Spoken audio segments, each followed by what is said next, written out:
Data. It begins. It is beginning. Hello, everybody. Good morning. Good morning. We are starting. We're going to be taking calls. Let me check my stream, make sure it looks good. We're going to be playing some more Legend of Zelda, which is fun. Let me see here. Yep, that is the wrong thumbnail. Let's fix that. Manage videos. Live. Can edit that. Every time, man. I'm telling you, every time. Videos. Debate a woke liberal. Here we go. All right, let's play this game. Where was I? I was stuck. I was stuck trying to do that one stupid game. And so we're going to try it again. We're going to get it. We're going to do it. I think I might have to play around though with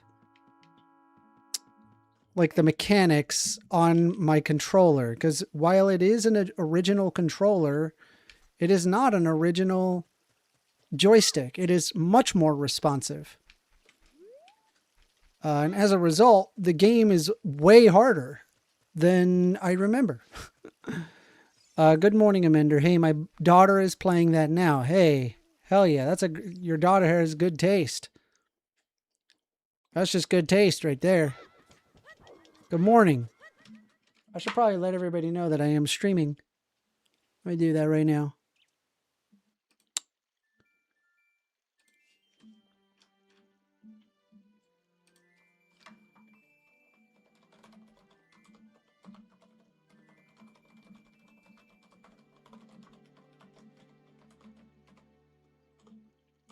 All right, there we go. And of course, as usual, we are taking calls. Phone number is 202-998-5218. You want to call in and have a discussion, you can do so.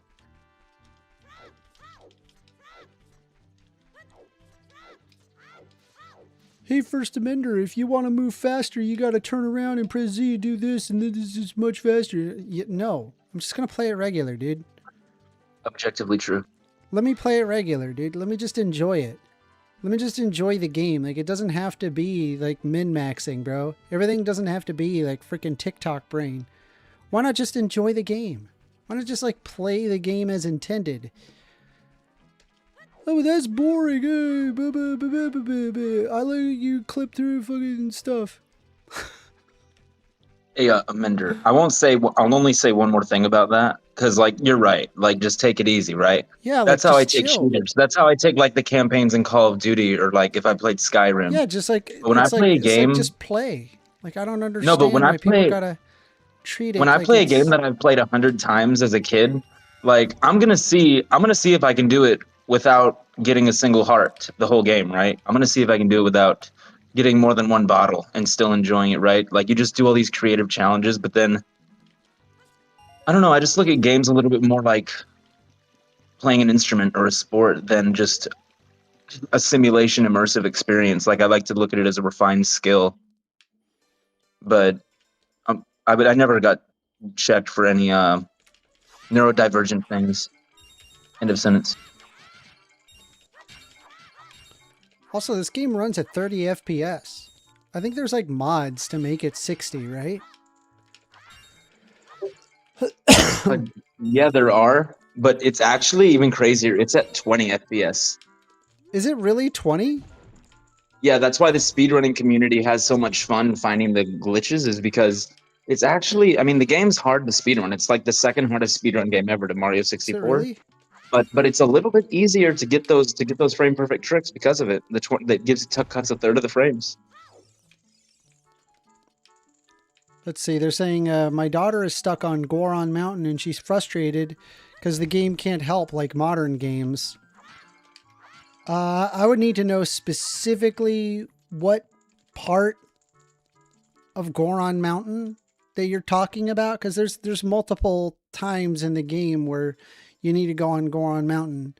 I should be able to help her out though. She could also just consult the internet. She would know.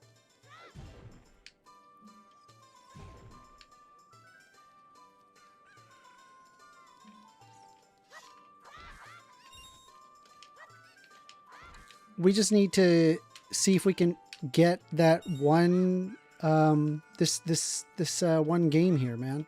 That's what we need.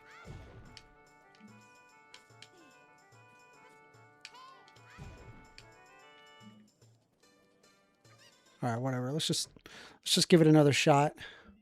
All right. So here's what I'm going to do. I'm going to work on the range. I'm going to reduce my range by like 50%. Let's see what it does. Does it like... Wait, does it make it more sensitive? I think it makes it more sensitive. Shit. Do you not have a... Is there no modifier keys on your emulator? There is a modifier. Huh. Make it the stick click, Okay. No, or the or a bumper, but it's hard to use it. Hold on. I think if all I got to do is just reduce the range, and I think we should be able to do it. Let's see. Okay, here we go. We got this.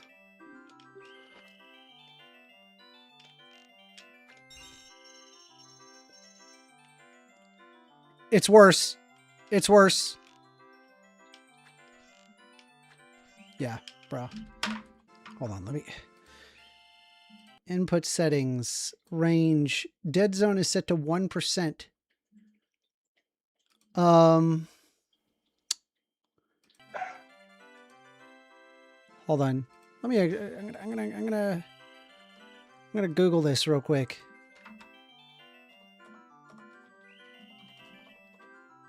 All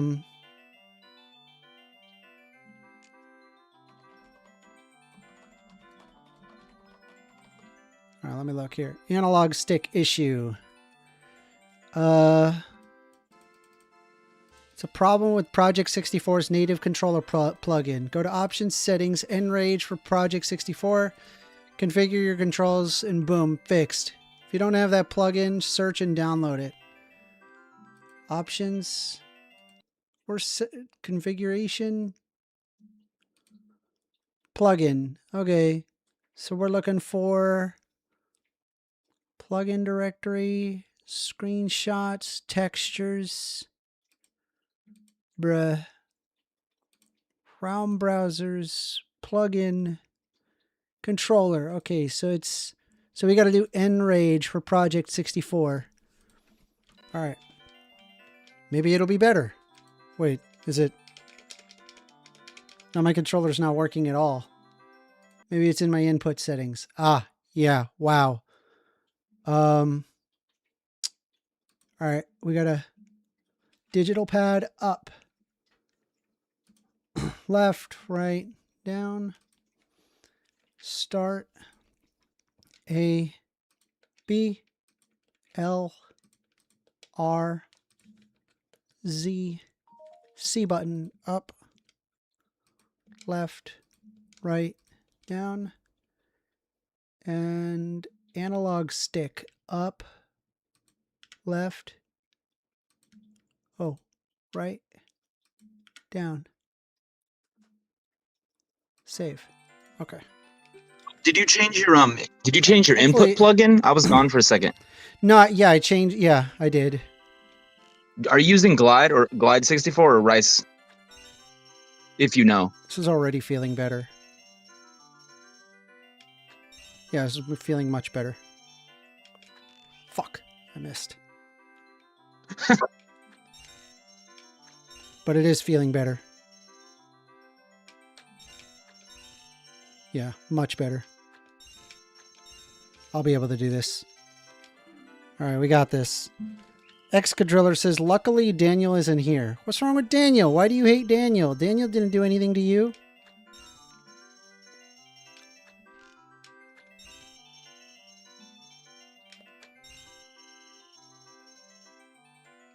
Fuck. No! Missed it. Fuck.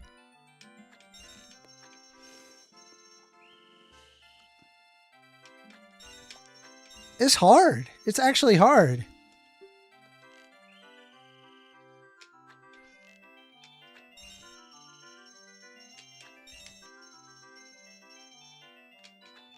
You're All right back. right.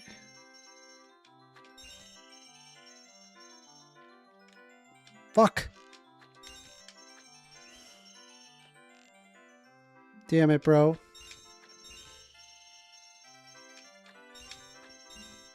Almost had it. All right, we got this. The panel verse says, come on, people, go ahead and hit the like button to support the show. Thank you very much. Appreciate it. I got to lock in, though. I got to lock in.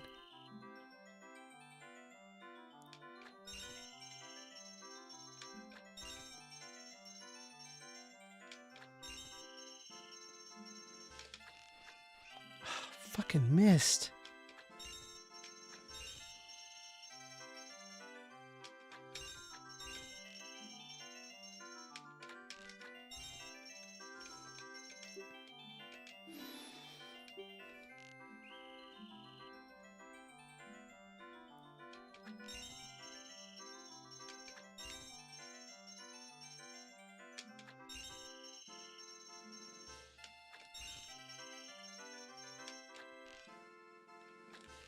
Bruh. Bro, please.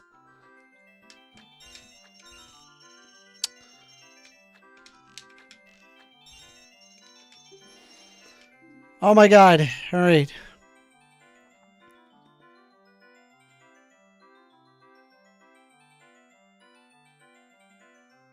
Damn, man, everybody's dogging on Daniel in chat.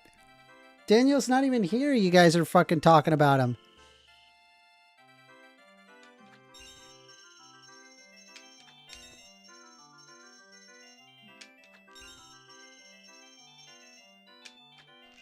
Bruh. I'm getting it. I'm gonna do it.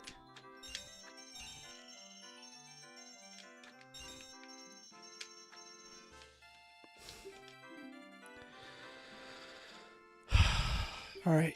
Come on.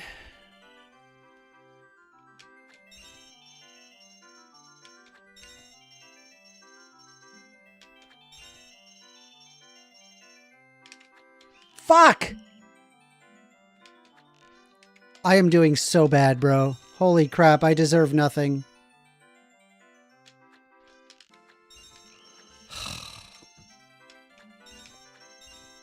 All right, hold on. Let me just do a slight adjustment.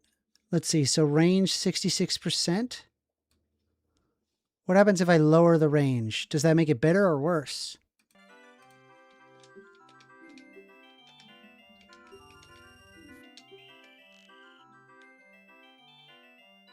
Fuck. It makes it... Yeah, it makes it less looks sensitive. less. Yeah. Yeah. Bruh.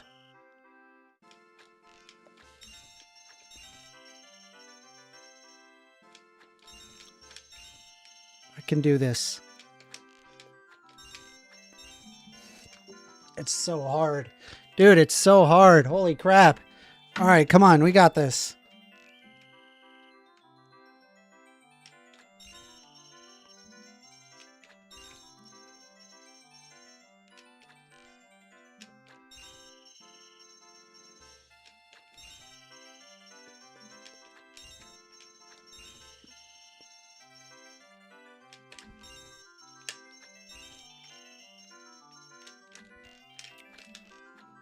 Fuck!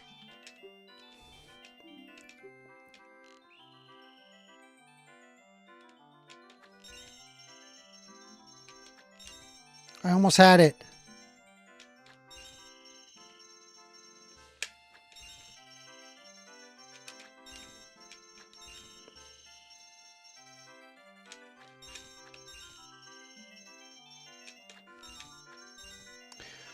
Thank you. Holy crap. That was so hard, bro. What the hell? All right, back to 66%. Save. Okay. Holy crap, dude. We're taking calls. Phone number is 202-998-5218. Looks like we're getting a call. You're on the line with First Amendment. Hello? Yep, I agree. Are you all right? All right. Okay. We did it. What did I get? A bigger bag, I think. That's what I got. I got a bigger bag. A bullet bag. Wait, did he leave? Yeah, he left. What the? Sometimes people be like that, bro. No, I don't. No, I'm done. No, I got the bag. I'm good. We did it. Air Llama says 66%. What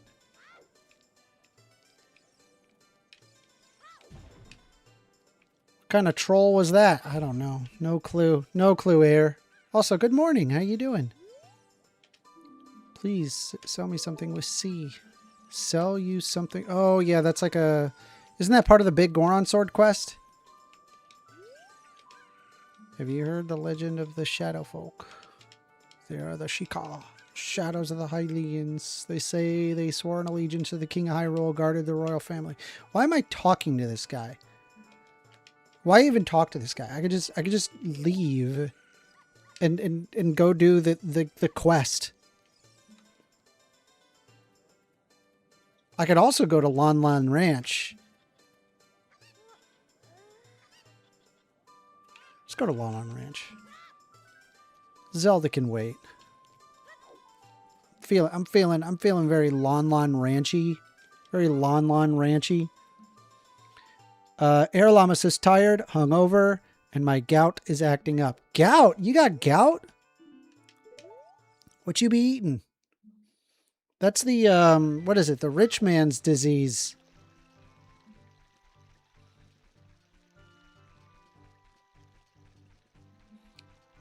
Please sell me something. Guy is a rupee generator when you get bugs in jars. Oh, is he?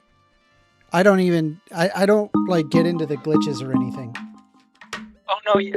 Oh, wait. You're on the line with First Amender. Hey, good morning, Amender. Hey, damn, dude. I feel like I called at the worst time because this guy has gout. That's just crazy. I wouldn't want to hear about that. You don't want to hear about gout? Days, bro. That's like that's like an old people, that's like an old thing to have, you know, like old motherfuckers have that shit. You know, like who has gout in modern, well, I guess. I mean, I think it's like, what is it? If you eat like a lot of like organ meats, like livers, yeah, you can get, you can get gout. Fat. Yeah. Right? Yeah. That's not what I called though, bro. It's because we having this conversation about Daniel on the little YouTube chat thing, and I was just thinking to myself, like, see, this is exactly what the problem is, right? Like, we're so divided politically in America, I think, that we can't, and we don't even know what good and bad is anymore, bro. You know what I'm saying? Like, and I'm starting, like, you know, it's really starting to bother me because, you know, being a parent and shit, it's going to be difficult to raise, you know, people that are supposed to care for everybody when we're so divided, you know? Okay. Yeah, hell yeah. That's just, what do you think about that? Because you're part of the problem too. I mean, essentially, right? You think I'm part of the problem? Well, yeah, bro. It's, you know, how do I contribute to the problem? Oh, well, just by the nature. I think I'm the solution. No, I got the solution. I got the solution. No, you got the you got a solution, but I got the final solution. Here's the thing, man. You were talking about like people don't know the difference between right and wrong.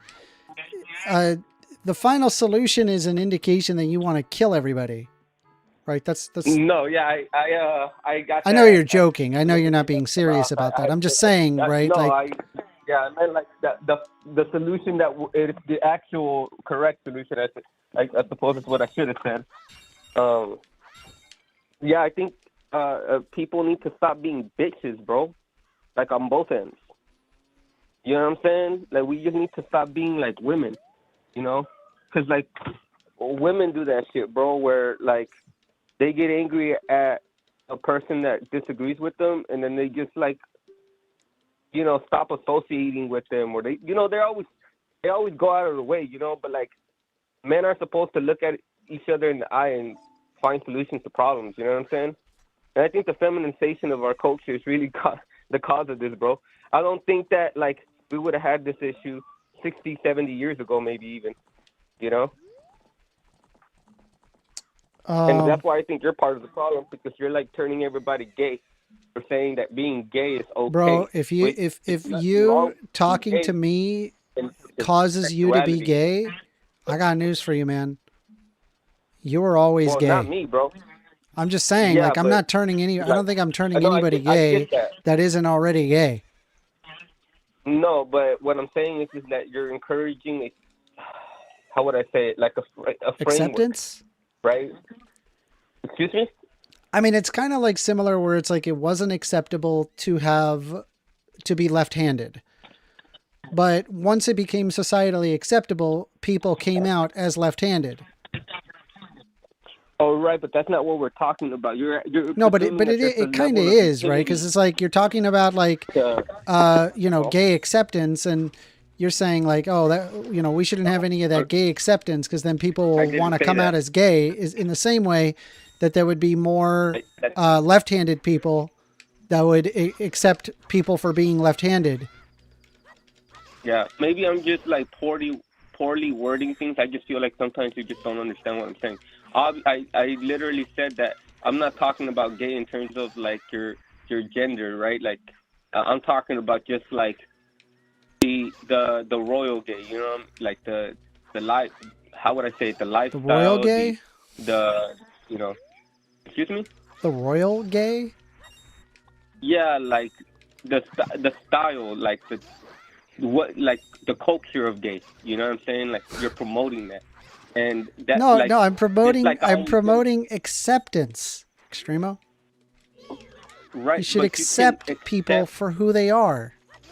A gay person's not hurting you. Right? Like, they're not hurting you. No, but like, see, just leave them alone. You are not promoting that, right? Because of course I am. I love gay acceptance.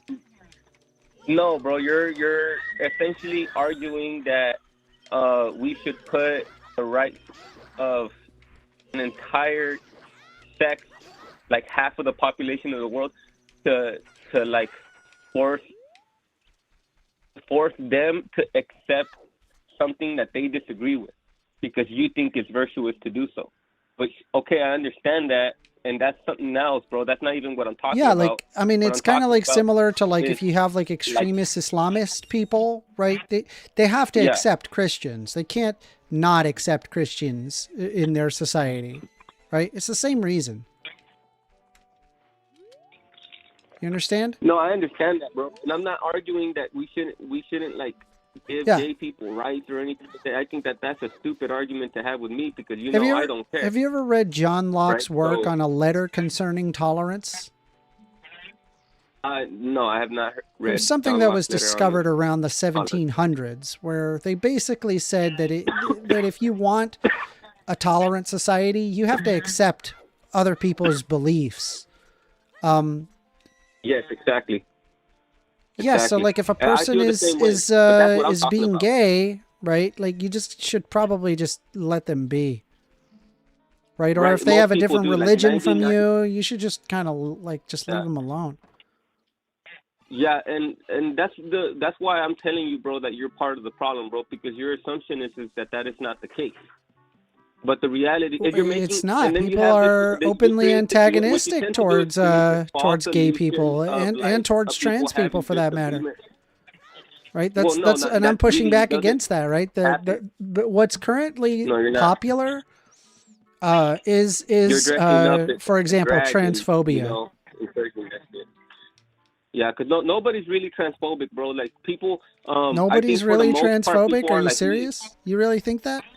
Well, okay, hold on. You know what I meant. I don't know if you're working within reality here, right? If you think nobody's really being transphobic. Am, bro. No, I think that most people don't care, bro. Like 90% of people don't care. I literally heard Asmongold that we should take these trans freaks and shoot them out back. Is that transphobia? Do you think, or that's not transphobia? That we should take trans people and shoot them out back? Is that?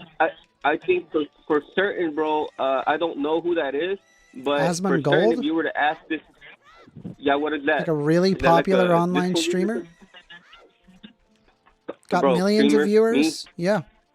You're talking about me, streamer, bro? No, I Really? mean, you said there's no transphobia, but like, wouldn't you say like if somebody Okay, but advocates for if you were to ask, the taking trans people out back and shooting them, that Well, you think is that transphobia? I mean, look, bro. You know, I don't know this guy. I don't know his actual position. Well, you don't have to know them. I feel I'm like saying he could like be, they said that, I feel like he could be. and he if could they be said that, hyperbolic, is that you know? transphobia? No, not, I could be. It could not be. I don't know. I don't know the context. You don't know the context If I of make we a- should take these Yeah, trans like if- people if and I shoot say- them. What if? You don't know that. Hey, What's hey, the Amanda. context? What do you mean? Yeah, people can say things in context that are like All right. extreme and not be like meaning what you're trying to have me come to the conclusion that they're meaning. I don't know the context Okay. of what he was talking about. Let me ask you this: if he's referring to the person that is trans that killed their family in Ontario, is it fair for him to say, "Hey, I want to kill this trans person because this person did something bad"? Well, That's what I'm saying. I mean, again, like when you say something as stupid as that trans people, that there is no transphobia is just completely idiotic. I mean, it's completely, you're out to lunch on that one, right? Like I'm sitting there showing you that the sky is blue, and you're like, I don't know, it's kind of like a greenish. No, like, you're not. Like I have no idea what the fuck you're talking about, bro. Like, of course there's transphobia. No, you're not, like you bro. should be able to admit that Absolutely there's not. transphobia, You're right? And it's saying not it is, good but that it's there's not. transphobia. Don't you agree? Well, I'm not telling you it's good to have transphobia. I'm on the contrary, I'm telling you that most people are not, and I could prove that to you because you're Hold telling on, me that's different from your that claim. most You people said are originally. transphobic. Yeah. You most said people originally are that there trans in wasn't America do transphobia. not- Now you're yeah, saying most but people I'm aren't not, like, transphobic. fucking dying or Which I would or agree with prevented you, from right? being, you know, based on the fact that they're trans. A lot of them are. I'm saying weird. like you're That's the contradicting reality. yourself. Why is that? You're contradicting yourself. You said that there wasn't In what way? transphobia, and then you're saying most people aren't transphobic. Those are contradictory Look, statements. but Either it is hold most up, or it is bro. all. Obviously, it's probably not all, right? It's fair to say it's not all, Right. considering So you there's just a said little that. bit transphobia. You're right. Okay, so there is there's transphobia. little Great. transphobia. Yes, there is. There's a very shit little. ton of transphobia. There's literal laws on the books featuring I transphobia. don't know, bro. I don't know about that, bro. Trans people seem to be doing pretty well, I think. They're not. I mean, they're in not America. doing great. It's not doing good. They're not? No, it's not good. They're not doing well? That's correct. Do you think They're them not not doing doing well is more per the fact that they have a mental condition that causes them to not be able to be well? Like, Not all of them most have a people mental that- disorder. right, not all of them. But the ones that You've are gotta be doing the kidding me, worst man. are because of... No, hold up, bro. Did you hear what I just said, right? I just want to make sure you heard what I said. Do you think it is because the people that are trans, that are doing the worst, have some sort of a mental disability that is causing them to have worse outcomes in the same way that anybody with mental disabilities would have worse outcomes? No, Do you think that might be the case? no, being Or do you trans is think that in and of people are, itself. like, beating them up and like not letting them get jobs? Which one do you think is the more likely outcome? Being trans or in and of reality? it, yeah, being I did trans not say that, Amanda. in and of Quit itself is fucking not trying vindicative to of strawman a me, bro. mental disorder. I didn't say that, bro. I'm You not know that you're strawmanning bad you. faith as fuck right You're now, saying don't these You trans are people have a literally mental just disorder, respond to the and I'm saying I question that disagree asked with and it that trans people have a mental disorder. Dude, you are not listening to what I'm saying, bro. That's so unfair and that's dishonest, and that's really the biggest problem, bro. I'm going to repeat it again because I think you might have misunderstood me the first two times, so I'll repeat it again. Do you think that the people that are trans, that are doing the worst societally in terms of jobs and everything, right? I'm not going to focus on that. I'm just going to let you decide what factors. It could be any factor, right? Do you think that they are doing worse because they have mental disabilities in the same way that anybody that has those mental disabilities would have worse outcomes? or do you think that people I don't are even know what beating your up question and is. It's not harassing even and- making any sense to me. Okay, I know it's not because it's you put like a bow so on that logical to question? You just can't. Okay, the question is it the mental problems with the people that are trans that are doing the worst, the cause of their issues, or is it the fact that they're being harassed for being trans that is the cause of their issues? I think it's the I fact would that they're argue- harassed and and- being harassed okay, for being okay, well, trans is the let cause me of their make my issues. argument. Let me make my argument. Right? Like I being know ostracized tons from your of job, being ostracized from your family, being Uh-huh. ostracized from your friends. These are all factors that okay. contribute to the worsening of people's mental health outcomes. It honestly has nothing to do with even being trans in and of itself. It's just being rejected from everybody. Okay, so my counter argument to that would be that I know for a fact that most people that are trans that do not have some sort of mental disability that prevents them from being successful are generally going to live normal lives. Yes or no? Yes or no? Right? Repeat the question. That the trans people that do not suffer from any mental conditions that and do not prevent those mental conditions from like being successful generally are going to live normal lives, right? They're not gonna like fucking become homeless prostitutes that are like dancing in the street or doing that, right? Like they're gonna find jobs, they're gonna go about their life. They might find that some people don't like them because they're trans, sure, but generally they're gonna do fine, right? Like there are No. trans people that do fine. Not necessarily, right? no. So all trans people are fucked. No. So that's the problem, right? I think that trans people are normal people. They're just gay people, right? That if they don't have these fucking debilitating mental conditions that will exacerbate the already mental condition. You of can not being possess born in the zero right mental body by conditions, but simply being trans in and of itself can cause you to be ostracized by your family and friends, which causes I think it causes could, the mental disorders. But you may not have any mental disorders whatsoever. Yeah, I think that if a person is a trans person and even if they get ostracized, So I don't know what the hell your point is. Like, hey, hard, maybe we they're should like generally leave gonna trans be fine. people alone. How about that? Hot take. We do. We don't. I don't. We really don't. We don't do that Well, at all. wait, They've hold on. been used as a scapegoat to get it's more the to wrong garner word more for you to voters. use because I don't It's been fuck horrendous. with trans people and you don't fuck with trans people. So there's two people here that don't fuck with trans people at all, right? So like, what is the problem here, right? I don't know. Is the any open voting antagonism games. towards trans people? I don't look, bro. I don't know many trans people to be fair. Yeah. You know what I'm saying? Have you ever been skydiving? No, I've never been skydiving. I've never been skydiving. Well, there's two people that never been skydiving. I guess skydiving isn't real. See how stupid that sounds? What? I didn't say that. I wouldn't say that. I'm saying that you're saying that there is no transphobia because you leave trans people alone and I leave trans people alone. But there are people that are not us that 100% are very much harass trans people simply for being trans. And you acting like that there is no issue is bonkers to me. Doesn't make any sense. Listen, right? You're now you're just fucking with me, right? Because I told you there is some. I'm not fucking with you. I'm giving you an example, like of how your logic doesn't follow. Well, I didn't even, dude. It's because like this isn't a big deal to me, bro. Like honestly, bro. I know it's not a big deal to you.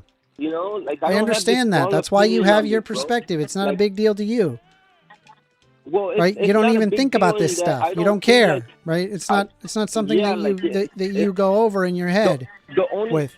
The only time it would actually affect me is if one of the things that is causing me a concern about the situation actually occurs. But because I live in Texas, God bless Texas, we really haven't fallen for that shit. So I really have no problems, bro. Like, you know, I don't have a dog. I don't have a dog in this fight, bro. It's like it's like racism, bro. You attack me for and call me a racist and shit. You understand that, like, as a Hispanic person, bro, like I am like at the end of the day, bro, we are all the hard N-word to the white man, including me and you are, right? Just by the virtue of us being Hispanic, so we have the same amount of right to argue about minority issues as black people in America. But yeah, you call me a racist, bro, because I have criticisms. I didn't even call you a racist just now. I was saying that you're kind of discounting. No, you're calling me a transphobe, and it's insulting. Did I call you a transphobe? I didn't even call you a transphobe. Well, you've done it before. I have done it before, but in this conversation, I've not called you a transphobe. Sure. Okay. The point is that I'm making is, and it's what I made. It was tied to what I was saying earlier, bro. Like, we don't need to come to this extremely, like. You're right. We don't have to come to any extreme. You just accept trans people for who they are, and then just be on your way. Very simple. Hey, and you know what, bro? Leave them alone. You know what, bro? I'll tell you what, Amender. I'll tell you what. I've never beat up a trans person. I've never harassed a trans person. Good. Frankly, I don't. Kind of bottom of the barrel there, but. Well, not really. Most people don't. You know, like 90% of people don't. You understand? It's like I've never beat up a trans. Like that's the level that we're operating on. I have never beat up a trans person. Is like, bro, that's is so wild to say. Like imagine that we say that, hey, I've never beat up a Christian, or I've never beat up. Do you see the problem here? It depends, right? Like if I beat up the bar is so low that the first thing you go to is, hey, I've never beat up a trans person. Like, yeah, no, I'm telling you, I'm saying that because I don't harass. You know, I'm not like out there I'm not part of this issue that you're proclaiming is like a common issue. You know, like it is a common issue. You know, I'm telling you, pretending like that it's not a common issue, or like it doesn't exist is completely insane. I don't see it. I know you don't see it. Statistically speaking, Texas has less hate. Well, wait, hold up. Statistically speaking, the entire United States has less hate crimes against gay people than the Netherlands, you know? So, like, I just don't see it. Maybe you see it. I don't see it. Well, no, me and you have already gone through this, bro. You looked it up yourself and came to that conclusion, remember? This is true. You could look it up. Just look it up, bro. Don't take my word for it, right? Like, the point is that, like, you're causing this, like, political divide. So it says here under the 2026 anti-trans bill tracker, in 2026, anti-trans bills continue to be introduced across the country. We track legislation that seeks to block trans people from receiving basic health care, education, legal recognition, and the right to publicly exist. 689 bills have been pushed in 41 states, 4 passed, 663 active, 22 have failed. Let's take a look here. So here's I'm actually surprised that this number was a lot higher. This is in 2026. That's right. 2025 was a lot more. So we've got 4 bills as of 2026 that have passed. Look, bro, it doesn't matter, bro, because I really don't give a fuck about this, bro. Because you're sitting there saying that it doesn't exist, but of course it exists. Of course. No, I never said. What do you mean it doesn't exist? It exists. Hold up, bro. Listen, bro. Look, I never insinuated it when I said it doesn't exist. I felt like me and you. Yes, you did. You literally said exactly that, Extremo. Shut up, bro. Let me explain myself, bro. You said exactly that, Extremo. First and foremost, you're breaking my heart here. But second, just to hit you right in the thing, I even agreed with you. I did say it. Then I changed my stance to it happens, but not very often.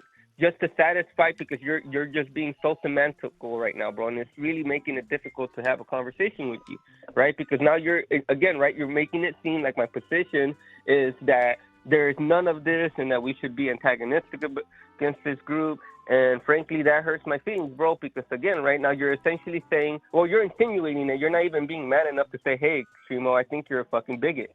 You're not even man enough to do that. I have not called you a bigot so far today, but I'm saying you're ignorant on the fact of it, right? And you need to acknowledge it. Dude, was I wrong about the crime?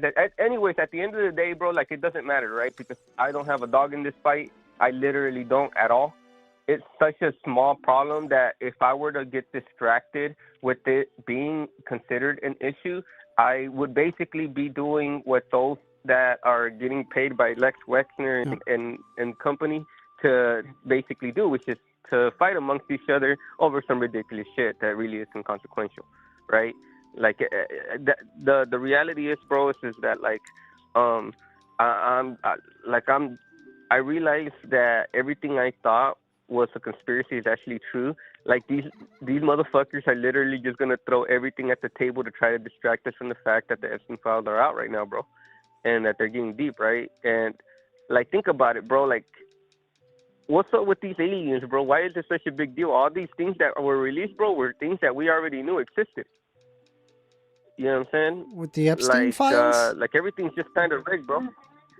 Yeah. No, I'm talking about the UFO shit. Who cares about UFOs? A lot of people, apparently. What about the Epstein files? Now, out of nowhere. Yeah, bro. We need to focus on that, right? But they're gonna throw everything under the sun, bro. Do you think Trump is? Do you think Trump is responsible for any of it? No, I've always known Trump.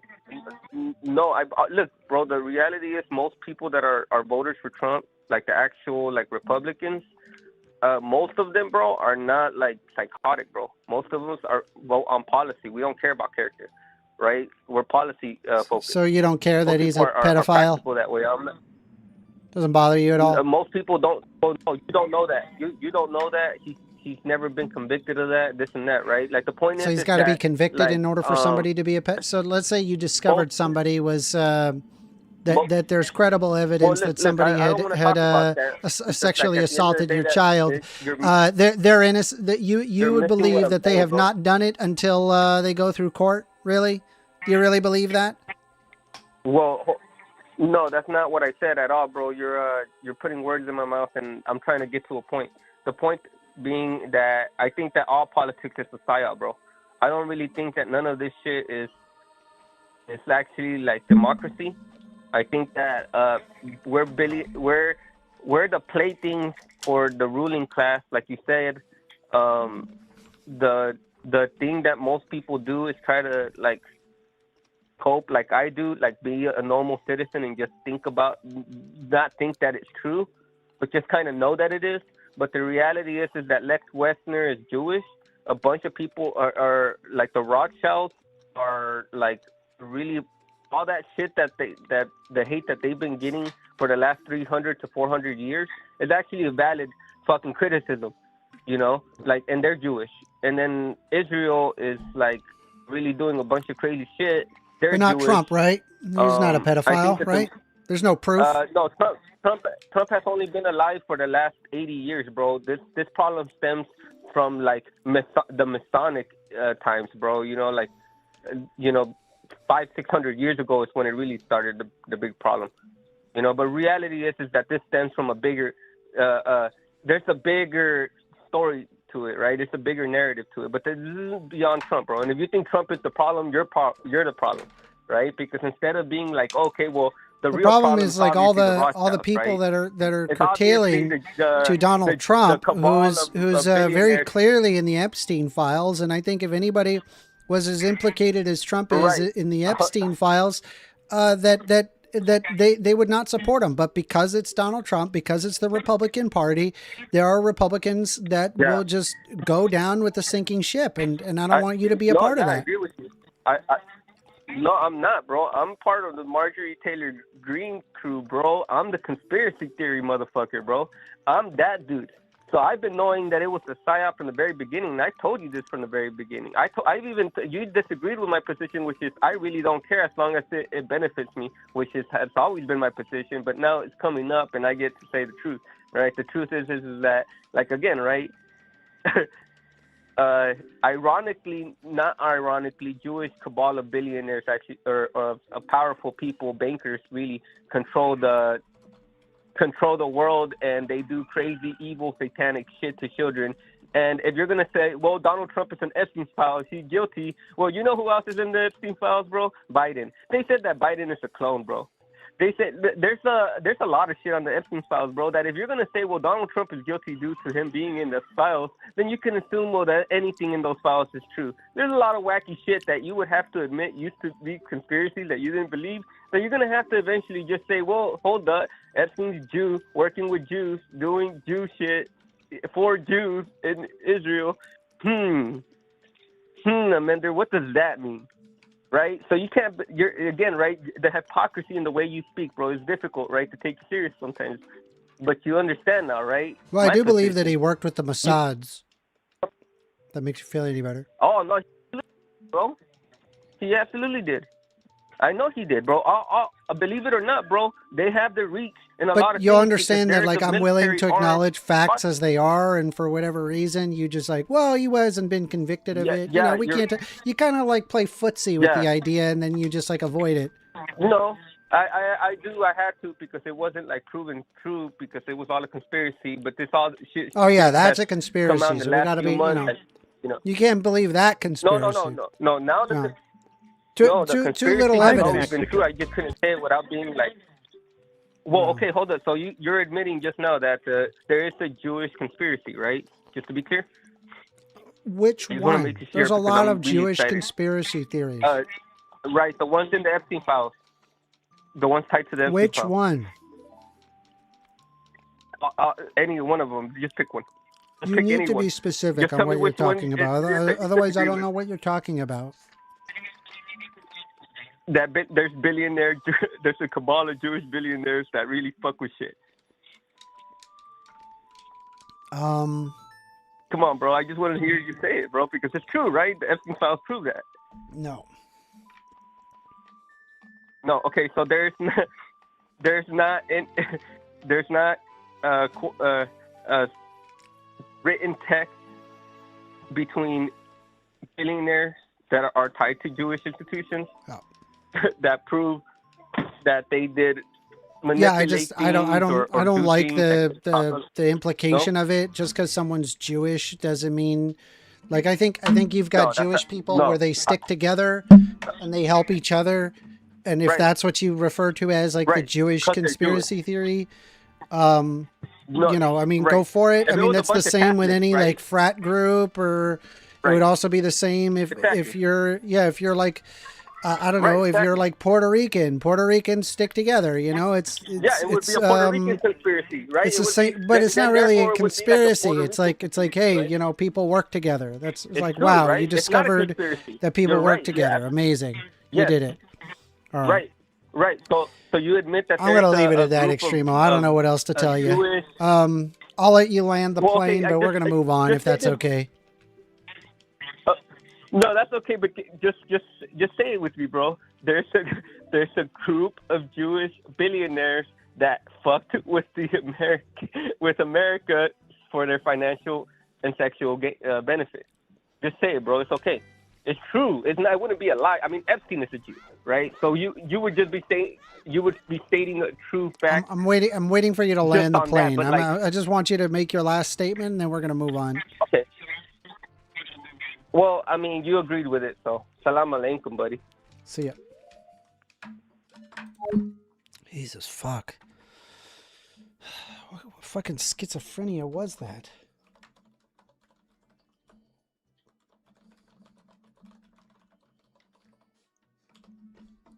And then bring up Jewish conspiracy theories. Like, bro, Extremo is starting to go off the deep end, man. I feel like I can't even have a conversation with the guy anymore. What a shame. Phone numbers are open. Phone number is 202-998-5218. You want to call in and have a discussion, we can do so. Oh yeah, that's right. I think I can go to Lon Lon Ranch now. Air Llama says schizo caller. I mean, first is kind of trying to misinterpret the caller a lot of the times. I'm not. I just listen to what he said, repeat back what he said out for everyone to hear, and somehow I'm the bad guy. Like, whatever, dude. I mean, he contradicted himself about Trump being guilty or not guilty multiple times. I was very confused. And he was like, well, that's a conspiracy. We can't believe that. But also the Jews. Like, bro. All right. You're on the line with First Amender. Hey, what's up, man? Can I get your name? I am Mike. All right, Mike. What you want to talk about? I want to talk about your Christian ethics. My Christian ethics? I don't have Christian ethics. So where do you get your morality from? My reason. Your reason. Yep. But what's your reason based on? My reason is based off of my human cognition and my experiences through external sense stimuli. So how do you explain when, let's say you're walking onto a bus and you give your seat up to a pregnant lady? Why would you do that? Based on your reason. There's no evolutionary. Hold on. So I go to, I'm going to a bus.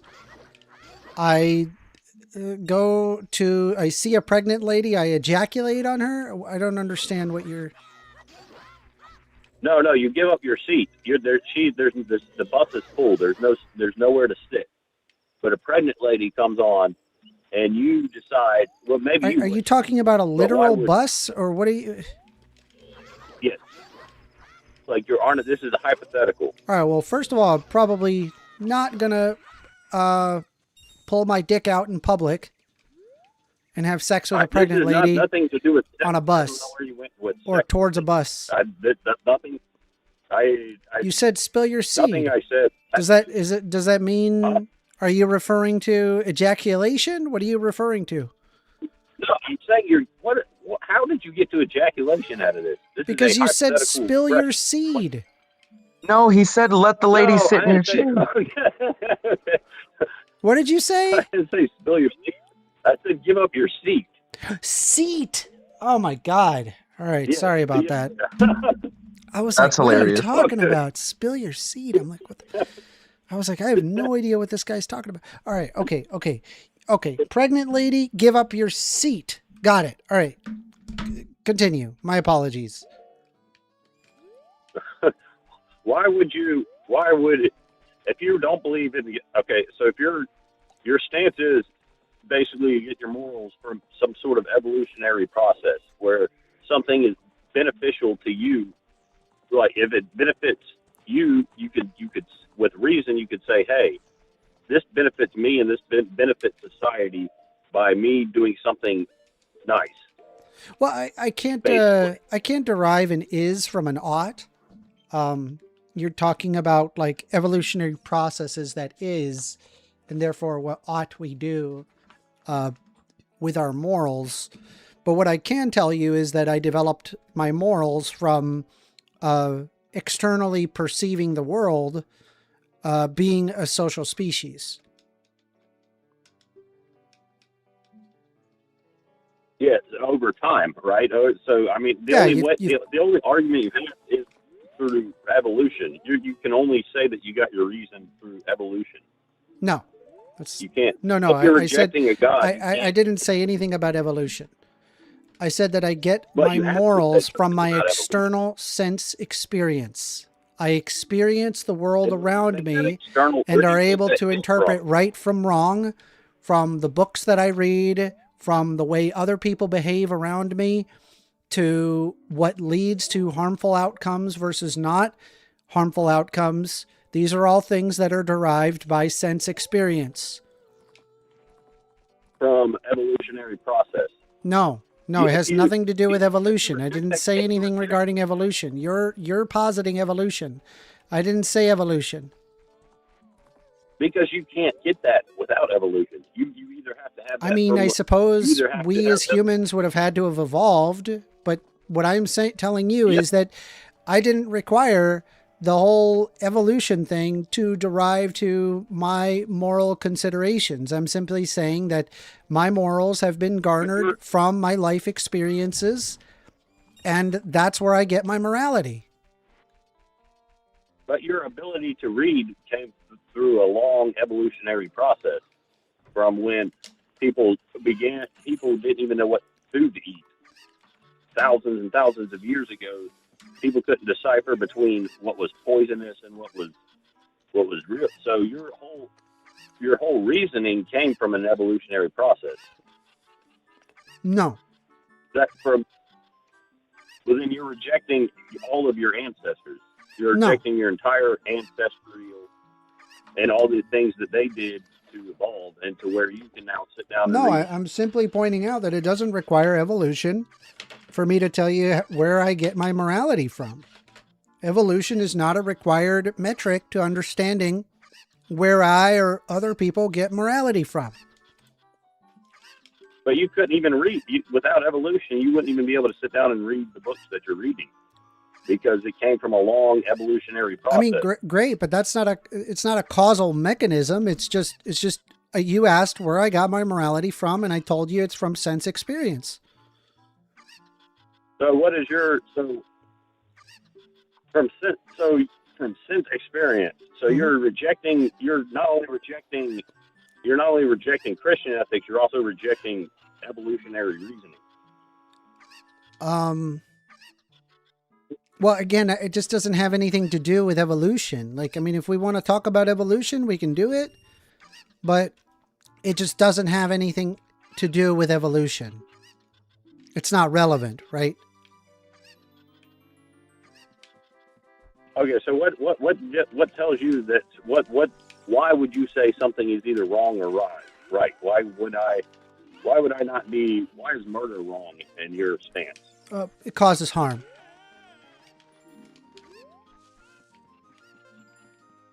But why? Why does that matter? Why does causing harm matter? Yeah. It's axiomatic, I would say. We're a social species. We seek to propagate our own existence, and harm does not propagate existence. It makes things worse. Based on what? Based on evolution, probably. If you went down the line, you would have to say that was based on evolution. And well, to be fair, right? We're not even a part of like evolution anymore. Like humans have escaped evolutionary pressures.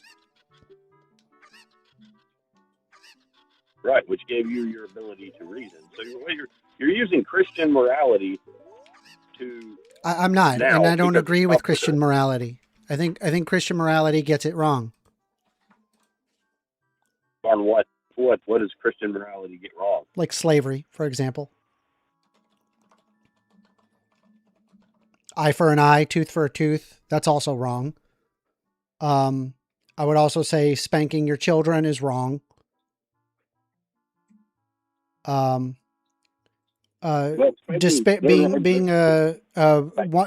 to stone gays, that's also wrong. Destroying an entire world of people, men, women, children, nursing babies, because they sinned against a God that can't show himself. I think that's wrong. Well, if I were being honest, the one thing of the Bible that I would say is wrong is the genocide of I'd have to go back. There's a book of early in the Bible in the Old Testament, the Alchemites or whatever the Old Testament preaches genocide a lot, which I think somewhat that the people are like, oh, that was like people will say, that was all the Old Testament. People don't use that anymore. But then you look at Israel, and it seems like Jewish people are still kind of referencing. They're still living that sort of life. Well, for example, when we have, Ephesians 6:5-9, which is New Testament, saying, slaves, obey your earthly masters with respect and fear, with sincerity of heart, just as you would obey in Christ. Obey them not only to win their favor when their eye is on you, but as slaves of Christ, doing the will of God from your heart. Serve them wholeheartedly as you were serving the Lord, not people, because you know that the Lord will reward each one for whatever good they do, whether they are slave or free. This is wrong, right? We shouldn't be able to own people as property, right? Well, no, because what that was referencing was treat your slaves well, right? Would you interpret that? Yeah, I'm saying that that's wrong. You shouldn't have slaves at all. But the passage is saying that in a world where you have slaves, you should treat your slaves like your brother. Yeah, so Christianity got it wrong. They argued in favor of slavery. They pushed for slavery all the way up until this idea started coming out of vogue at roughly around 1890, but you still had KKK groups argue this stuff all the way up until the 1940s, wanting to argue slavery and that it was in the biblical order for white people to rule over black people as property. But take that passage, just sit so I'm saying, for example. Well, I'm saying like that this passage says, hey, treat your slaves properly. Great. But that the problem is that Christians were arguing that you should be able to own people as property. And they use their Bible to do so. This is over a long period of time. It is, because when you have slaves, it tacitly means that that you can own people as property. Right? When you have rules saying, if I, for example, say if I had rules on how to sexually assault people, if I had rules saying, hey, if you're going to sexually assault, make sure you do it this way. That would tacitly be in support of sexual assault. Do you understand? I mean, here's the thing about the Bible. During that, I'm saying, do you understand that? Do you understand my logic? That passage was written. Do you understand where I'm coming from? I wasn't, because you won't let me make my point, but I'll listen. I have let you make your point. I'm asking you, do you understand what I'm trying to tell you? What? Say it again, because I wasn't listening, to be honest with you. Why is that passage? Okay, if I have, for example, rules around sexually assaulting people, saying, hey, you should treat those who you sexually assault with respect, and that would tacitly be an approval of sexual assault. Wouldn't you agree? Yes. Okay. Just as if you have rules saying to treat slaves nicely, that's tacitly an approval of slavery. But the difference is that there's two, during that time that passage was written, there's two alternative worldviews going on here. Slavery was completely accepted by everybody. Yeah, and I reject slavery. I believe Christianity got it wrong for slavery. I believe it is wrong. But you have the secularists who are saying whip the slaves. You have the secularists no. The secularists don't want slavery. No, secularists don't want slavery. Secularists don't want slavery. What are you talking about? They don't now. They did back then. No, they didn't. No, they didn't. That was never a thing. Secular humanism is relatively recent. It would have been something that had happened in the 20th century. So the only reason slavery existed was because Christians were gung-ho about slavery. And then you had There's a lot of reasons why slavery existed. I'm saying Christianity was in favor of slavery. I'm saying that Christians got their morals wrong. That's true. They got their morals wrong. Slavery is not justifiable. There is no justification for the existence of slavery. But do you apply that same standard to the secularists during the same time period? Because secularists were killed. Secularists were killed by Christians. By anybody that was religious and crazy. Anybody that was religious was killed. So your moral stance is basically that the Christians committed all the major sins of the history, and that there was these secularists who were always on the right side of history, but yet they can't even account for their own morality. They can't even account for where they get these morals. But they just knew. How is that even possible? To where, if you look at slavery, you have to at least admit that it was both secularists and Christians that were involved with slavery. But both. I mean, I would agree with you, but the question is not. First of all, secular humanism is relatively recent. That's like 20th century stuff. It's not even something that would have been older than that.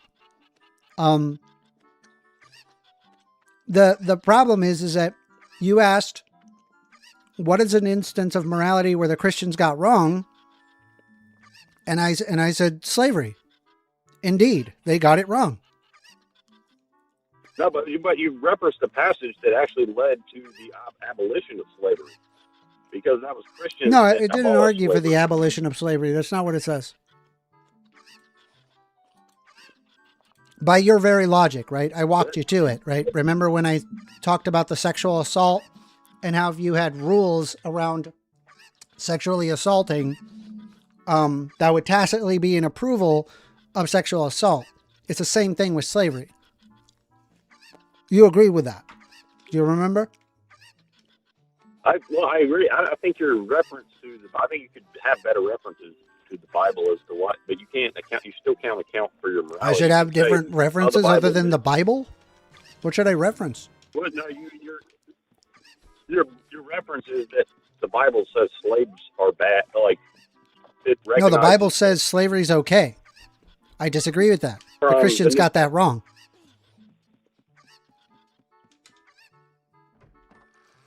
So did the secularists. So then no, because secularists don't argue for slavery. I would say that slavery is abhorrence, and I'm against slavery in its entirety. It's totally unacceptable under all circumstances. I don't know a single situation because of the harm. It causes harm. It causes harm because of the insane amount of harm it causes on people. That's why. And why is that wrong? Based on what it's not conducive to survival. It creates destruction. It makes the world worse. Survival, so you can't use it. It's not conducive to survival, so you cannot fucking reference it without referencing back to evolution. So I don't know why you're stuck on evolution. This has nothing to do with evolution. Because you said it weren't based on survival. So I've already told you that humans have avoided evolution. Yes, of course you've avoided it, but you don't understand that you either have evolution or you either have Christian ethics. You either have a morality you can have, or you don't. FYI, you can have evolution and Christian ethics at the same time. Evolution is just understanding that there are subtle changes that happen to animals and other creatures that over time result in larger changes. That's it. That's evolution, right? That has nothing to do with ethics, right? Ethics is something.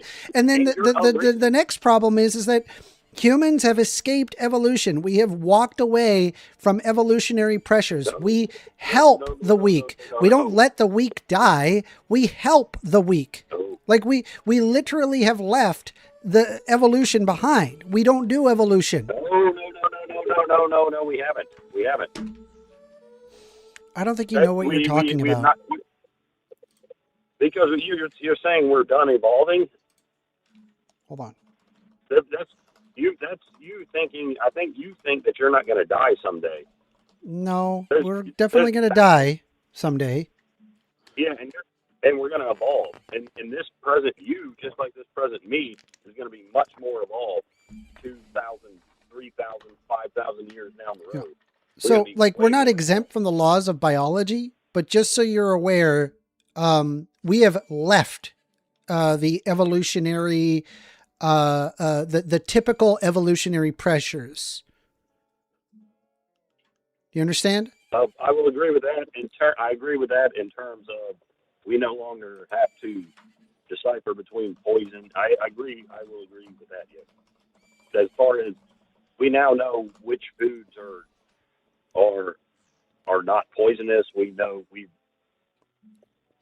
but at the same time, and that's where a lot of mental health comes from, because we've had the same, but we haven't really escaped that, because back in the day, man is used to having to go scavenge for food. That's all from evolution, and now and if we, for example, weren't fast enough or weren't strong enough, or we would just die. Right. But we don't have this problem anymore. Right. We just go to the store and we go buy stuff. We don't have to be the fastest or the strongest anymore. It's not necessary. Right. Right. We've left the typical evolutionary pressures that keep populations in check and keep certain things from existing. Right. Well, I mean, I agree. But at the same time, that's still we so, got so there. Again, this has nothing to do with morality. We're like we're so far off the deep end. You can't derive an is from an ought, and so you can't use evolution as a predicate for morality. That evolution just describes a process. It's not telling you how you should or should not behave. But my only point is you have nothing to reference. Do you understand what an is ought? Do you know what the is-ought gap problem is? Do you know what I'm talking about when No, I'm saying okay. that? No, I don't. No. What is the is ought? I've heard that All right. before.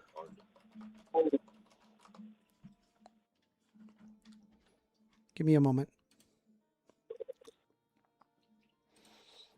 Is-ought problem is articulated by the Scottish philosopher and historian David Hume, arises when one makes claims about what ought to be based solely on statements about what is. Hume found that there seems to be a significant difference between descriptive statements about what is and prescriptive statements about what ought to be, and that it is not obvious how one can coherently transition from descriptive statements to prescriptive ones.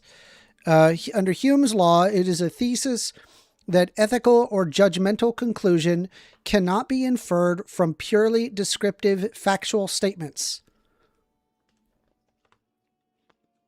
So that's what you're claiming that.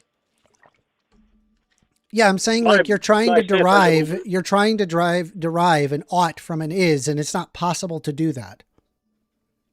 But you have to at least. But my is that there's evolution, but the is still a factual statement that we. Yeah, that's fine. Evolution exists. Great, we did it.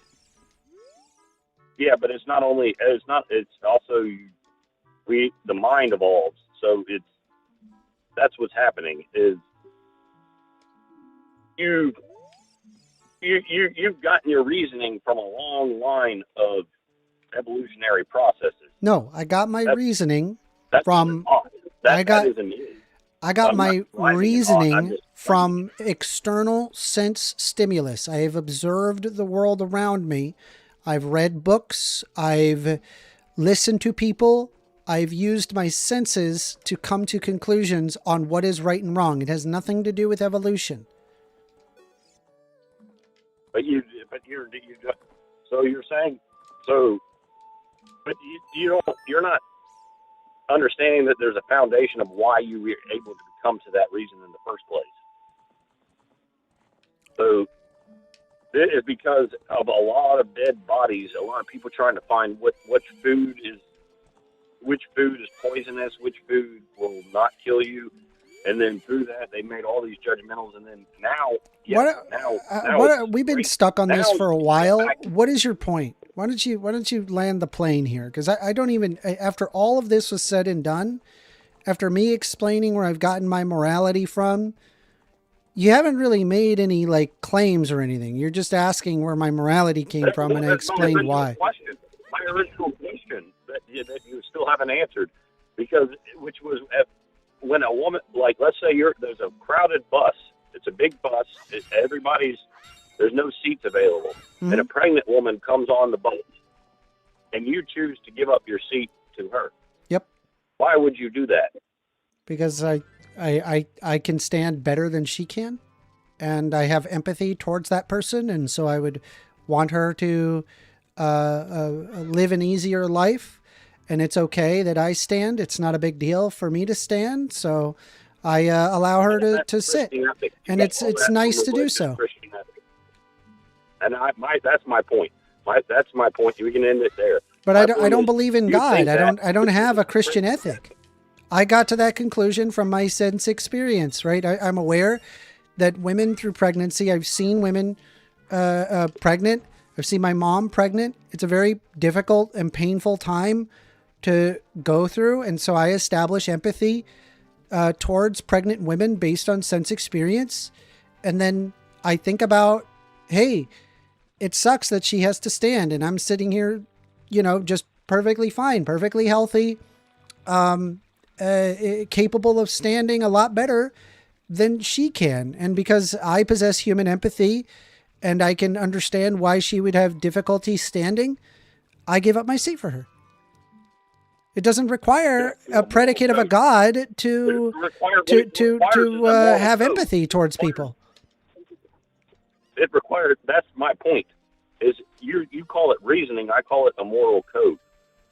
That's your moral code. Telling you all those things that you just said was derived from your moral code. It wasn't sure. Yeah, I mean, you can call it that, sure. I don't have an issue with calling it a moral code. I'm saying that I don't need God to derive to that conclusion. I don't. What I'm saying is that you do need God.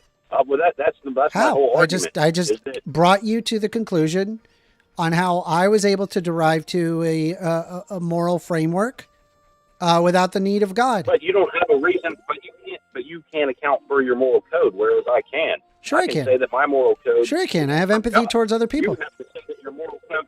No, I can. I can. I have empathy towards other people. Reasoning. Your moral code comes from reasoning. Hold on. Yes, your moral code my moral comes from code does reasoning. come from reason. That's correct. There's no reason for you to give up your seat. There's literally I no suppose. reason. I mean, like, There's I don't no- have to give up my seat. If you're asking if I have to give up my seat, I don't. But I'm saying that I possess empathy towards people, and I'm perfectly okay with giving up my seat, knowing that it would be helpful for her. You would be a lot more consistent if you just didn't give up your seat to her, because that would be based on. Why reason. would that be consistent? What? I have empathy towards other people, and I'm able to sympathize with or empathize with somebody who's going through a hard time. Right, but based on your moral code. Yeah, It's, I don't it's- need it's God. I a don't need hard time Christian based on ethics to your derive myself to that conclusion. You don't need Christian ethics. I agree, but you need some sort of God. You need a. I don't. You don't I necessarily. really need a don't. Christian I God. just told you how I come to reason moral. Right, but you're inconsistent because No, you it's said it's that not your- inconsistent. you It's said that your perfectly morality consistent. comes- You're just trying to ascribe your moral issues that can easily be put onto other people. You're not realizing that you can get to moral conclusions without a God. So let me ask you this, right? What would stop you, for example, from like murdering your family if you knew there was no God? What would stop you? What would stop me from murdering my whole family if I knew? If you knew there was no God, yeah. Nothing. So in order for you to not murder Nothing your would stop me family, from- you have to believe in God? Yes. All right. That's an insane thing. You realize I how had really that thought sounded about it. insane, right? How you sounded like a literal serial killer just now, right? I don't know if you realized that. Well, no, because I can tell you why I don't murder my whole family. I don't murder my whole family because I'm saying of- like all the God. only thing that's stopping you from murdering your whole family is your belief in something that we can't empirically show to exist. That's a big problem. That's a giant wouldn't do it. problem, Okay, right? hold on. Like I would hope you have You're- more boundaries to you other than I would not murder I would murder my family if I knew there was no God. You just admitted that. I wouldn't murder my whole family. I agree. Like- So think about it more. Think about it a little bit. Realize that there's something more than just your belief in God that stops you from doing horrible things. Right, but I could argue why it would be evolutionary. I could argue why it would be in my benefit evolutionary to not murder my whole family. From an evolutionary standpoint, You I don't could need to tell bring you up why it would be evolution. bad. You could just have a moral compass to you. You could just come to a conclusion that I love my family, I like them around, and I empathize with the idea of a life being terminated prematurely, and so I don't murder my family. Like, why do I got to spell this out to a Christian? This should be so obvious to We you. do that from an evolutionary. Why do I That's got why to like? that's Why is that's it? Why is it that the Christians sit there and they can argue like, "Hey, murdering your family would be okay if I didn't believe in God"? Come on, use your brain. You just threw it at me, and I was just trying to win an argument. But Yeah, I know. It makes you look silly. I mean, come on.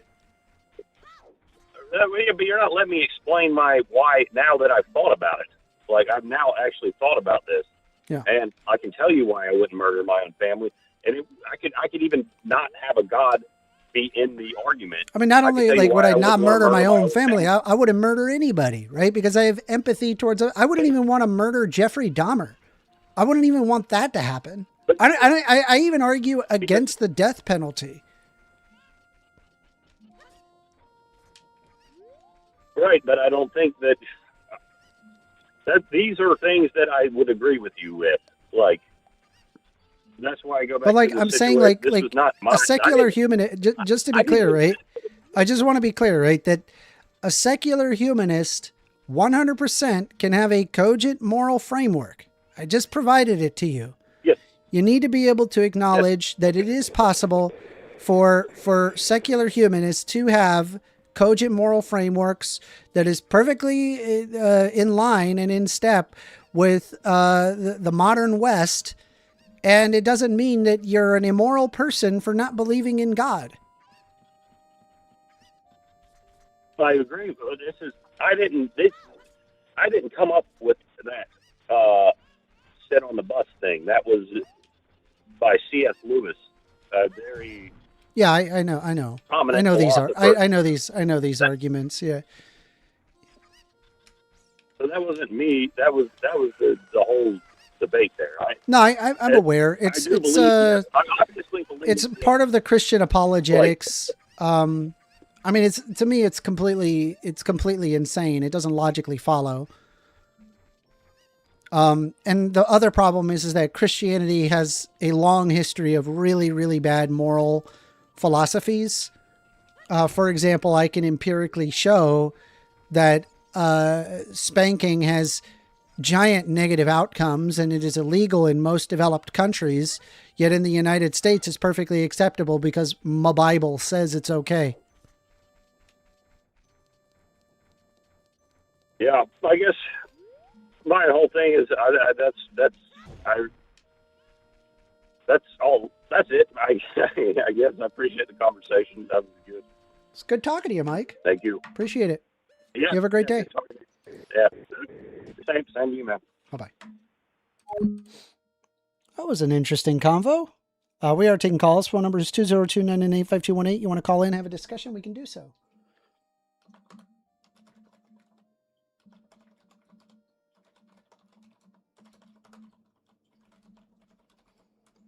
Evolution.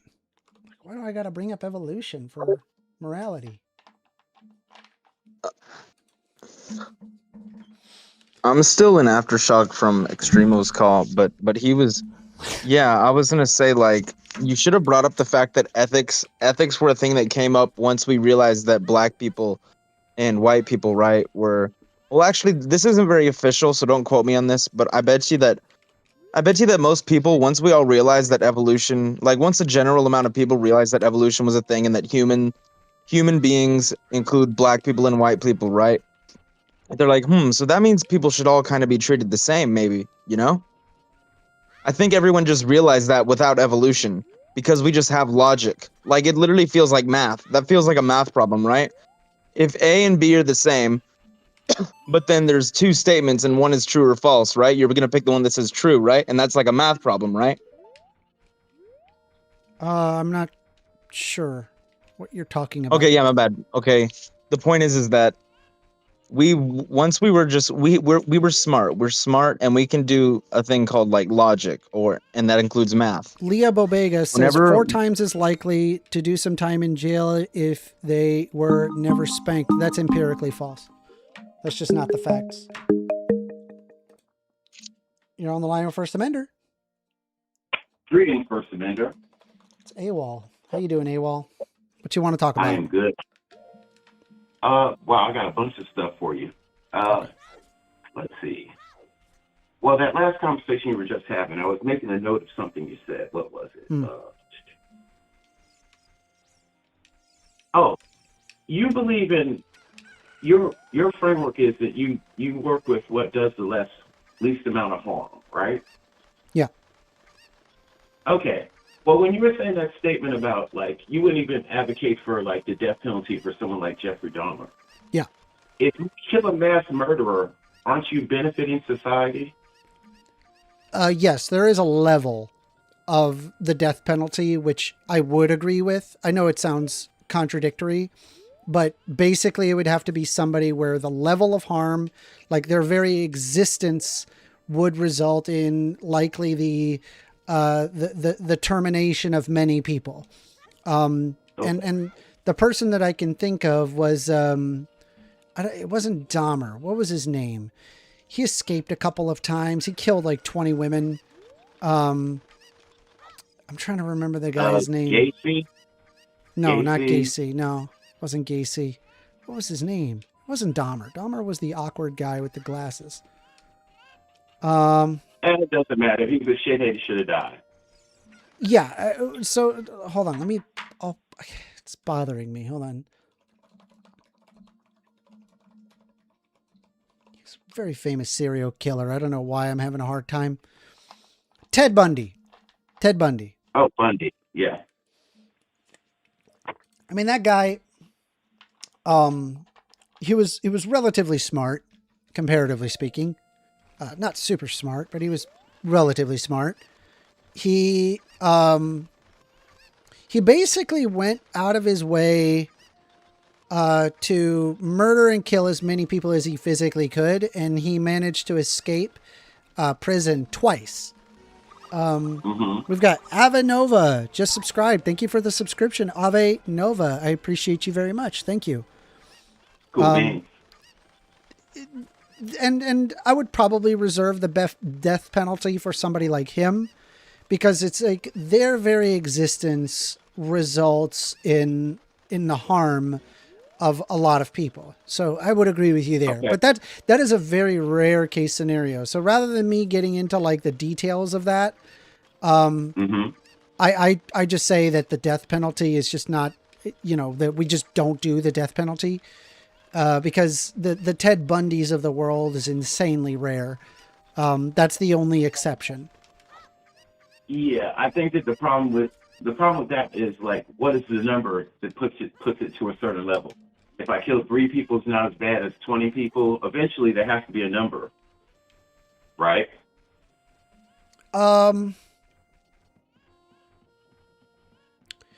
See, the reason why I don't like that.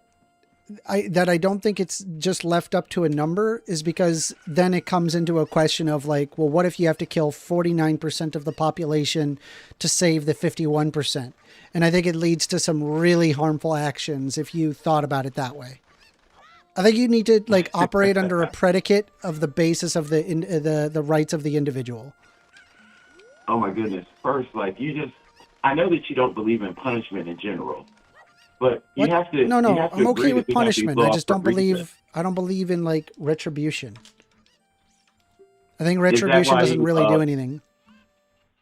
Is that why you were against the whole eye for eye when you were talking earlier? Yes. It doesn't lead to beneficial outcomes. It just leaves an eye for an eye and a tooth for a tooth. Leaves the whole world blind. Interesting. Mm-hmm. Okay. So you don't think, well, in your own personal life, you don't think there's acts of vengeance that might be warranted? Instances where retribution is warranted? Like I'm asking about your own personal there are result, instances where retribution is warranted, yes. Okay, because you keep talking in these general terms, that's why I'm trying to pin you down a little bit. But we can move past that. I love when you talk to Extremo, because although I don't agree with all of the things he says, I do agree with a lot of what he says. And I believe in conspiracy theories also. So I was curious. The Epstein Files has confirmed to you that Trump is a petty. Yep. Have they confirmed anything else to you? I mean, I already knew Bill Clinton was likely as well. Okay, so that's 2 things. I always thought that Trump was kind of very suspicious ever since the Epstein Files were a thing. I was just like... I know, I already granted that. That's why you have 2. I'm thinking of what other things has the Epstein Files convinced you of now. They just confirm further things. Like, same thing with Prince Andrew. Like, I knew that guy was a pedo. You saw that BBC interview? Mm-hmm. It was wild. It was like watching a grown man's 40-year career go down the tubes in the matter of, what was it? Maybe 20 minutes. It was wild. Always fun to see. But wait, seriously, focus on my question for a second. So many things have been released and so many names and things of that nature. Has your opinions changed on any other people? Because so far we only got 3. And Trump doesn't really count because you already hate his guts anyway. Sorry, can you repeat that? What other people are you condemning from the Epstein files now? I don't know. I haven't really looked into it in a great level of detail. Why not? I'm curious. Because there's like 3 million files, and I don't want to read about pedophiles all day. So you'd rather be ignorant of who's doing what? It's not that I would rather be ignorant. I just, I'd rather I'll hear a synopsis from somebody as opposed to combing over 3 million yeah, files. But you'll hear the synopsis from somebody from, okay, forget it. You know what? We're not going to go there first. Got another odd question for you. Might heat you up, but don't get mad at me, okay? How many Americans do you think have been killed by ICE agents? Americans? Yes. How many has it been so far? 3, I think. Okay. So my next question would be, But how I don't many know. Americans? There may be like more numbers that are just not there. I don't know. That's fair enough. You could throw out any number you want to be honest. I'm just curious because my next question is, how many undocumented immigrants have killed Americans? Well, just so you're aware, an undocumented immigrant is also an American. No, they're not, motherfucker. That's the whole point of it. If they were Americans, we wouldn't have ICE because they're here illegally. What are you talking about? Well, they would be an American if they are South American. Oh, my God. You should be ashamed of yourself first. Ashamed of what? They're American. What do you want? Have better education in the U.S. All right, you know what? You're right. I'm sorry. That's my fault. I gave you way too much wiggle room. My bad. Let me rephrase that. Okay. First Amender. How many people have snuck into the country and killed an American, if you had to guess? I think it's like 2,000. Okay.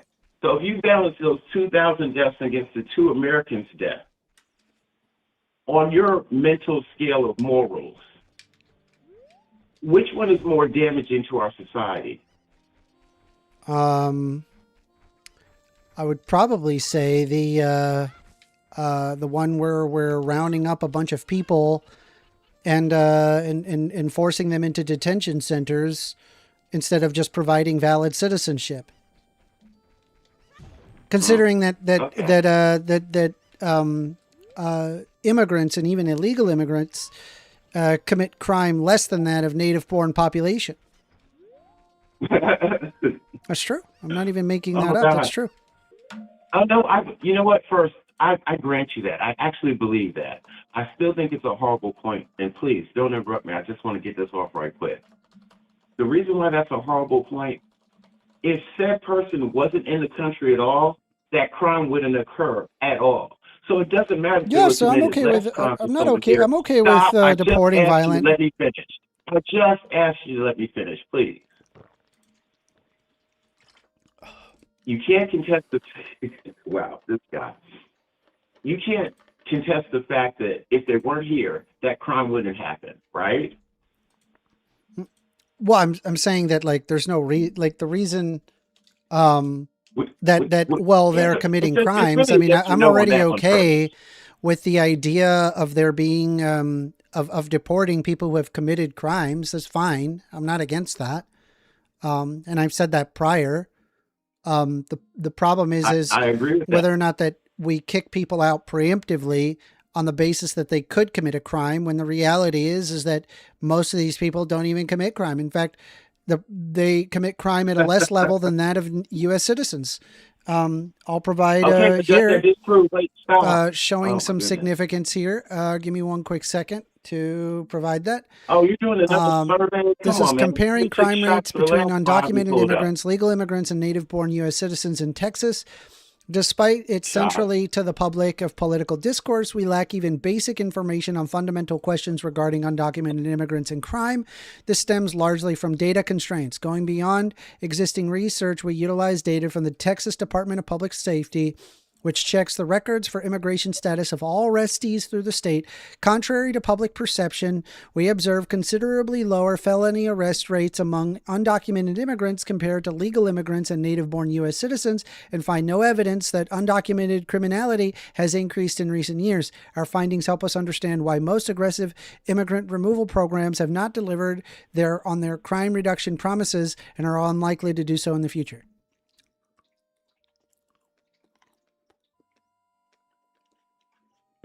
Are you finished? I mean, they committed less crime. It's true. They do. Yeah, okay. Does that just prove the point that if they weren't here, less crime, okay, if we're going with less crime would occur if they weren't here committing that crime, correct? No. How is that a no? If they're here and they commit the crime, First Amendment, I understand that your logic and your emotions clash a lot. But logically, what you're saying is a person could commit a crime here in America. So let's try it this way. Let's say the population is 1,000 people. Okay. If the population is 1,000 people, and let's assume 100 people commit violent crimes. Okay. What is the percentage of crime there? You said 100. You said 100 people commit crimes, and it's 1,000 population. Yep. 10%. 10%. That's correct. The crime rate would be 10%. Okay. So let me just write this down real quick.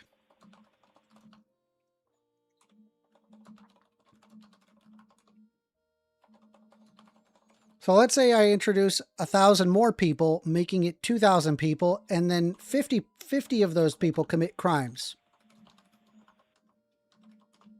Right?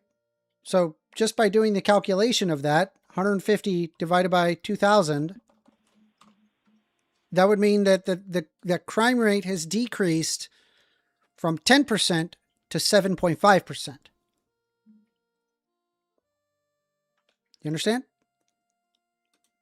You consider that a decrease?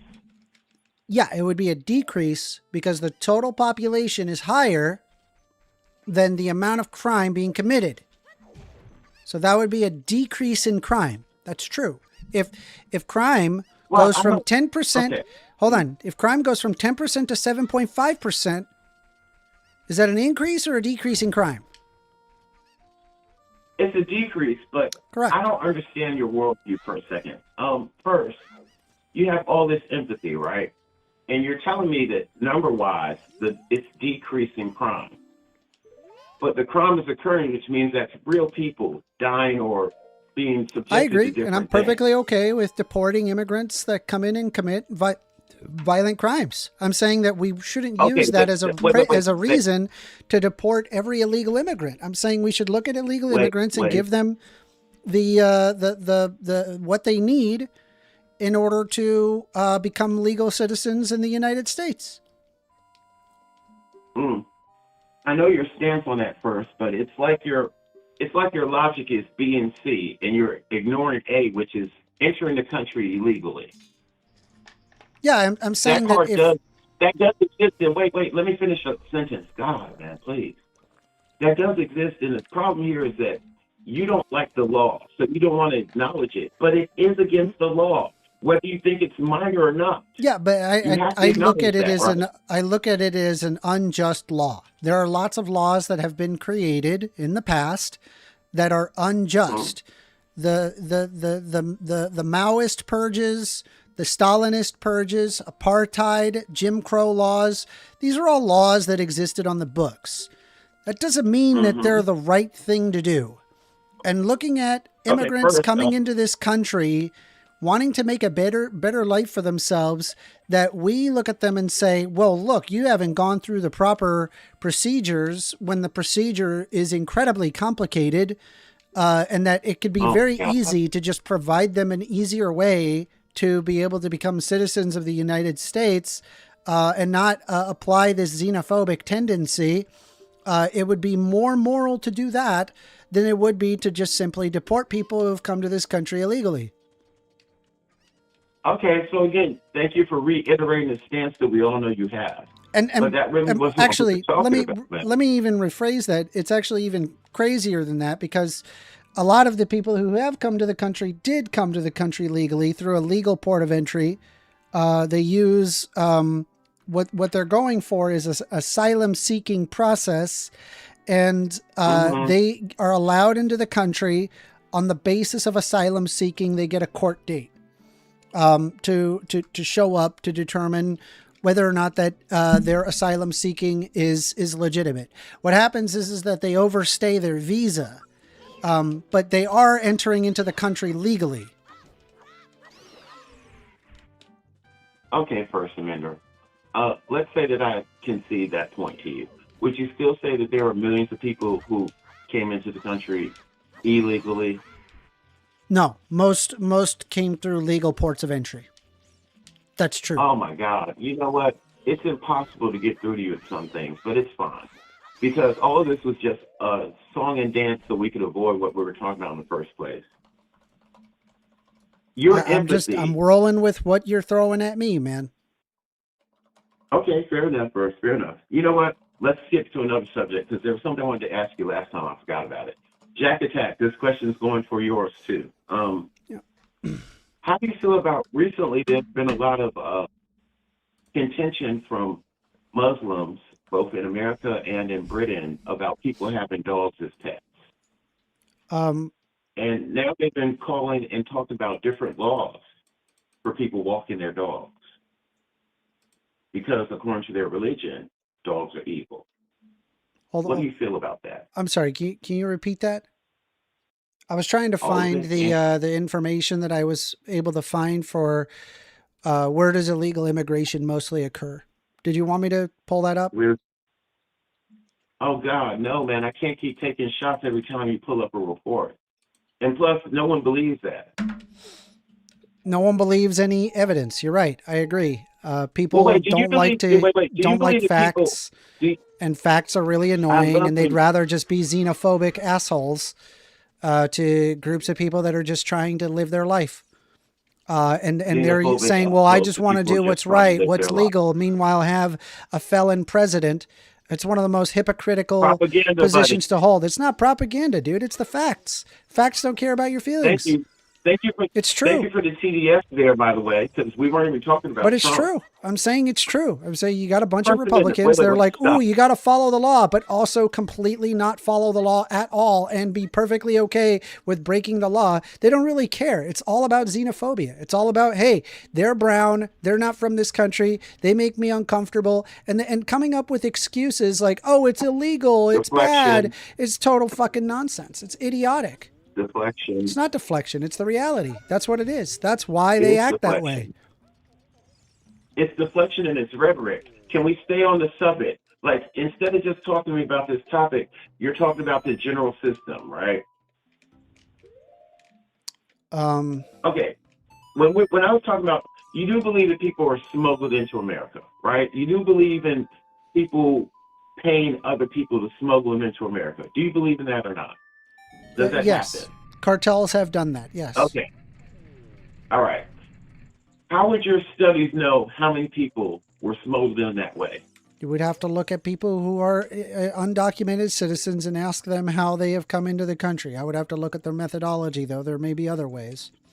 I know, for example, there was a creative way that was done regarding the IRS, where they were able to see that there was additional taxes being levied against people despite having an X amount of citizens, that they saw a difference in how much taxes were being garnered versus what the actual population was, which is interesting. I mean, I'm sure there's different ways.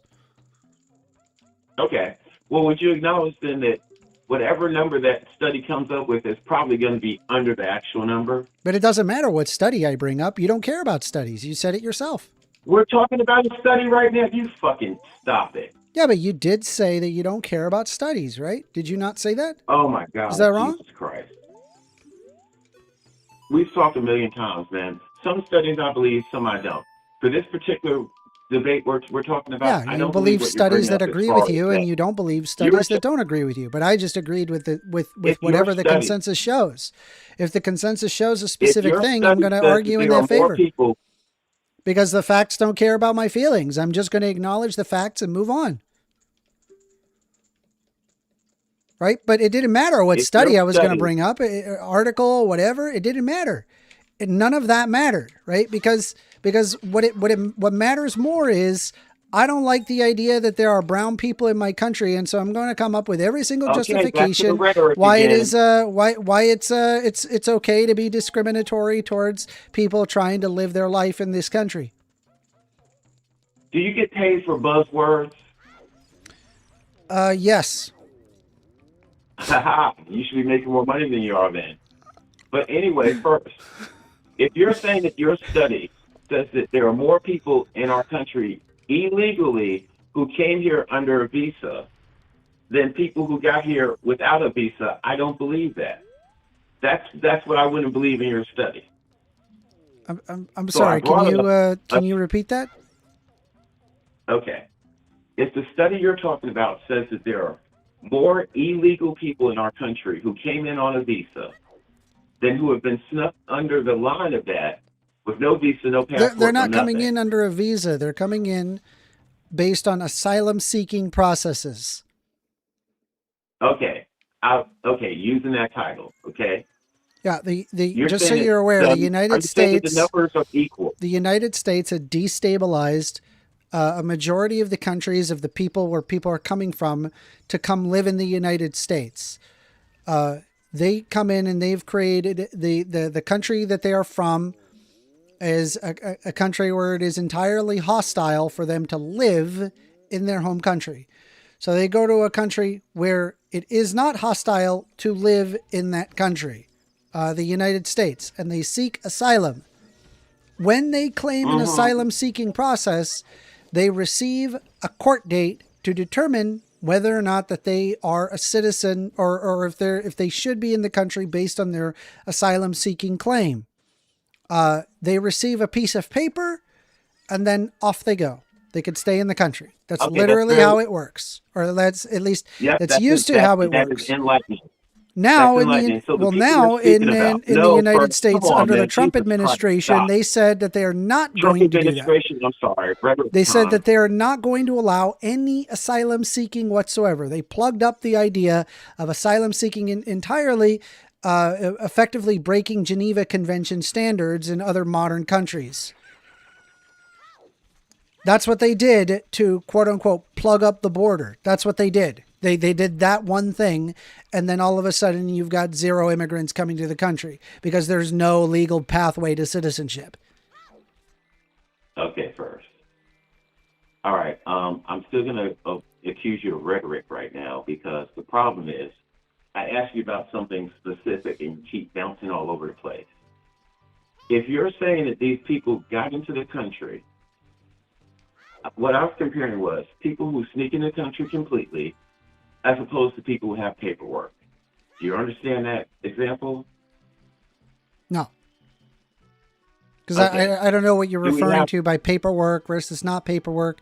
Is a person with an Motherfucker, you asylum just seeking babbled claim, about paperwork is that for 7 paperwork? minutes. What are we talking about? Is a person with an asylum seeking, like a person, for example, with a T Yes, visa that's or a U paperwork, visa first. is going to be different from somebody that has an asylum seeking claim and has a piece of paper that gives them a court date. Those are two completely separate things. You are literally playing dumb. So you I know am what? not I will playing play that dumb. game I'm with saying you. I don't You were playing understand dumb. what you mean. I'm telling you, You're I right. don't. You know what? I'm sorry. You're I'm not sorry. being I'm specific sorry. in what It's you're my fault. saying. You know what? You're right. It's my fault. I'm gonna make sure that I say this very clearly. There is one group of people who enter the country illegally. And by illegally, I mean that they are snuck into the country in the darkness of the night. They have no ties to our government at all, and they live in this country. Then there's another group who have entered the country through a visa, passport, anything that involves going through the American government itself. Am I clear here? Do you get the distinction between the two groups I'm talking about now? Sure. Go How ahead. is that not clear, man? So you do get it. Okay. What I was asking you was the number game. Which group do you think is more prevalent in America right now?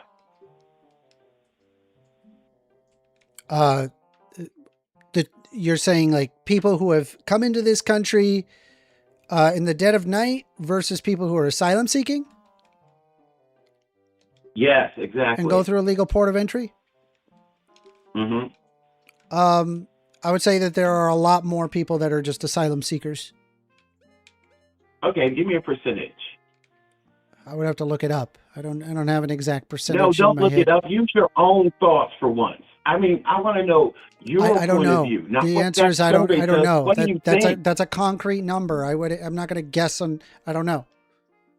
But It's called a guess. It's more asylum seekers than there are people coming in on the dead of night. Wow, man. It's like you can just push buttons and say the same thing every time. It's incredible. All right, first, we kind of got a little bit off one of the subjects, though. What did you think about the whole Muslims and laws against dogs? What about Muslims and laws against dogs? Wow. Oh, my God. Okay. Just explain it. I don't know why you got to be flabbergasted when I'm asking you. I don't know what you're talking about. Okay. Well, there's some people in Islam who are proposing laws in New York to change how people can walk their dogs because dogs are offensive to a lot of Muslims. This is also happening in the UK. So I'm asking what your general idea or feelings about that are. I don't know. I would have to look up what it is. My God, you have to look up every opinion you have. Yeah, I need to understand what the hell you're talking about. I don't know. I don't know what you're talking about. Okay. You just say, hey, All right. dogs, Muslims. Well, and I'm like, okay, well, let me read about it. And then you're like, don't read about it. No, don't read about it. You got to be as ignorant as me. Like, what are you doing, dude? Read. Ignorant is me. Okay, you know what? First, yes, look it up. Please look it up. Thank but you. I was just asking you. I will. Okay, let me ask you a question. Muslims. If you're at a party or something Hold on. socially, someone asks you a question, dog, do you whip out your phone and Wikipedia New at the York answer? City. Let's see here. I'm looking. You drone. You Borg. I'm looking.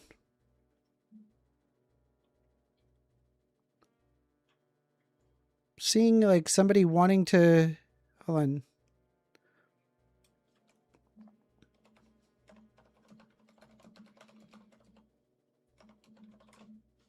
Trying to see if I can find it. First. Okay. I can talk to you while you're looking it up, right? I'm just hearing like fine to introduce protecting puppies from Sharia Act amid criticism over post. So let me look here. Hold on. This is The Hill saying Randy Fine is introducing a bill in support of dog ownership as he faces a wave of criticism over a social media post he made about choosing dogs over Muslims. A brief bill titled Protecting Puppies from Sharia Act would block federal funds from flowing to any state or local government that prohibits residents from owning dogs. It's not clear if any such jurisdictions exist, though some areas do have breed restrictions. A non-binding sense of Congress section states that Sharia law is a foreign concept that is against the pursuit of happiness and that it is a right for all Americans to own a dog. Text of the bill, the first was shared on The Hill.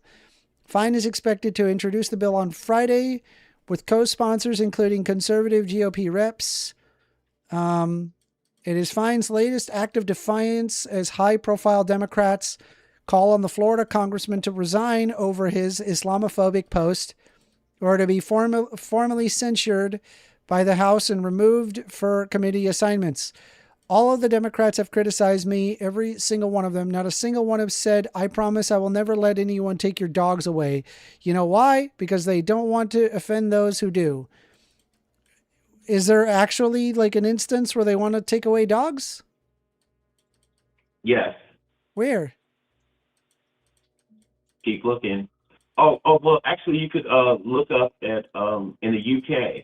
There was an incident that went viral because a woman was walking her dog, and she's going past a couple of Muslim people, and it almost broke out into a riot. They actually had to have 5 cops escort her back to her own street. And she was literally just walking her dogs. But by their religion, dogs are devils. It's not that they're devils, it's that they're gross. They're not sanitary. It's not that the dogs are devils. No, thinking Yes, that, it's like, yes, what is it? stop. It was, I've read multiple books on Islam. I know what their positions are. I know what they all are. right, well then, find Right? that. They don't consider dogs to be devils. They consider dogs to be unclean, which is fine. Whatever. But I genuinely want to know where there is an instance where Muslims are telling, I don't know, in New York City, they're telling to not have dogs, or is this just dumb rhetoric that isn't reality?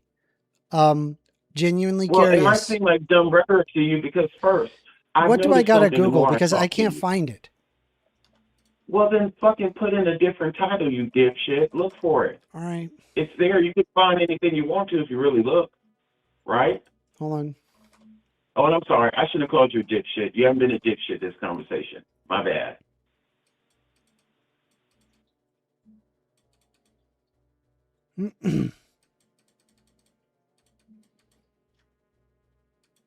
Hold on. Oh, so anyway, while you're looking that up, first, I've noticed you have a blind spot. There are a lot of news items and things that happen that you don't seem to know anything about. Yeah, it just looks like they're talking about a controversial social. It just seems like they're talking about a controversial social media post. There's no law that's being introduced to not allow dogs on behalf of Muslims. This is like the thing where you always say, "Oh, well, I don't care, so it's not important." No, I didn't say I don't care. I said it's not fucking there. I said I can't find it. I didn't say. Do you not understand? Like, bro, do you see how annoying that is when it's like, I'm just telling you I can't find it. If you have it, I'd be glad to look at it and then I'll acknowledge its existence, but I can't find it currently. It just appears to be somebody who's doing some social media post on dogs in order to rile people up. Okay. Well, you know what? First, I'm sorry. How about this? Just talk to me like we just met on the street or something. And I told you this story that I heard that they're trying to make laws where people can't have dogs in New York City. I mean, without looking at your phone. Wait, please. Let me finish the question at least. Without looking at your phone, what would you say to that, to the person? That's what I'm asking. I don't want a survey. I don't want fucking consensus. I would say, I don't know about that. Where did you hear that? Where did you get that? Oh, I heard it on a bunch of websites. I saw this Muslim lady talking about it on the news. I saw this white guy who was upset because his Muslim neighbor doesn't want him to walk his dog. I watched a bunch of social media. I'd be like, it sounds like, is there any credible source or anything? I would want substantiation. You can't just say it, right, and then just be done with it and never mention anything. You're getting upset about a social media post. You ever see? I think I actually have something for this. Hold on. Let me see if I can find it. Are you looking at something else up, man? I can't keep taking shots. No, I just thought this is funny. Hold on.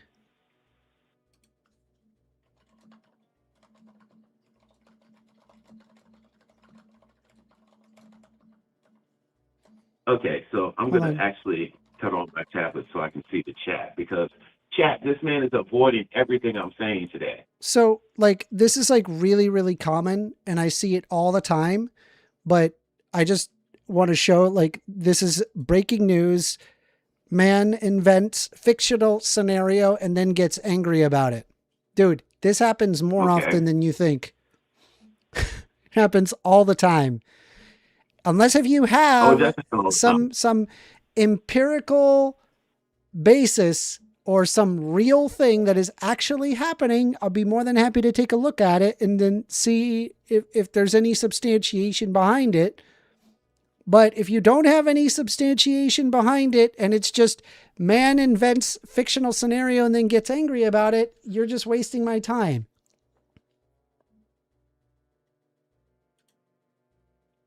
All right, I see a picture of a guy who looks like Alex Jones last enlightening. But what's the post about? What did he invent? Yeah, it's man invents fictional scenario and then gets angry about it.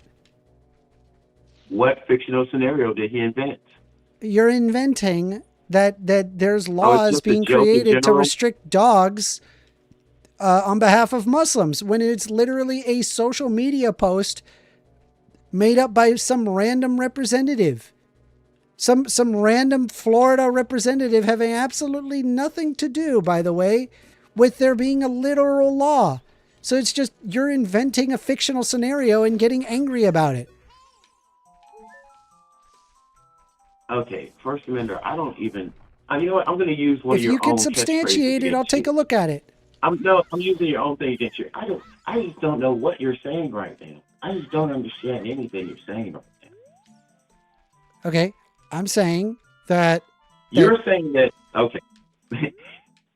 The whole thing that I'm telling you about is more than just social media posts. There are a bunch of articles about it. Honestly, where I am, I can't look it up for you. well, but if you look into it, you'll find find it, and I'll because take a look at it. If you have it, I'll take a look at it. If someone has Okay, it in fair side enough. chat, I'll I'll put look it on at the it. back burner. Send a link All right, I'll if put it you on the can back find burner. this infamous article.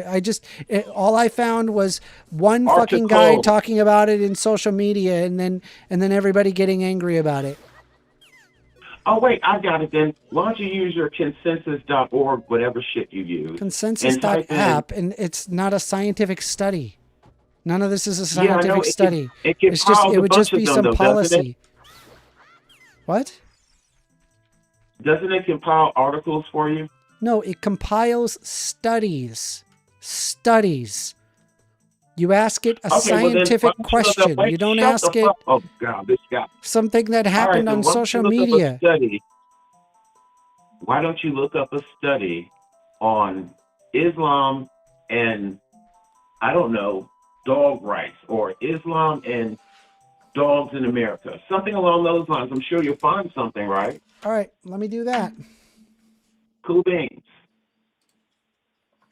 I didn't bring my laser pointer, so I can't get your little cat ass to Islam, pay dogs' attention and rights. focus. In Islam, dogs are considered Allah's creatures, deserving of kindness and compassion, with specific rights to food, shelter, and humane treatment. This is fine. Introducing Protecting Puppies from Sharia Act. MAGA lawmaker launches Protecting Puppies from Sharia Act. Reddit, what is the actual ruling of owning a dog in Islam? Congressman Fine introduced legislation to protect puppies. Dogs in Islam, animals in Islam. Hello all. Are there any Muslims here that own a dog? Daytona Beach saying New York City activists explained jokes behind Randy Fine's anti-Muslim rhetoric. Why are dogs as pets considered haram? Florida congressman to introduce Protecting Puppy. Okay, so it's the same fucking thing. It's guy Okay. makes up thing All on right, the I'm gonna- internet and then gets mad about it. It doesn't exist. It doesn't exist. My God, first, you are like willfully Dude, I'm blind sometimes. Googling what you asked. I'm trying to find what you asked. I'm on page fucking 2. How long do I gotta search? Do I gotta go to page 10? Okay. And then you're satisfied and you're Can like, oh, someone- now First Amendment, your good faith? Bro, I hate it when you Can go and you say someone- that I am being so bad faith when I'm simply asking for the information you claim exists. And then you're saying, I bet if you Okay. search this, When I thought that it would you're be there. ranting, You're Great. ranting. If it's Let's more look it than up. 5 Let's find sentences, what you're it's a talking rant. about. All I'm finding You're is ranting. finding ranting. a thing, making up something that exists, and then riling up a bunch of idiot Republicans who are going to vote for these fucking morons because they don't actually have any real policy. Okay, so now it veered off into idiot Republicans. What does this have to do with politics and Republicans or Democrats? Nothing at all. Because it's But just Islamophobia. With somebody in the It's chat, I know dumb someone in the Islamophobia. chat can put up articles. Someone please find something to send him for Republicans this. are classically anti-Islamic, classically anti-Muslim, right? They're actually, in reality, they're anti-brown in general. If you're brown, Mhm. you're a bad person. You're a Okay. worse person than white people. Cool. Okay, yes. I noticed that you still, the reason why, I'm not saying you're bad faith first. What I'm asking you is, it seems like you base all of your opinions on whatever knowledge you can put your hands on that you get electronically. How many of your decisions do you make from your own common sense and what you think a life situation is? How much that I get from my own comments? I don't know. I don't have an exact number for you. It depends on the situation. It depends on what you're asking. You're talking about something that apparently happened, and I'm like, okay, let me Google, what has happened. What does it specifically say in the law? For example, you'll have instances of, news saying that the law says one thing, only for me to read the law and it doesn't say it at all. And it's just trying to garner, a reaction. You know what? I'm sorry. I should know better than this. I'm going to approach this a completely different way. First Amender, what would you think if someone introduced or proposed, if someone proposed a law that it was illegal to walk your dog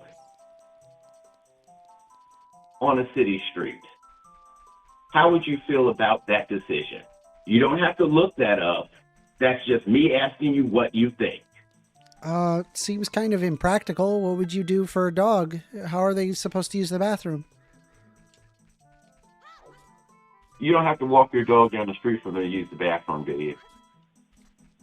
Yeah, you do. You fucking dipshit. I'm not using a pee pad. Ew. Walk your dog. Wow, Lazy really, fuck. you Also, really pick up the engage poop while you're at it. Just engage with the question, man. What are we doing? Yeah, it would be unjustifiable. I don't like the law. This is how silly you are right now. You can have a backyard. I am engaging. Do you not hear what I just said? I just engaged. I just engaged, asshole. Boy, oh boy. I engaged. First Amender, take those glasses off for a second. I engaged. No, you didn't. You just yes, I did. Because the law was walking their dog on a city street. And you're like, well, where are they going to go to the bathroom? The backyard. I don't know, in the apartment. There's 100 different alternatives. What? Not everybody. Who the fuck has a backyard on the fucking city, dude? Are you serious? Who the fuck has an actual backyard in the city? What a dumb thing to say. Nobody's got a fucking, unless if you're fucking loaded, dude. No one's got a fucking backyard in the city, dude. It's a city. You don't have a backyard. What are you talking about? This is why people can't walk have your rational dog. Conversations with people. I can't like have you. a rational conversation because a man No, is because you're making up deflecting. fictional So sad, scenarios man. and then getting mad about it, and then you get upset at me when I'm just trying to find some substantiation behind what the fuck you're saying, other than where it just comes down to, I don't like brown people. I don't like people that believe in different things from me, and they make me uncomfortable, and they make me upsetty spaghetti, and I wish that they weren't here, and I'm going to come up with every justification why we need to not have these people in the country. Fucking bullshit, dude. And this rhetoric has been brought to you by First Amender. That's correct. This is Like and rhetoric, subscribe. and it's not wrong either. Like and subscribe. Like and subscribe. Good job, man. All right, well, first, I enjoyed getting on your skin. That was kind of fun. Good talk, AWOL. Bye-bye. Take care of yourself, man. Enjoy the rest of the stream. What the fuck was that?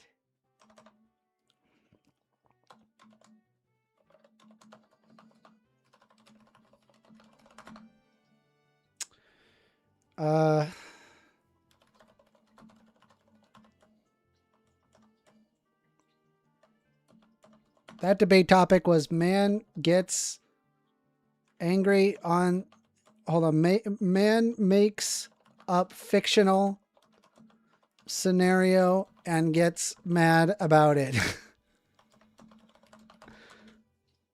It's exactly what that was.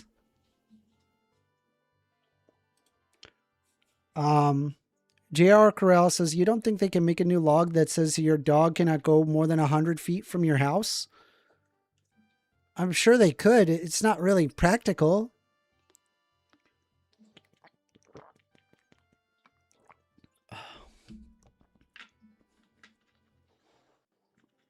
What would you think if the city said that we're implementing a forced dog bathroom spots in front of every apartment complex, and that's the only place you could take your dog to? I would consider that unjust. Considering dogs need more than just a spot to pee, they probably need to go out and look around. Bigleaguedrew just threw up a $5 super chat. Thank you very much, saying, have you ever played Barony? If not, you should. I have not played Barony. I don't even know what that is. I've been having fun with Zelda, though. It's been great. I'm enjoying it. But again, I mean, this is like a situation where it's like man invents fictional scenario and gets upset about it. It's like, why are we getting upset? This thing didn't happen. People in New York can walk their dogs. And while dogs, and I believe it's like dog saliva is considered haram, that doesn't mean, therefore, Islamic people can't own dogs. There's no reason why an Islamic person would tell you you're not allowed to own a dog. And then secondly, we're not going to have Sharia law in the United States. It's never going to happen. It will never happen. Never, never. Not in 1,000 million years is not going to happen. You're not going to get Sharia law in the U.S. It's not happening, period. There's no push for it. Nobody is arguing it. Again, it is man invents fictional scenario and then gets angry about it. It's completely insane. Be in reality. Like, I don't know what to tell you. All right. We got Saria's song. We're gonna do a Saria song for that Goron dude. Cowcrapper says, got the Zelda N64 games on my Steam Deck for nostalgia purposes. Based. Amender doesn't know squat about Islam. Well, considering that I've read the Quran as well as supplementary material on Islam, I do actually know about Islam.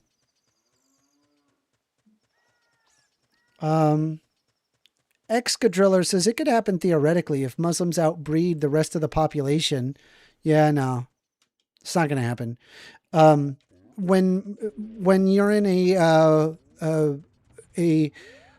quality of living situation that's very low, population or birth rate is quite high.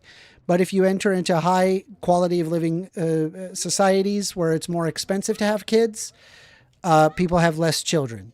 As it turns out, if children are more expensive or that it is economically not feasible to have children, people don't have children. That includes Islamic people that move to the United States. Brown people are never going to replace. It'll be fine.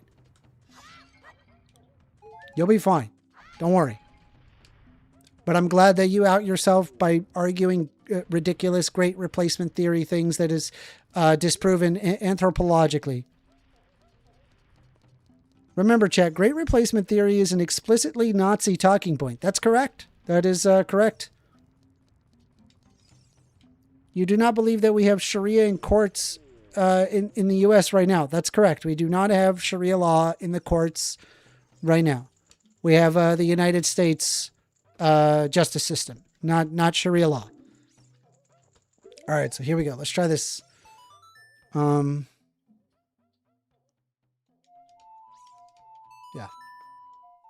I remembered. We're taking calls. Let's see here. Jack Attack says, Amender has never debated against a Muslim. Wrong. I have debated against Muslims. I've been intensely antagonistic towards Muslim extremists. I do not like Muslim extremists any more than I like Christian extremists. Because that means he hates brown people according to his logic. No, it has nothing to do with hating brown people. It's where if there's a brown person that argues against basic human rights and decency, I'm going to push back against it. It has zero relevance as to whether or not they're brown. That doesn't mean I dislike brown people. That just means that I dislike whatever it is that they're arguing. Let's see. If you think that Sharia law in the courts states that you may not be a reader of books, yes, that's correct. Leah Bobega says, remember chat, remember Margaret Sanger, who founded Planned Parenthood, was literally the person who inspired the mustache fellow. I mean, Margaret Sanger had some racist beliefs. I mean, we don't have those beliefs anymore. That's not a belief that I would hold. So, I mean, if I would imagine if you're probably born during that time, you probably feel a specific way. By the way, if you guys have not hit that, hit the like on the video, if you would be so kind. I appreciate it. I do these debates all the time. We are taking calls. Phone number is 202-998-5218. Let's see. What are we going to be able to do the big Goron dungeon? What is it? Dodongo's Cavern?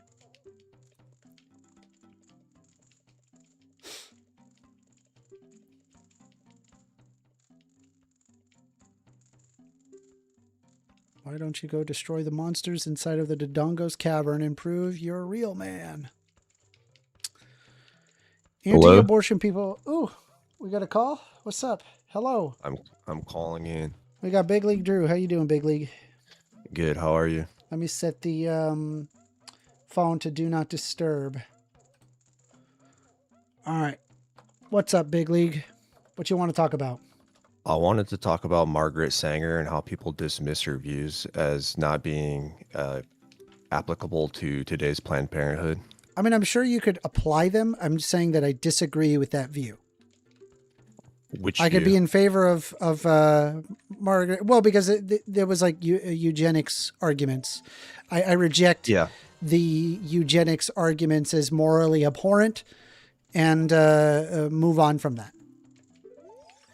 Well, the argument, though, is that she was a eugenicist and a racist and wanted to have black people abort their babies. And her plan was to actually set up these clinics in low-income communities because she thought that would be most effective. And if you look at the statistics today, that's exactly what's occurring, although that they claim the reasons are different, but the outcome is exactly the same in what she intended for. So how could you support that morally and ethically?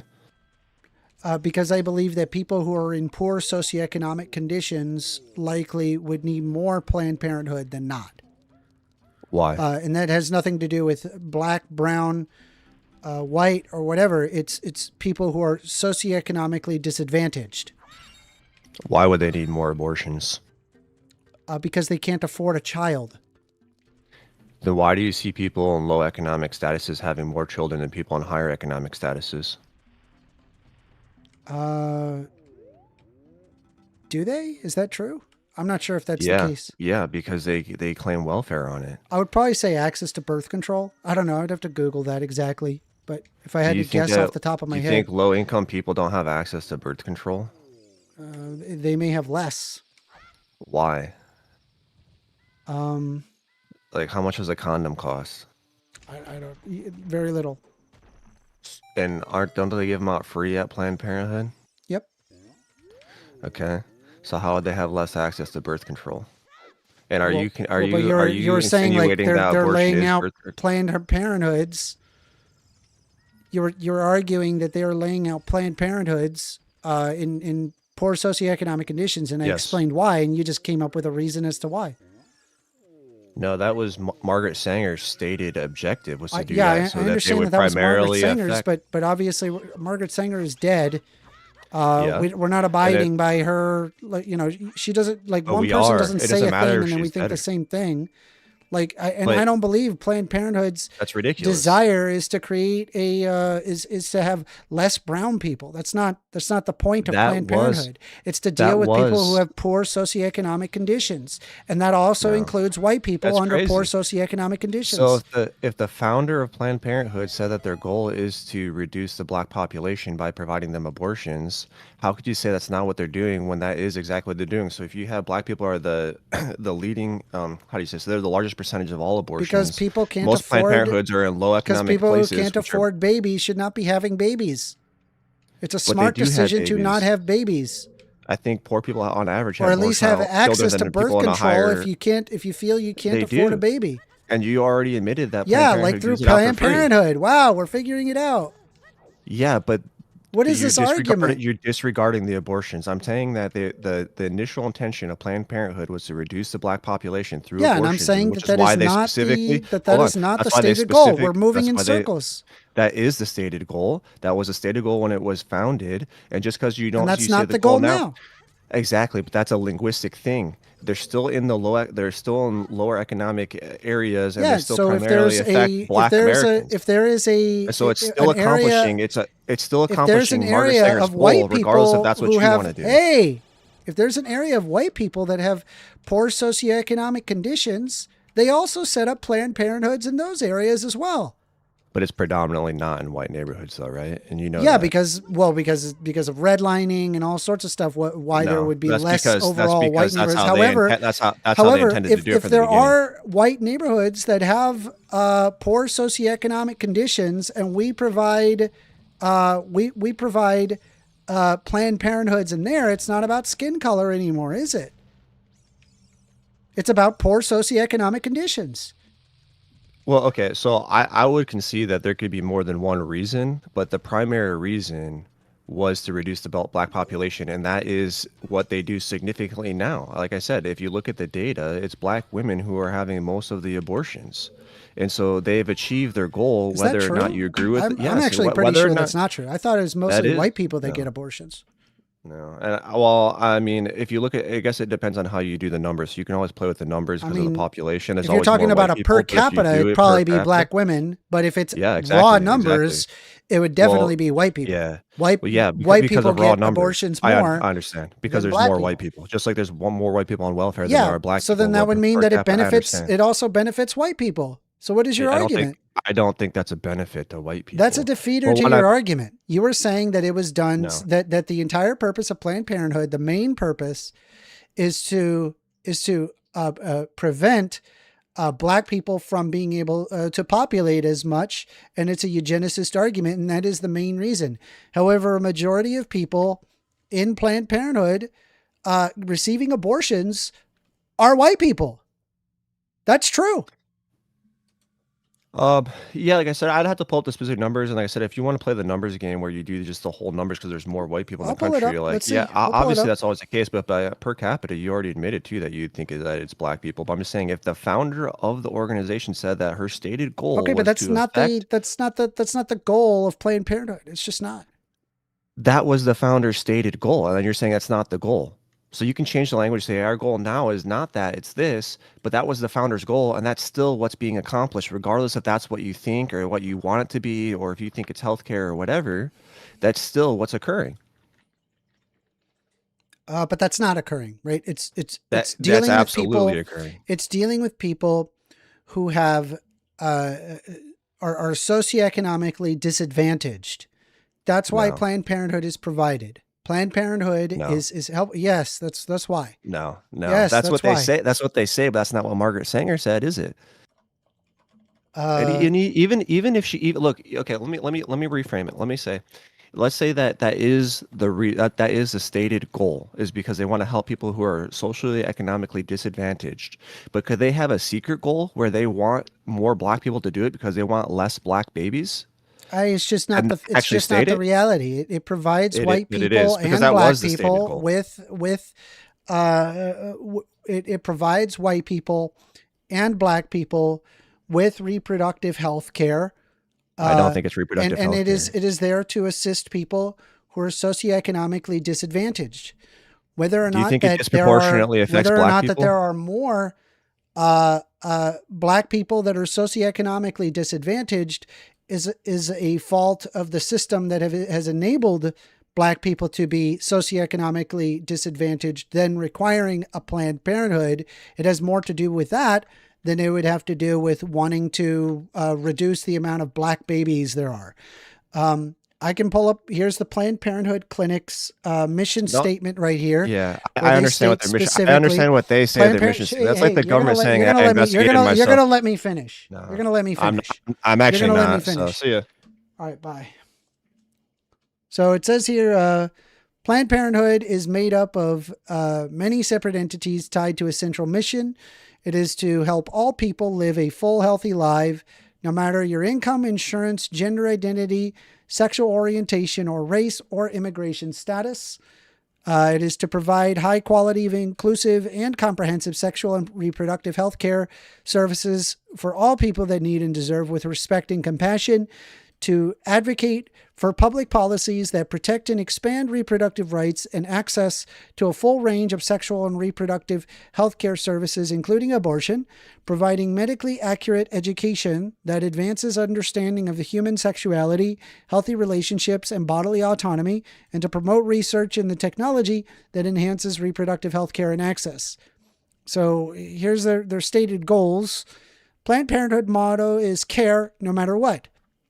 Your health and well-being are of Planned Parenthood's top priority. Planned Parenthood health centers will provide health care services no matter who you are or where you live. Each Planned Parenthood healthcare center is staffed with expert nurses, doctors, educators, and I got to open the phone line. Yeah, you're right. I'll open the phone line. All right, I'm off of Do Not Disturb. I'm taking calls. Each Planned Parenthood healthcare center is staffed with expert nurses, doctors, educators, and additional support staff dedicated to ensuring that everyone in their community has high quality, affordable care. 1 in 5 women in the United States has chosen Planned Parenthood for healthcare at least once in their life. Community is the heart and soul of Planned Parenthood, and we are invested. Hold on, sorry.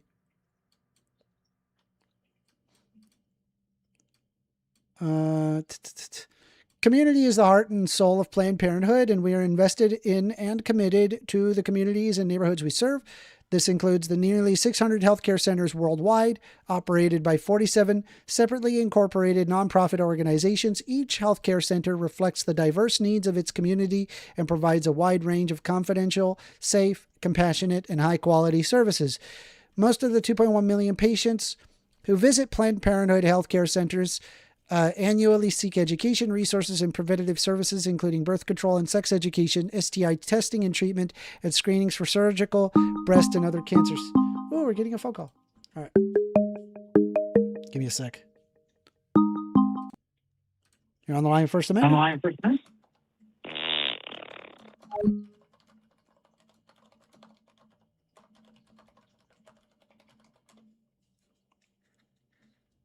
Okay.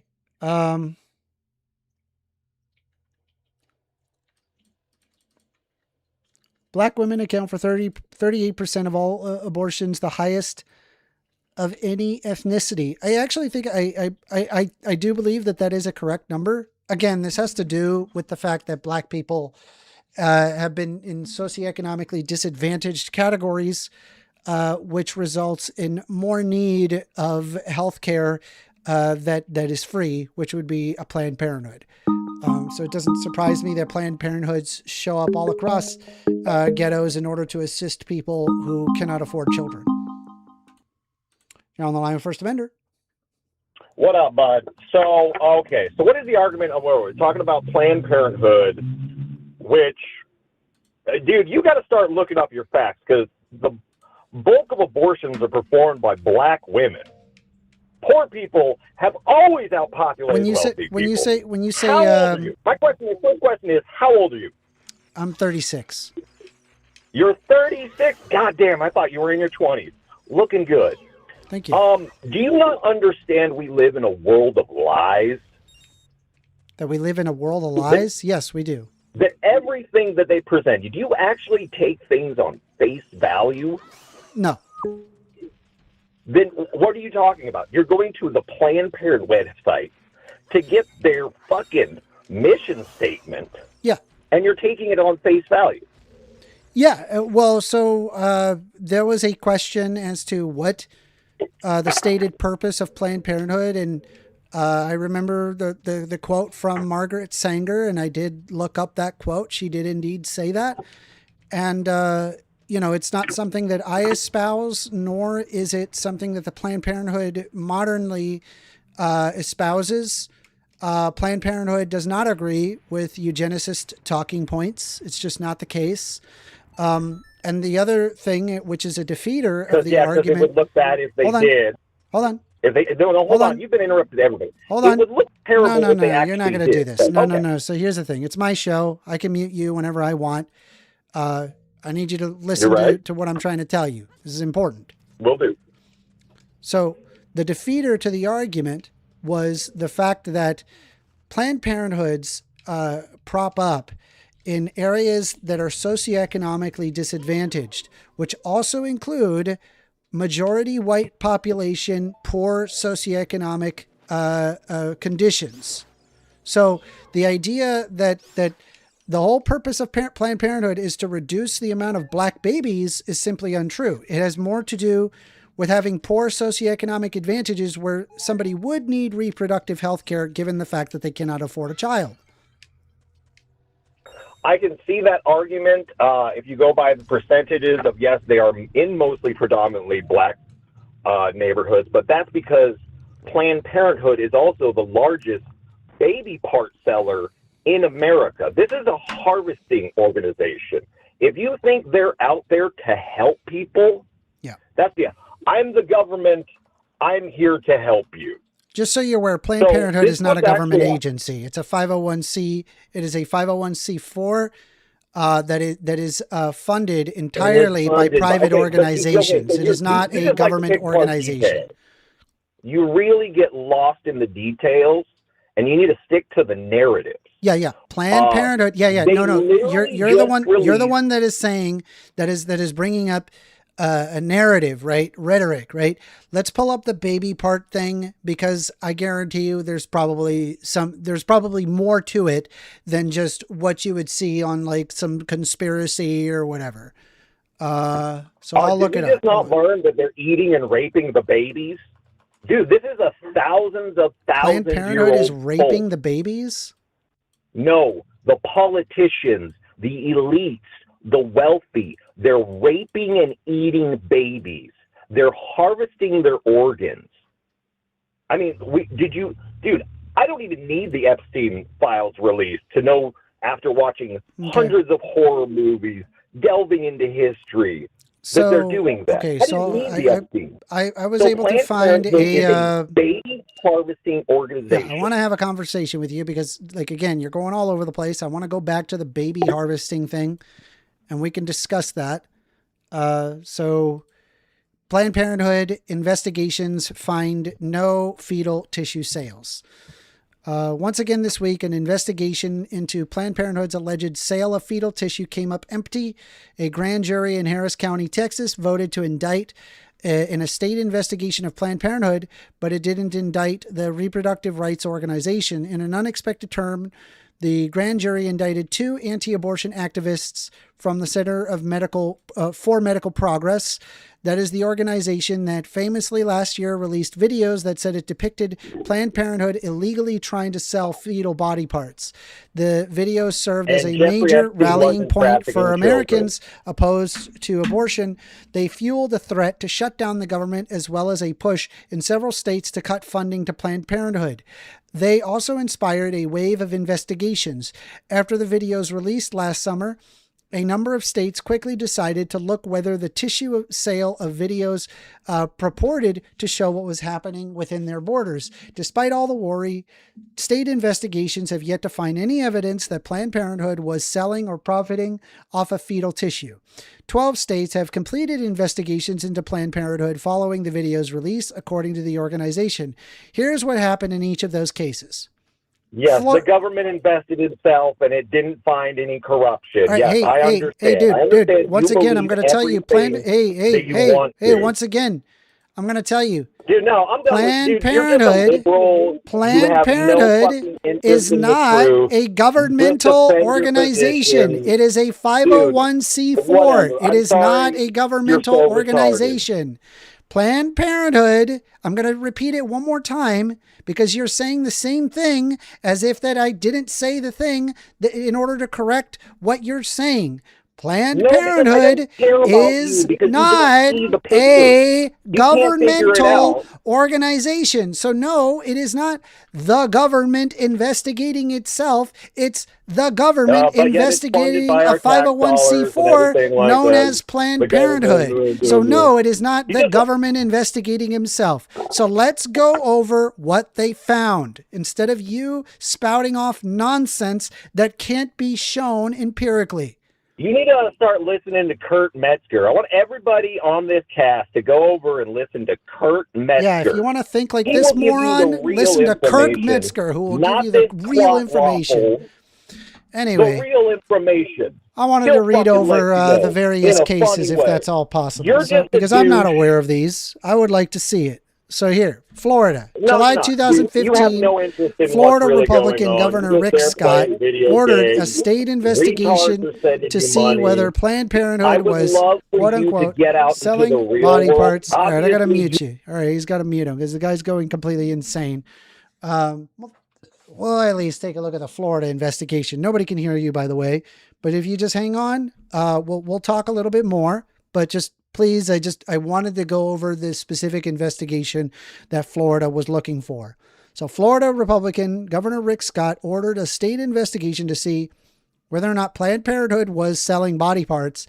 Political Florida reported at the time.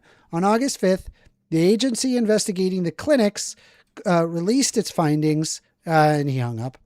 Yeah, Republicans tend to be very anti-facts, anti-position. What they'll do is that they'll cling to the most insane conspiracy theories, provide zero evidence, and then when forced to show the evidence, they tuck their tail in and they run. They plug their ears up. They're a literal ostrich shoving its head into the sand to avoid a lion.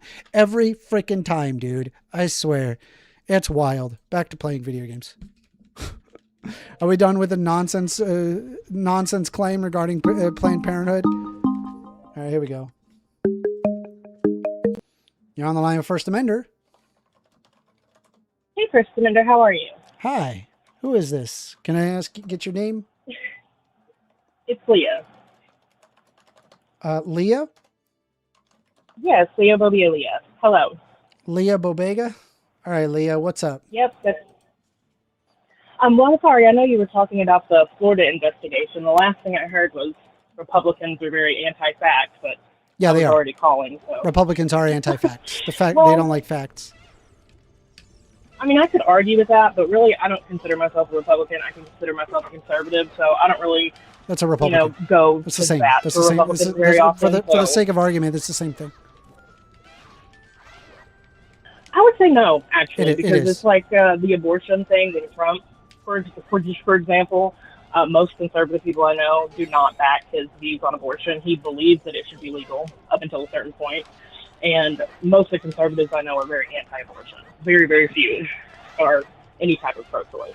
Yeah, but the conservatives will ultimately vote Trump no matter what, because it's Trump. Well, again, I'm also... Big League Drew just gave a $5 USD saying, I am not a Republican amender, but I also have a high level of integrity and honesty. I appreciate that. Thank you very much, Big League Drew, for the $5 USD. Drew is a goat and wonderfully generous person. Yes, very generous. Speaking of facts, I actually dropped a study for you. I couldn't drop it in the chat, of course, but I dropped it on your community tab.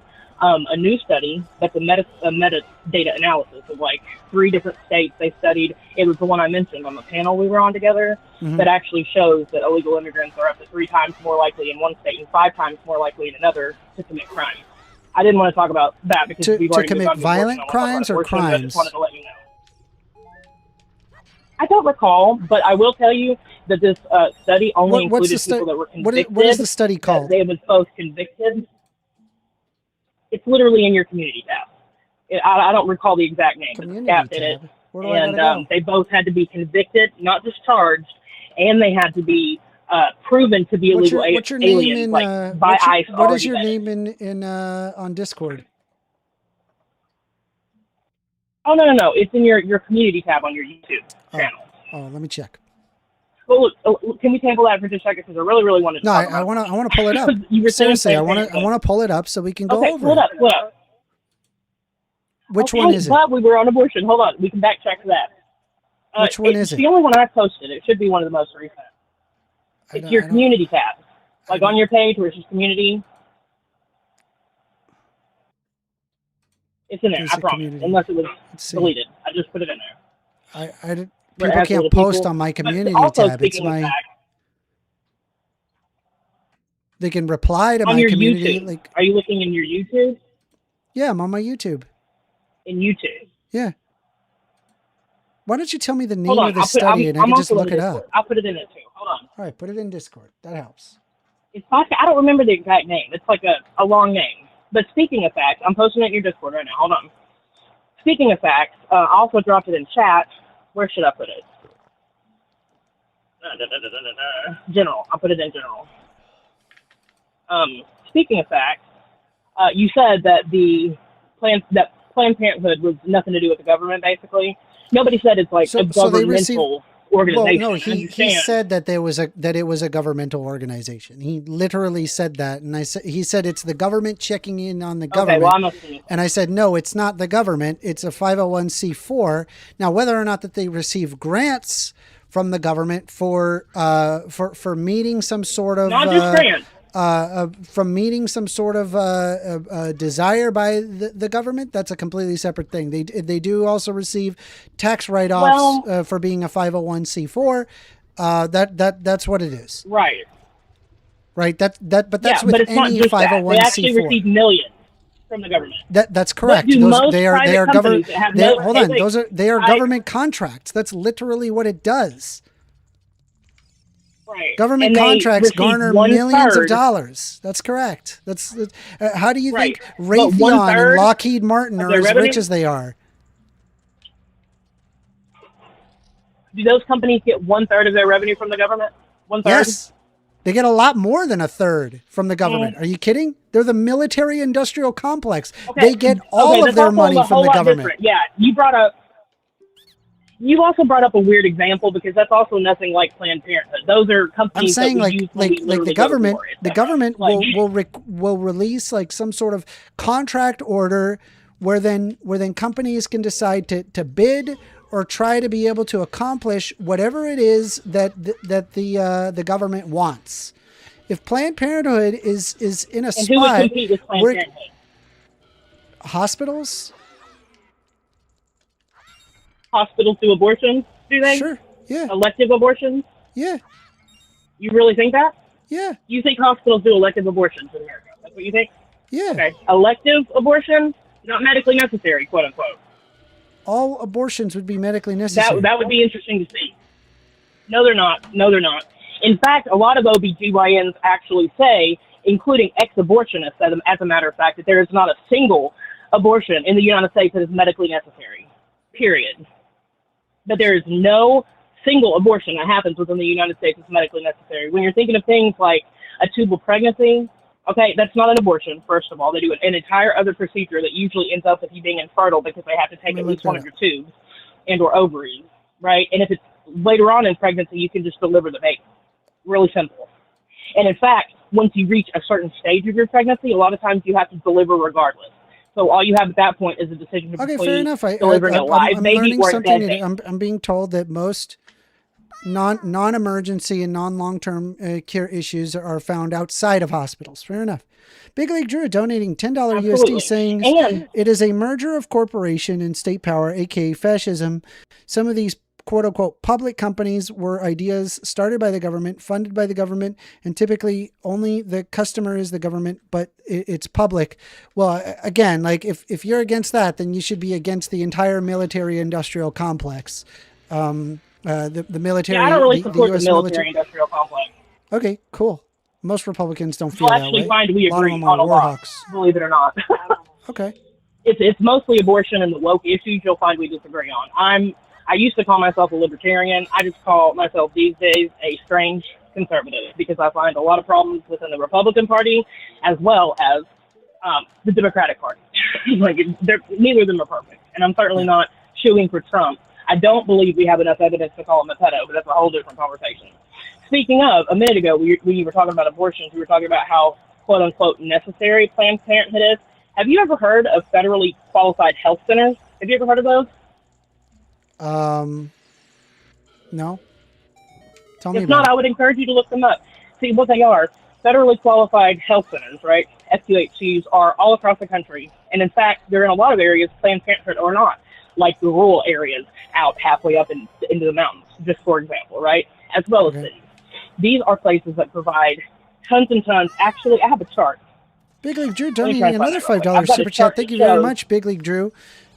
Saying, I do not support the military as it currently used and controlled. Correct. Great. That's good. I appreciate that. At least you're consistent Right. there. Amen. See, a lot of us are really not terrible, like you might think we are. Well, I don't think A lot Big of League us Drew are is on your terrible. channel We for a just reason. we Like- disagree on a lot of topics. I mean, do you think that Planned Parenthood is in the wrong? Absolutely. Most of all because it was founded by a eugenicist who literally inspired Hitler, like I said in chat earlier. That's not even a topic that's up for debate. These are things that he published in papers and also in his own journal. That's not the stated goals of Planned Parenthood. And I'm do you realize, pointing out that it's do you realize specifically they there denied that to she to even deal with founded the it? people who are socioeconomically disadvantaged, not necessarily being eugenic. I provided a valid defeater towards his argument, which is that it's to help people that are genuinely socioeconomically disadvantaged. This would also include white communities or predominantly white communities with poor socioeconomic status. These do exist, given the fact that that there exist Planned Parenthood in predominantly white neighborhoods that are poor. That would tell me it is a poverty thing, not a race thing, right? Why would if the stated goal, you do understand, if the stated goal is to reduce the amount of black babies, why are they showing up in white neighborhoods, propping up when they are poor, socioeconomically disadvantaged? But you do understand also that whether it's for skin color or socioeconomic status, that if you are a proponent that abortions help people because of X, and it's something like skin color or even socioeconomic status, you are in fact preaching eugenics. Bigly Drew just donated another $5 USD saying, I do not know if don't know if we disagree. I don't think abortion should be illegal, but I don't necessarily support it either and acknowledge its eugenic racist founding. Yeah, I mean, I'm aware of Margaret Sanger's position. It's not something that's upheld by for Planned Parenthood. It's just not. It's to deal with people who have socioeconomic disadvantage. No, it's not what I claim. It's what I know, right? Because I provided a valid defeater. Well, do you know it took them almost a decade? If Planned Parenthoods have been placed in predominantly white neighborhoods that are poor, then that would be a defeater of the argument that it is there exclusively to make sure that there's less black babies. That would be a defeater of the argument. I said it's a proponent of eugenics. No. It's not a proponent of eugenics. It's to help people who are socioeconomically disadvantaged. It is not a eugenics argument. It is not in favor of eugenics. That is eugenics. No, it's not. Saying people should have abortions because they're poor and poor babies don't deserve to be born is a eugenics argument. That's what you're not understanding. That's not what I'm arguing. Neither is that. It's if you can't afford a child, if you're not ready to have a child, then don't have a child. You have the choice to make the decision to not have the child. However, there's nothing stopping you, a poor person, from having a child. You can go have a child. Problem is that a lot of the times children are expensive. And so sometimes it is a rational decision to make to say, I will terminate the pregnancy now. And then when I am richer, I can go ahead and have children because then I can financially support those children. You're not telling me anything. This is not a difficult concept. I have two kids. Big donated another $5 USD, said they could say what they want, but the outcome is the same regardless of the reason. Okay, yeah, it's assisting people who are socioeconomically disadvantaged. Black women account for almost half of abortion. It's not almost half of Black abortions. women account for almost it's half about 38%. It's 38%. It's not half. It's not half. Yeah, it's literally almost not half. 40%. Almost 40%. Sorry, okay. Almost 40%. Yeah. So and you don't think that has eugenic outcomes? So don't you think that if we had created redlining laws in the past and we ensured that black neighborhoods were over policed and that our educational system has been done specifically to ensure that money that is gained is garnered through a percentage of property taxes, and given that the property value is lower in poorer areas, that would result in worse off educational outcomes.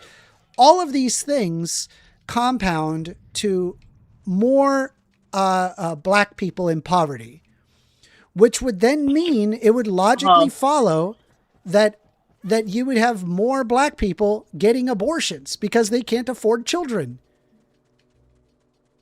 I feel like your logically word is carrying a whole lot of weight right now, because that's what do you mean? I'm pointing out right? the logic of what I'm thinking here. Let me tell you what tears right, and let me tell you what defeats your whole argument. If that was really how the government and most black people thought that are in these communities, then it wouldn't be things like abortion that they are the proponent of. It would be things like school choice. It would be things like a meritocracy, where they could prove they were better at X, Y, or Z and actually compete with other people. It would be them being able to take their tax dollars. Wait. The problem, school choice doesn't work. School choice doesn't work. School choice doesn't work. It doesn't work. We've done it. We've done it before. So what happens in school choice is that it actually defunds schools in general, because what happens is the whole point of having school choice is so that way people choose what school they go to. But this fundamentally what it causes is more money ends up going to private schools and less towards public schools, where public schools legitimately need it, as opposed to like a private Christian school that already receives funding. Right. What it does is it actually pulls away money from public schools that need it and gives it to already affluent schools. It's right. Complete. It's literally why does it do that? Because why does it do that? Because overwhelmingly the people that argue this are Christian organizations that want to get public money to exist. No. I'm not talking about the ideology. Logically, why does that happen? What happened? Why does the money go from the public school to the private school? Why does that happen, Aminder? I would probably say because capitalism doesn't always no. You're making it too complicated. In everybody being result in everybody being having the same opportunity.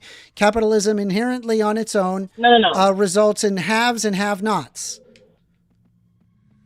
No, you're making it too complicated. It's really simple. It goes from the public school to the private school because the parents choose to take their children out of the public schools and put them in the private schools, right? Yeah, logically that follows. Why do you think that is? Because they perceive that the private school is better. Well, do they perceive it, or is it the truth? Can we empirically prove that with, say, numbers? It depends on the private. It depends on the private school. In an instance where the private school is teaching young Earth creationism, unironically, like the worst public school that you can think of is going to be a better outcome than the young Earth creationist private school. But I could also imagine that there's a private school that's really, really beneficial and help. What? So it's just ideology. You think it's a better school if it teaches things like Darwinism and woke ideology, wait, if it were to try and instill a certain value. Do you think Darwinism is ideology? Okay, no. Is evolution? I just said woke ideology. Is evolution ideology to you? No, I did not say evolution was fake. No, that's not what I said, Aminder. I'm saying you want. I just want to be clear, right? It's just ensuring that people. It's just ensuring that people get it. It's just ensuring that people get educated. All I want is people to learn things at a critical level. No, that's not what I think. That's the fact. And you also believe that evolution is the fact, right? It's the fact. It's not make believe. I'm not arguing with Darwinism. I'm not arguing. I'm really honestly just not even educated on it enough. Homeschool your children. Thank me later. I still thank my mom to this day. There are instances where homeschooling is super helpful, and then there are the worst instances ever. Like the variation of quality for homeschooling is entirely dependent on the parent. In the best case scenario, the parent is able to help through every lesson and assist in ensuring that there is a decent education. In the worst case scenario, there is a parent that is abusing their child and they're beating their child, and the public school and that's is another now way they can hide it. Yeah, and then they end up hiding it. That's the Yeah. It's a very seen that too. wide variation of quality, and there really is very little regulation for what is appropriate homeschooling. And I personally No, I believe completely agree. I'm that a if you have proponent people that homeschooling are should be more stricter. I personally believe if you have people that are in poverty, people are often spending more time working than not working, which means that they just have less time to be able to teach their child. Their kids. And so a public educational option is very, very important, and also ensuring that there is proper funding for those for people that are socioeconomically disadvantaged. So I think public schools are very necessary, and school choice specifically negatively affects people of poor socioeconomic advantage, and it just makes the world a worse place to have more haves and have-nots, where the rich get richer and the poor get poorer, or they stay poor and the middle class gets eroded away. I just fundamentally disagree with it. Big League Drew says you hate capitalism, and I get that. No, that is not what I believe. What Big League Drew? I myself am a capitalist. Not that you just disagree. I am a capitalist. I don't hate capitalism. I understand that there are. I'm saying that there are negatives to capitalism. Just because I'm capable of saying that there are bad things about capitalism doesn't mean that I am not that I don't believe in the private ownership of the means of production. Do you understand? Well, at least there's that. At least you're not. Big League Drew donated $5 USD saying, wrong. You don't know anything about homeschooling except what you think. I doubt you've ever researched this. I have researched this. I know exactly what I'm talking about. It very wide variation of quality. Very wide variation. Look, best case that I they do get a good I have a learn, lot of anecdotes about this. And then in other cases where it results in the literal abuse of a child, where the child effectively disappears in the eyes of the state. There's been numerous cases, hundreds of cases of just children physically going missing, and even being killed, being abused and being killed with little to no repercussion until that they have under been the guise discovered. Of homeschooling. Yeah. I can agree with that. I do totally agree with that. And I mean, there's even people that you can look to. One of them, like Grace Thorpe, who's on the internet now, Ben Thorpe's daughter, she was quote unquote homeschooled, and for 2 years her mom didn't turn in a single paper except the one she forged. I know several kids my age who did that when I was in high school. All you had to do was turn in a paper that said you were teaching your kids. There's no standards, there's no testing. So I can agree with that. There should be some type of created. FYI, this was created by design, by the by a specific design of the of homeschoolers, right? They are advocates of homeschooling. Big League Drew donating another $5. Thank you very much, Big League Drew, saying public school on average is a person first experience of violence. You're talking about abuse, brother. The point is that when you have the public schools, there are checks and balances to public schooling. And there's a lot of measuring. There's a lot of metrics that show where public schools are doing very well and areas where public schooling is doing very poorly. Public schooling is not a perfect option, and it always should be striving for improvement. With that being said, homeschooling does not have this. And mandated reporters. Homeschooling does not have this. Homeschooling has their own studies that are sponsored entirely by homeschooling organizations. There are no independent bodies that have actually looked at this in great detail. And I guarantee you the quality of homeschooling is likely far below that than what is being proposed by homeschoolers or homeschooling organizations. Big League Drew donated $5, another $5 saying, hold on, just give me a sec. I have to read this super chat. Saying, $5, it depends on the state. I was homeschooled in Illinois where there is little regulation. I never submitted anything. To be honest, I'm doing better than most. That's not a good thing. You don't, and also that's just your personal anecdote, as opposed to like you didn't submit anything. And then what? If you were like a loser today, would you be thinking the same thing? We can look for my studies. What? I said we can look for my studies, but anecdotes can also be an argument. I mean, you saying well, an argument from anecdote is not an argument, and I'll explain why. Let's say, for example, okay, are we having a debate or a conversation? Well, I'm saying it's not an argument. I mean, you're providing an argument. I don't find it convincing okay, for the following debate, reason. Right? If, for example, we're having a conversation. If for example, you have an experience that is an outlier of what the norm is, then it doesn't matter what your experience is. It doesn't disprove the fact of the generality. I understand. I get it. I get your logic. I totally understand it. I'm just saying I thought we were only having a conversation, and this is not some type of debate. If we're only having a conversation, then I feel like it's perfectly fine to bring up many anecdotes, all the anecdotes. It doesn't disprove or prove anything, but it's interesting to know, right? I've received public schooling in multiple high schools. I had moved around a lot, where there was very clear socioeconomic differences. I had lived in an area which was socioeconomically worse off, and I received very poor education. My educational scores and attainment was very low, and guidance counseling was quite minimal as to like what exactly was happening and what I needed to go through.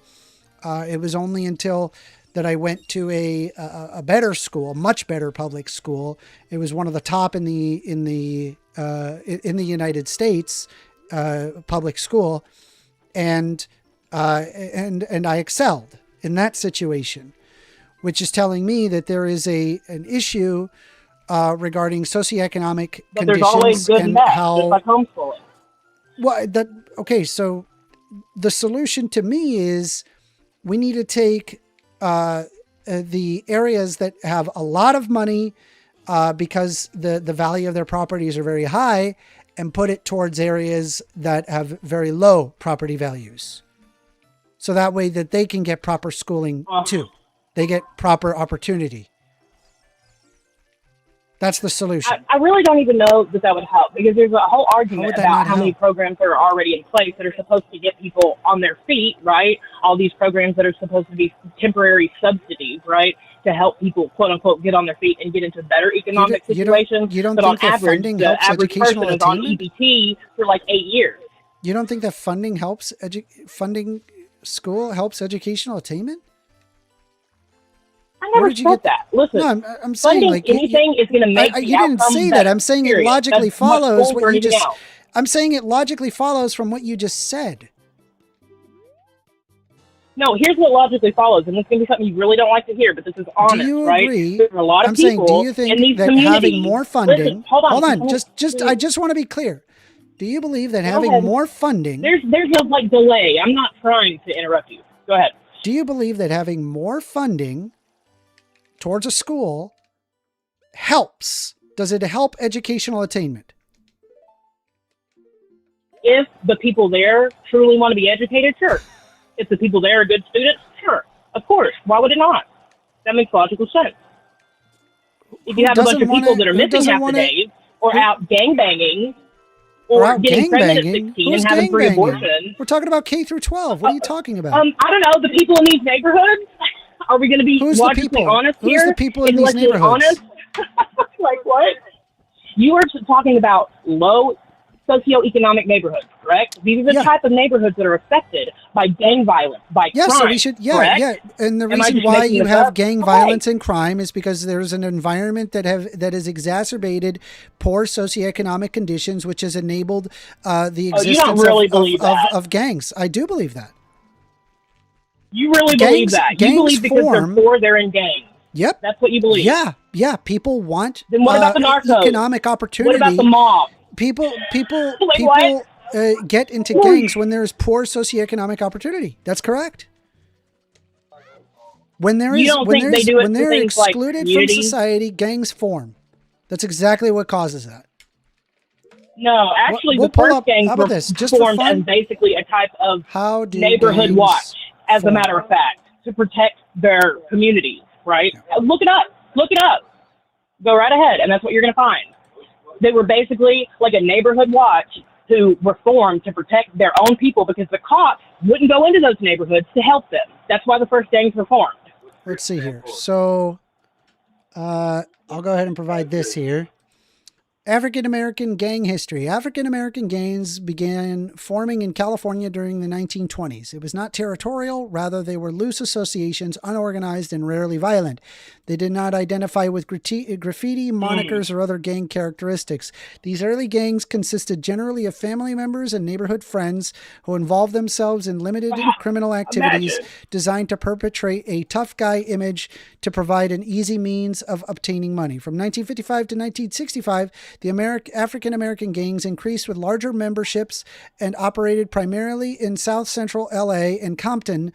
This was partly due to more African-American youths bonding together for protection from rival gangs. It was not until the late 60s where the Crips and the Bloods, the two most violent, criminally active African-American gangs, originated. The Crips began forming in the southeast of Los Angeles by terrorizing local neighborhoods and schools with assaults and strong-arm robberies. They developed a reputation for being the most feared gang in the LA area. Other African-American gangs formed at about the same time to protect themselves from the Crips. One such gang was the Bloods, which originated in and around Peru Street area in Compton, California. Thus, some Blood gangs are referred to as Peru gangs. The Bloods, which are outnumbered by the time that the Crips 3-1, became second most vicious African-American gang in Los LA area. So I'm saying, like, if minorities received proper, like if they were socioeconomically included, you believe that they would still have formed gangs? No, this is what I'm saying. I'm not a gang proponent. If anything, it's the opposite. But this is what I'm saying. You're saying gangs formed just to get money. And I already said one thing which completely destroyed that view, which is, yeah, what about things like the mob or the mafia who are millionaires, right? They're not doing it just because they don't have any money, because they have millions of dollars. Or people like the narcos, right? They do it for many, many reasons. A lot of them are greedy, yes, but not in need of money, which is what you're saying, right? They do it for things like community, right? They do it because maybe they don't feel like they fit in. I know people who were in gangs. They didn't do it because they were poor. They could be poor and not a gang member. They could be poor and a gang member. Newsflash, plenty of poor gang members in America, I promise. They do it for a sense of community and a sense of connection and maybe even protection. Well, like that's exactly my point. Both of those can be true. And I agree that there would be a sense of connection as well. That for sure is a factor. I'm saying if you have better socioeconomic conditions, that would at least remove an entire factor why somebody would want to join a gang to begin with. So you think if we poured money into these neighborhoods like we have already in certain initiatives, but if we did, I'm saying if you have better K through 12 education, I think if you improve educational attainment in areas of poor socioeconomic conditions, there would be less gangs. There would be more educated minorities. There would be better socioeconomic conditions. It would lift up those communities. I believe that. Okay, and therefore there would be less abortions somehow, because that's how this conversation starts. Yes, by having a higher socioeconomic condition, that would reduce abortions. Yes. You would be able to afford children. People don't have children when they can't afford children. Okay, what percentage of the women in America that obtain abortion do you think cite money as the reason? It's about 70%. Like predominantly? Yeah. You think so? Why don't you Google it? Yeah, I have Googled it. I can Google it again if you want. You're sure of that? Yes. And let me tell you this. You talk about this is what I was trying to tell you about before. Hold on. Pin in that for just one second, because I was trying to tell you about SUHC, because this also destroys your argument of we need Planned Parenthood, the racist eugenicist corporation, right? Because let me tell you, what they are is they're community-based, nonprofit organizations, blah, blah, blah. Basically, they're places that you can go if you're poor, if you're in a really rural neighborhood and you don't have a hospital near you, etc. They get funding from the government, so they are held to a certain standard because they are government-funded. They're not like they get a little money, or they might, they are government organizations. Not only do they provide more services than Planned Parenthood, because, by the way, a lot of people argue, Planned Parenthood does so much more than abortion, except it usually makes up for about 90% of their treatments, the way they get out of that is that they say every other treatment is a separate treatment, right? Like you could also get, like if you go in and you have a whole gyno setup, they'll charge you for every single thing they did. Or they'll charge you for every single, or not you, but they'll like make an itemized list of every condom they gave you and count it. I can have it. I have it right here. You can see it. It's reasons of abortion. 2004 U.S. data. 89% of women reported more than one reason for having an abortion. Slightly more than half reported at least 4 reasons. The most frequently cited reason was lack of financial preparedness, partner-related, and interference with future opportunities. These results were comparable with the findings on women. Main reason for having abortion using data of the same survey, in that lack of financial preparedness was also frequently cited as a main reason. You know what? I'll even concede this point. I haven't seen the study. If you want to put it in the general chat, I will check it out of your Discord. I'll check it out. I'll even concede that point. Let's say that is the biggest reason. It's still a eugenicist reason, period. It's a eugenicist It's not. It's to address people who are socioeconomically... It's to assist people who are socioeconomically disadvantaged. And once again, I've already provided a defeater, which you have not responded to. No, You've just repeated the same claim and not corrected your claim. The defeater is that there are areas that are socioeconomically disadvantaged that are predominantly white. However, there are still Planned Parenthoods in those locations because it is a socioeconomic concern, not a racial one. That is a defeater of the argument that the purpose of Planned Parenthood is to ensure that black people have less babies. It has nothing to do with that. It's just not the case. No, I didn't. I never said that. I said it was eugenics organization. I said racist and eugenicist. Eugenics. It's not a eugenics organization. Margaret, wait. Yes, it is. Let me prove it. Assist people that are poorly socioeconomically challenged. Yeah, I understand Margaret Sanger said that. I understand Margaret Sanger said that. How many times do I got to address the same claim? It doesn't matter if you want to erase her connection. She founded it. Whether or not you want to deny it or try and distance her from it, she started it. All right. Well, let me ask you this, right? Okay, let me ask you this. This is going to seem this is going to seem unrelated. Hold on. Hey, stop. This is going to seem unrelated, but it's a genuine question. Why was the Nintendo Corporation founded? I have no idea. All right. Well, let me tell you this, right? They first started by making these cards that they would then they would sell these Japanese cards to kids. That's what they did, right? They were not a video game company. They started in the late 1800s, actually, right? So the founding. I don't know how that's possible. The founding. Stop for a second. The founding of Nintendo was to make cards. Does that mean that Nintendo is founding is to make cards? Considering it was founded on I would argue the cards? Founding, yes. Or okay, so but yes, that's not the purpose of Nintendo now, is it? But that's not the purpose of Nintendo now, is it? Statement. No, but do you understand how it's stupid to look at a single statement that was made by the founder and then assume that the statement of the founder doesn't change over time, or that someone doesn't learn over time, or that the organization separates itself from an original founding position? Do you see my point? Okay, now changes. Can I talk for just like a minute? I do see your point. No, I see your point. And it took them a decade, but when they finally did admit to the fact that Margaret Sanger, publicly, Planned Parenthood, when they finally admitted to it, of course they distanced themselves. Okay, because this is a single statement by Margaret Sanger. Obviously, just to be clear, it is not a eugenics organization, right? You agree it's not a eugenics organization? Yes, it is. No, you're an idiot. You don't know what you're talking about. About. I'm going to show you You're just repeating the same thing, and how it's there to help people who are socioeconomically disadvantaged. No, I'm not. You're not letting me speak. Jesus Christ. Listen, whether you want to admit it or not, it is a eugenicist organization. Its founding was eugenicist, and so is its continuation. Let me tell you why.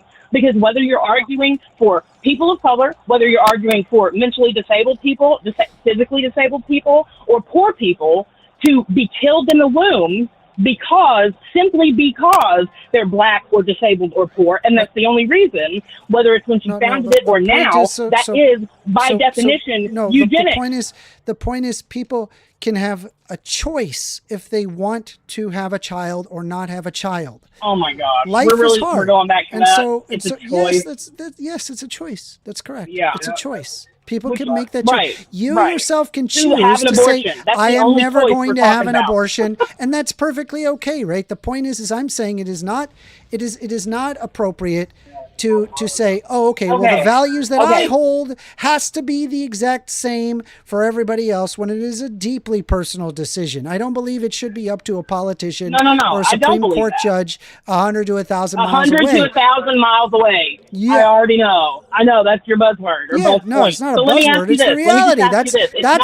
That's what the argument is regarding people who are anti-choice, right? Those are the people that's literally how because everybody. when I ask them these questions, they're like, "Oh, really? I care about life." No, you fucking don't. There's so many instances of ectopic pregnancies or the lack of life being caused. It's really what it's about. It's about control. It's about causing control. So I frame it to exactly what it is that they argue. They would rather the decision be up to a Supreme Court judge or a politician 100 to 1,000 miles away choice, not the mother's choice. And that is disgusting to me. That's usually how things are legislated. I understand that's how things are legislated. I'm saying it's a silly thing to do. I'm saying for this particular thing, it's a deeply personal thing and a silly thing to do. And when I phrase it for what it actually is and what it actually is doing, it is silly. It does sound silly, doesn't it? It's not about control. It would be convenient for you if it was about control. That does not mean it's the truth. Let me ask you this. If it's so much about control, then why is it that it's Christians and we won't even say Christians, religious or faithful people generally who run the most charities, who have the most food banks, who have even before any government got involved within things like adoption. They want more people to go to their church. And also they don't adopt. They adopt less. That's your best argument? Yeah. They want more people to go to their church. No, they want don't. More money. And there's no newborns. They have more power than they ever have had in the several hundreds of years the United States has existed. Oh, that's why you're upset. That's why you're upset. I get it. I don't like Christianity. I think these insane fucking nuts people that want to control people on the basis of a God that we can't empirically show to exist is fucking disgusting to me. It drives me nuts. Right. I hate it. You're a God hater. You're a God hater. I can't hate that which doesn't exist. Listen. I can't hate that which doesn't exist. Okay. God doesn't exist. Well, whether he doesn't exist to you or not, he still loves you. Okay? No, God whether doesn't or not exist. You believe in him, he believes there's no in you. love of anything. It doesn't exist. Second of all, listen. Let me ask you exist. This. He's not God real. And all this aside for a second. It's not real. Listen. Don't get upset, Amanda. Calm down. Take a breath. I'm not upset. Let me ask you a question. I'm just telling you, God doesn't exist. It's all about it's not control. Real. If it's okay, I get it. You don't believe in God. I understand. Listen, if it was all about control, then we would just make legislation and it would be done. Let me just ask you this. Why have we been trying to win the hearts and minds and souls of people for decades with things like the pro-life movement? And let me ask you this. Say it was about what you call quote-unquote control. Because of if religious there was reasons. That you truly... Listen, no. Yes. No. Listen, maybe even slightly, and that's okay. That's the major. That is the major thing that pushes against it. And if you can argue your stance from a secular framework, I can argue mine from a religious framework. And I have an axiom but the difference you don't even have. You have no grounding but preferences from your argument. I do have grounding. But the difference is I use human reason. That's the grounding. The difference is that I can actually empirically show that my positions exist, whereas you don't have any empirical basis to the existence of God. You have none. Zero empirical basis. Okay, well, I'm not going to argue about God. We're not even going to get into that. No, I want to hear it. What is your empirical basis to the existence of God? I just told you I'm not arguing about God. I'm not Jay Dyer. So you have no. So once again, you have no empirical basis to the existence of God. You have none. You have zero empirical basis to the existence of God. God cannot be shown to exist at all. Amenders. God cannot be shown to exist at all. I do not argue abortion. God cannot be shown to exist at all. I don't even argue abortion from a Christian. Really? You are being so bad faith right now. Calm down. I need you to admit that God cannot be shown to exist. I do not argue abortion. It's a faith thing. Like listen, I understand that. I understand the Christian from a arguments. framework. I understand the Christian arguments. I understand the Christian arguments often better than actual Christians. So your very own Christianity would tell you very easily. Well, get this. Your very own Christianity. I don't even argue abortion from a Christian framework. I never do. Your very own Christianity requires, in order to be a Christian, requires faith that God is real. God literally specifically would not empirically show that he exists. So the idea that there is empirical evidence to the existence of God is not true. It doesn't exist. Even by a Christian framework, God does not empirically show himself. Understand?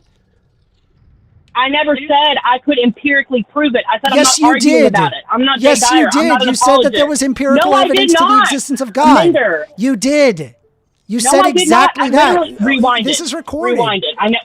Ask your chat. Ask your chat You if I did did it. say I did that. not say that. Listen. No, I did not. You I did. said I'm not arguing it with You you. did, I don't though. ever You kinda argue did. abortion from a Christian framework. I argue it from logic. I argue it from and empathy. I logically argue speaking, from normal human standpoint. Period. Correct. So logically speaking, I think it's an incredibly personal thing to go through, and if somebody makes a That you will decision never that they need to experience. have What happened to, like, no woman, an no abortion, that's up to their choice. Big League True says, I will commend Amender Listen, for engaging with let any me- topic, whether he's right or wrong. Not always easy. Thank you. I appreciate that, Big League Drew. That's true. Donating I'm $5 also USD. giving you credit Thank for you that, very even much. if you're not always the best fan. Okay, this is what I was trying to ask you a minute ago, right? If you believe something was wrong with your whole heart, and just whether or not it's from Christian framework, secular framework, none of that matters, okay? Just assume, for the sake of the hypothetical, right, that you do believe with your whole heart that it's wrong. Say you believe that about abortion. Say you truly believe, and I know it's hard for you because you feel from the other side, but just say you did with your entire being truly believe that an abortion, like I do, is the intentional murder of a preborn child, right? Which not only hurts the child, very obviously, but puts a stain on the mother's very soul. If you really believe that, would you not, in fact, want to protect? Probably. You broke up. I don't know. Want to protect? So what's wrong with people? You broke up on want to protect. Yeah, hold on. Oh, gosh. I almost died. My headset's trying to die.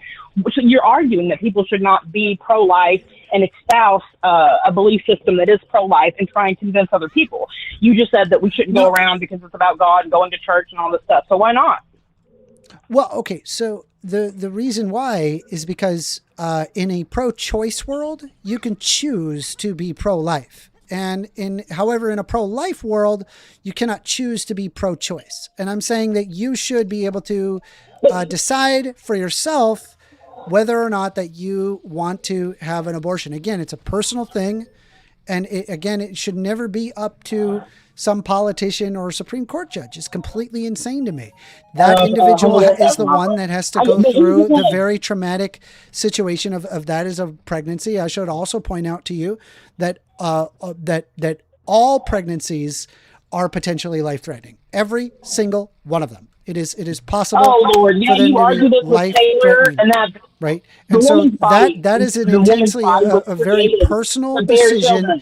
That is a personal decision that needs to be made on behalf of the mother. Again, not to somebody that honestly, let's face it, is not only not going to be in favor of abortion, but they are also going to write legislation that's going to make it harder to have children, not easier.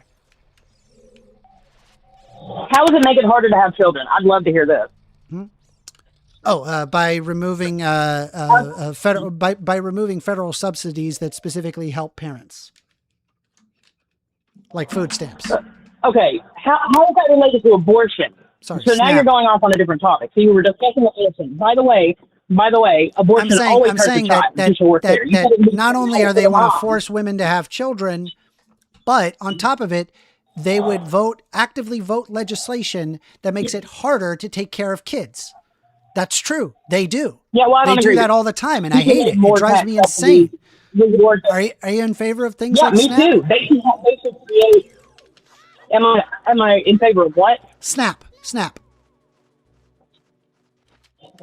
Yes, but with more restrictions. I believe some people should be able to receive help, especially like disabled veterans, the very old and infirm, etc. But the average person is on it for like 8 freaking years, or was. Yes, absolutely. My mom There are had a to lot of be people on it. Do you know why? She had to feed me with Sure, Snap. so did my family because we were poor. Do you know what? Yeah, because Right. we're My fucking mom poor. didn't That's know why. she was- That's exactly Yeah. why. That's exactly why. Yeah, It's because we and were my mom poor. was disabled.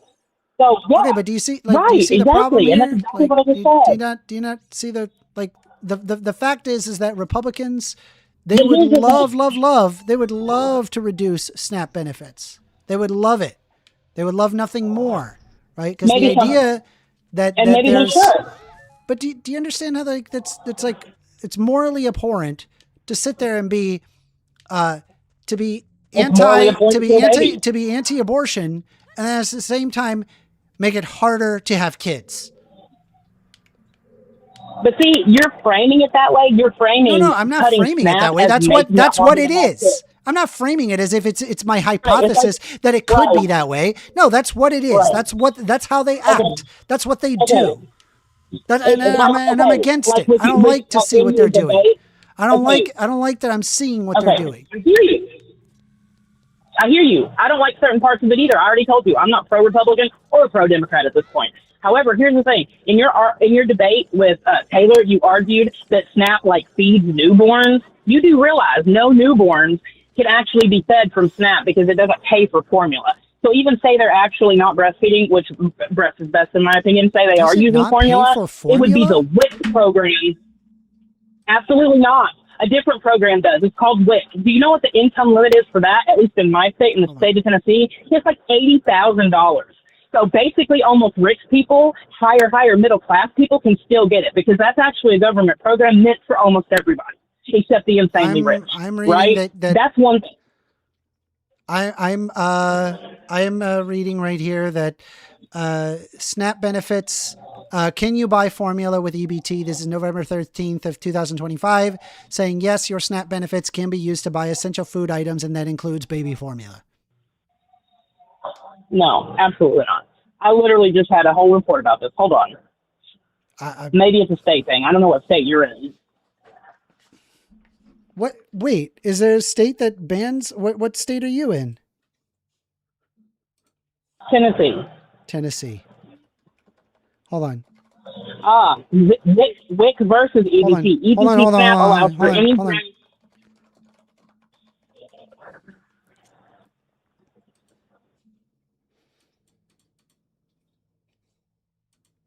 You've never heard of WIC?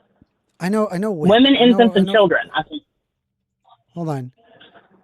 Yeah, they also get other groceries too. By the way, healthy groceries. Yeah, You're and forced to get healthy stuff. I'm reading It's the only thing even allowed. in Tennessee, you can buy formula with SNAP. I'm looking for my screenshot. I just screenshotted this a few days ago. It's still not the defeater argument that you think that it is, because first of all, and also but I'm you do saying realize like that all they're in Republicans are favor. among us, right? I'm saying that they appear to be in favor of what? They're worried about children up until that baby is born. Once when that baby is born, that baby can fuck right off, that's especially so if it's untrue. born black. That's everybody's argument. Yeah, But it's except for true. the fact that we do things to take care of people. But like it's we true. have actual 401c3s where we make absolutely no money. Like my local food bank that I worked 401c3s? with Do for you 3 mean years. 501c3s? Listen, yes, that's what, you know what I mean, Amender. We're being pedantic. And they literally, want to the make food sure that bank that I you're worked getting for your went facts and they straight got- here, right? Like you actually know what the fuck you're yes, talking not about. You're not talking out your ass, not a right? for-profit Which is what a company. lot of people do. Obviously, I know. No, I'm not. Yes, I'm 1C3, right? A not-for-profit company. Yes, meant for charity. Yes, that's exactly what I'm talking about.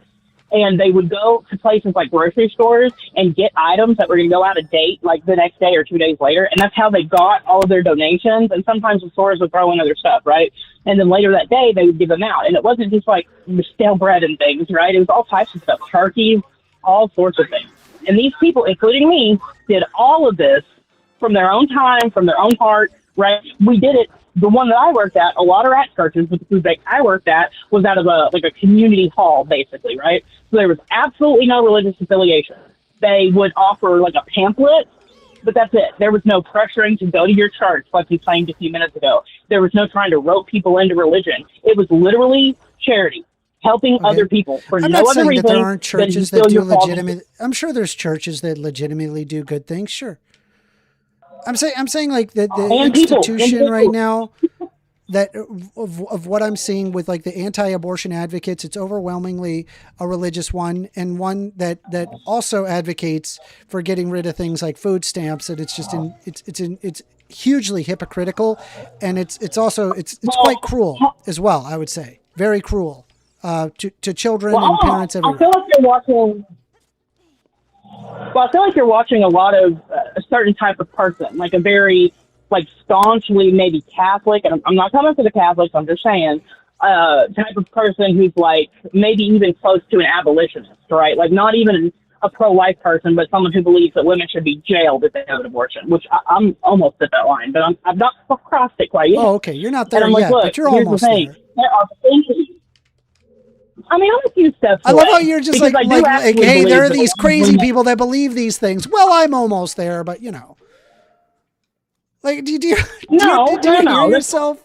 Yeah, that was you. No, here's the thing. I still believe there's plenty of women who are brainwashed into thinking that the baby growing inside of them is nothing but a clump of cells.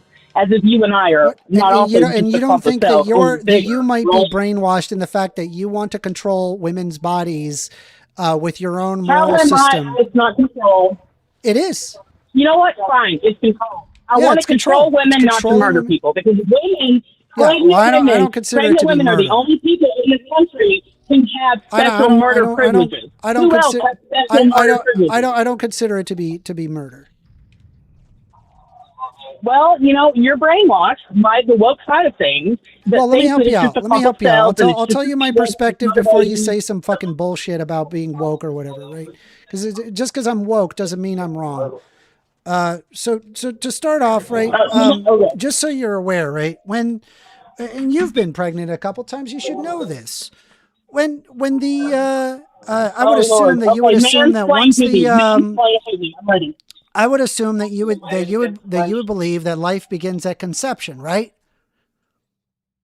Not just me. 98% of experts agree that. Jesus 98% fucking of Christ! experts. I'm asking you. I'm not asking 98% of experts. I'm asking you. Jesus. That's what the science agrees. Yeah, of course. We're empirical people, right? Except, of course, that the science agrees. Yeah. Okay. Well, I agree with you that life begins at conception, right? But here's the problem, right? Okay. Here's the problem with your argument, right? When you establish bodily autonomy to that single cell gets attached to the uterine wall, to where you then have a multiplication of cells to where it creates roughly 40, 50 or so cells. Then roughly 38, 39 of them die off, making only really 1 or 2 cells, and that's what will become the baby. We don't look at the mother and then say, okay, you're going to get 38 count of homicide, right? Oh, now you're just being ridiculous, remember? I'm not being ridiculous. I'm telling you the facts. I'm telling you that's what happens, right? But it's not about the cell. It's not about the cell, obviously, right? Because if it were about the cell, then what we would want to do is extract every single one of those cells and get it implanted into another woman, so that way we can have more babies, right? That would be humane, wouldn't it? This is like right, because it's 38 cells argument. that are potentially savable. It's just so stupid, dude. It's such a dumb argument. Yeah, it is stupid to think that a literal natural process, a baby in the womb who doesn't need all of this other stuff but time. Do you know what a naturalistic fallacy is? Do you know what a naturalistic fallacy is? Fallacy. It is. You literally said that it was natural. That's an actual. That's actually just a fallacious argument. Just because something is natural doesn't mean that's what ought to happen. What? Okay, so prove me wrong. If a baby in the womb is left alone, will it or will it not Well, of course, except for the exceptions, like if you have a spontaneous miscarriage, et cetera, or there becomes a problem, getting those outliers out of the way, will it or will it not become a born person if you leave it alone and birth it? Yes or no? How is that a fallacy? I understand you're using fallacy in the terms of like one in five births have medical complications. So okay, that doesn't like disprove my point. If you leave a baby in the womb alone, where that has nothing to do with also, and miscarriages happen all the time, constantly, all the time. That has, I literally said remove that. Are you listening at all, or are you playing the game? Listen, I just said get those outliers out of the way. It's not that's not an get outlier. Those out If it's like one fifth is not an outlier. That's a large number. That is a large number. So okay, I'm sorry. Okay, once again, we're playing pedantics. Okay, it's not pedantic. It's the reality. You just want to control women and force women. You just want to control women and force women to do a specific thing, and they have to live by your fucking morality and fuck everybody else, even if it causes harm to the mother to do so. It's completely insane. How does it cause harm to the mother to have her birth her own child? That 99.8% of the time, every pregnancy permanently changes the body. Every pregnancy. I don't believe that even unborn fetuses have a right to change that body. I don't think they have a right. They can choose whether or not that they have the child. It has nothing to do with that. I'm saying that a person should have the choice. A person should have the choice. Jesus because if it makes you fat, you should be able to have an abortion, right? Yeah, that's what you said to Taylor. If it makes you fat, sure, why not? Sure, why not? Okay, right there. This isn't about harming anyone. You want choice for it? Yeah, I want people to be able to make the choice for themselves. If they want to have the choice to have the baby, then they can have a baby. We got to agree to disagree. I don't know what to tell you. We've been talking for about an hour now, and we have not convinced each other at all of our positions. Yeah. Have a good day. We'll keep working on it. I'm going to keep chipping away at you. All right. Bye-bye. Let's see. 335, 47.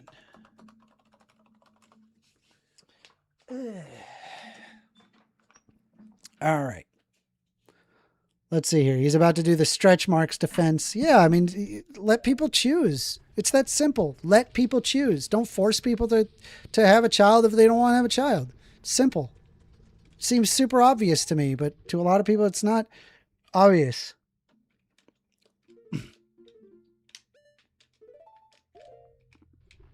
All right. Ooh, phone call. You're on the line with First Amender. Okay, I found the number to my man's phone. Hello? Okay, so why are you calling so much? Are you telling something? Hello? It's going to be nasty. What's up? Let me know. All right. You're on the line with First Amender. Yo, what's up? Hello. Can I get your name? Wait, say again? Can I get your name?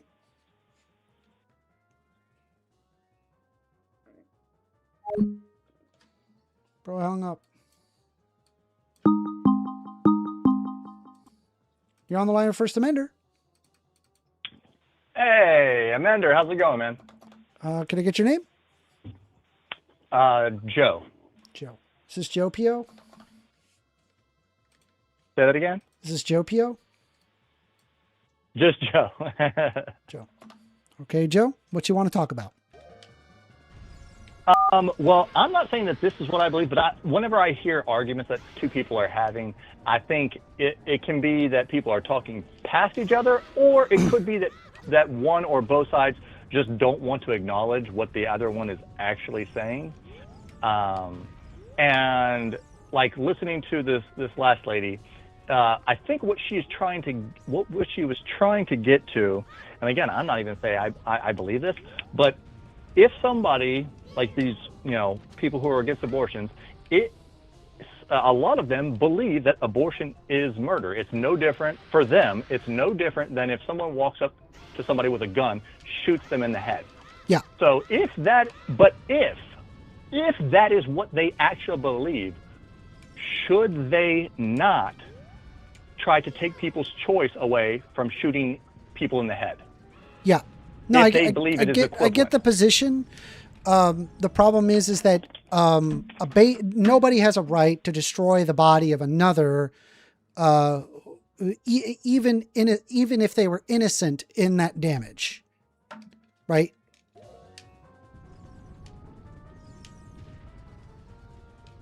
Okay, but what we're looking at is they consider it murder. They're not like I'm not saying that we're having a debate here. I'm telling you from their view.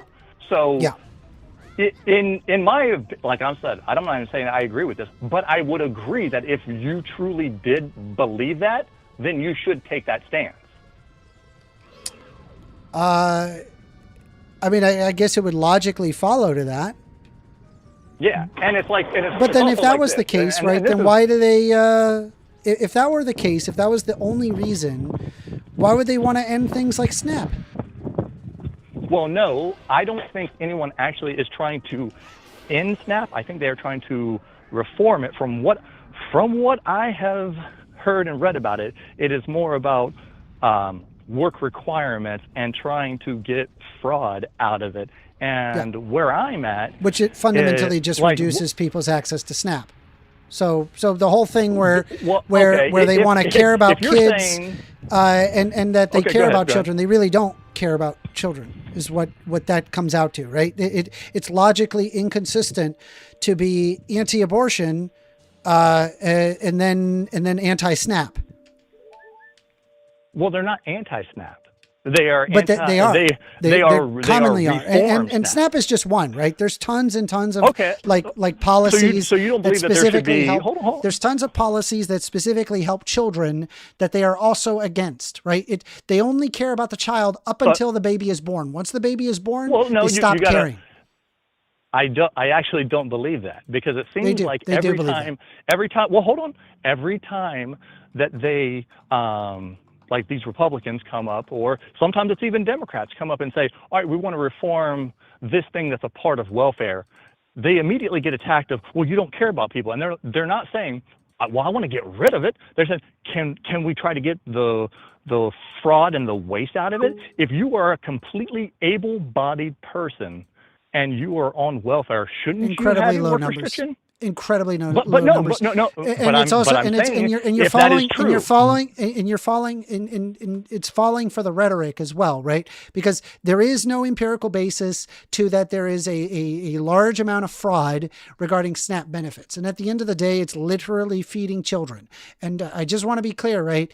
I'm going to just pull this up. This is from the CBPB, where they're saying cuts to SNAP in the Republican mega bill affect more than 40 million people who receive basic food assistance through SNAP each month, including 60 million children, 8 million seniors, and 4 million non-elderly adults with disabilities. Based on our analysis of CBO's projections, about 4 million people, including children, seniors, veterans, individuals with disabilities, will see the food assistance they need to afford groceries terminated or cut substantially. The law adds $66 billion in new spending for farm programs paid for and take more food assistance away from people with low income.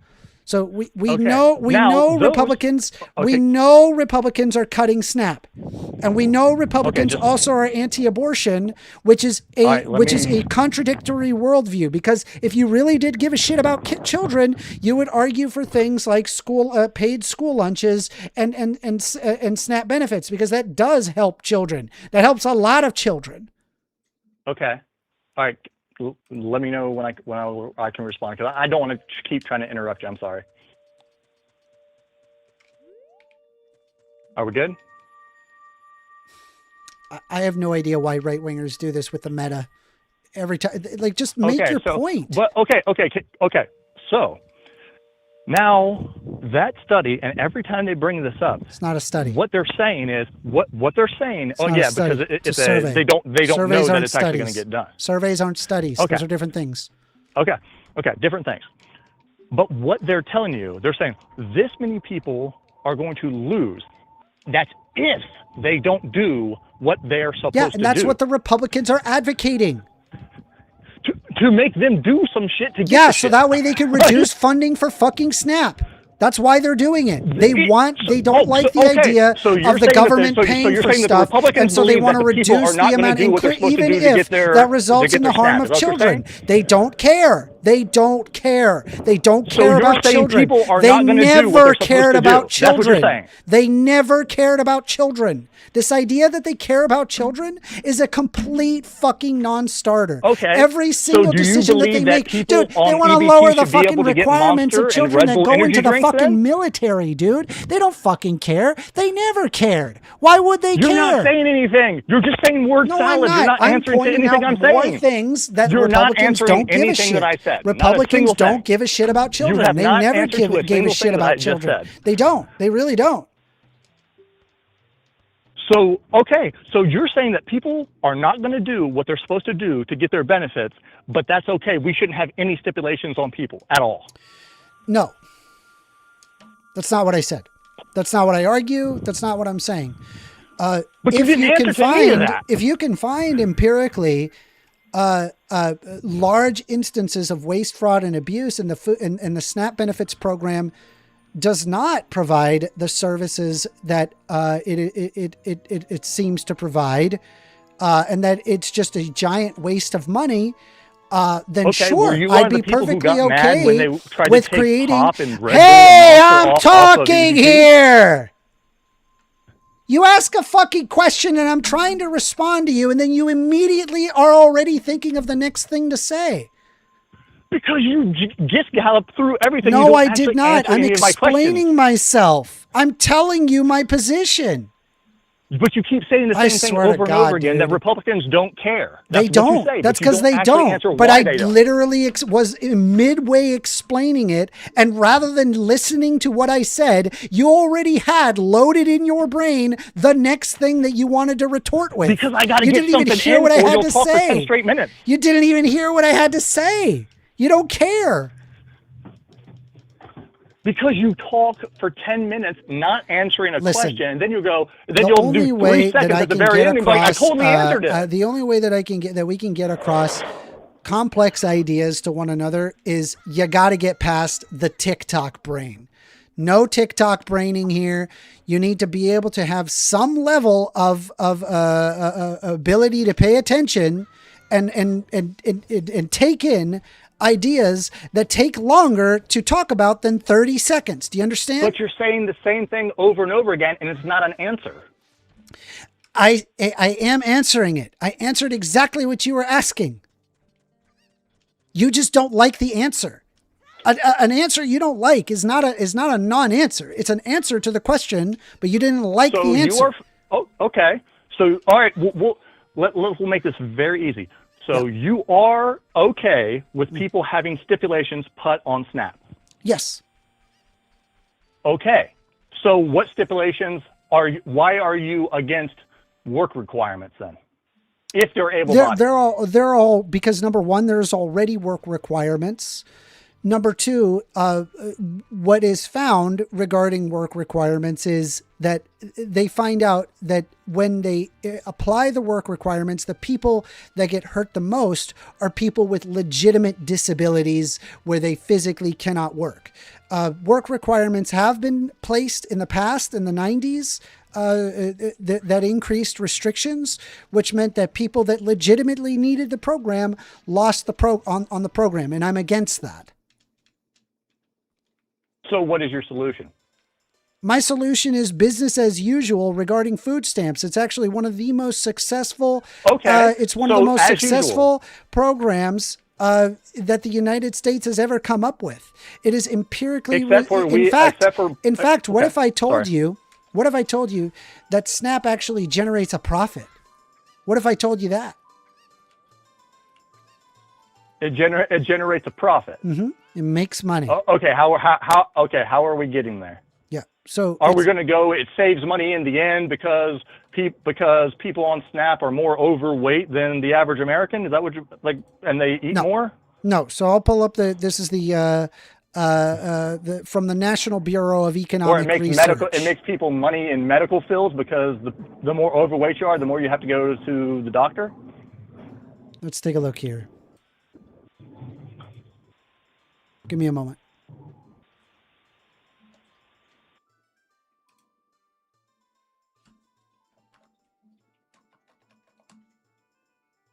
Give me a moment.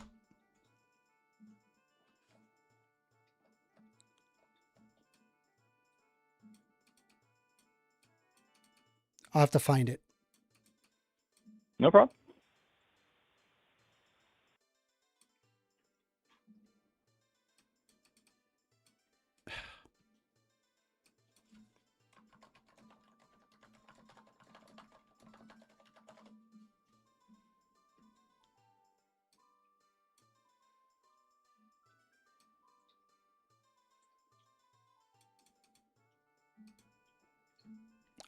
Here it is.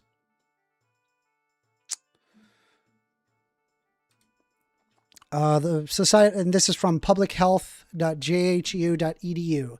SNAP benefits are one of the most effective forms of economic stimulus.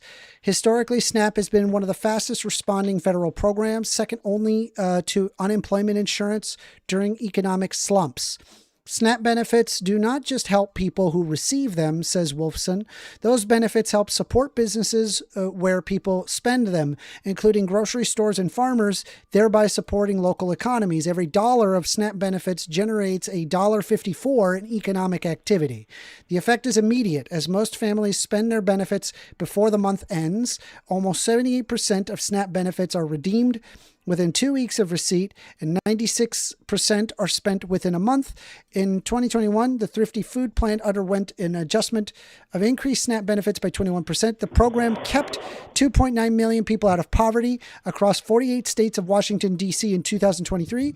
When added to households' gross incomes, SNAP benefits raised incomes of 17% of SNAP households above poverty level. So yes, it literally generates a profit. You're saying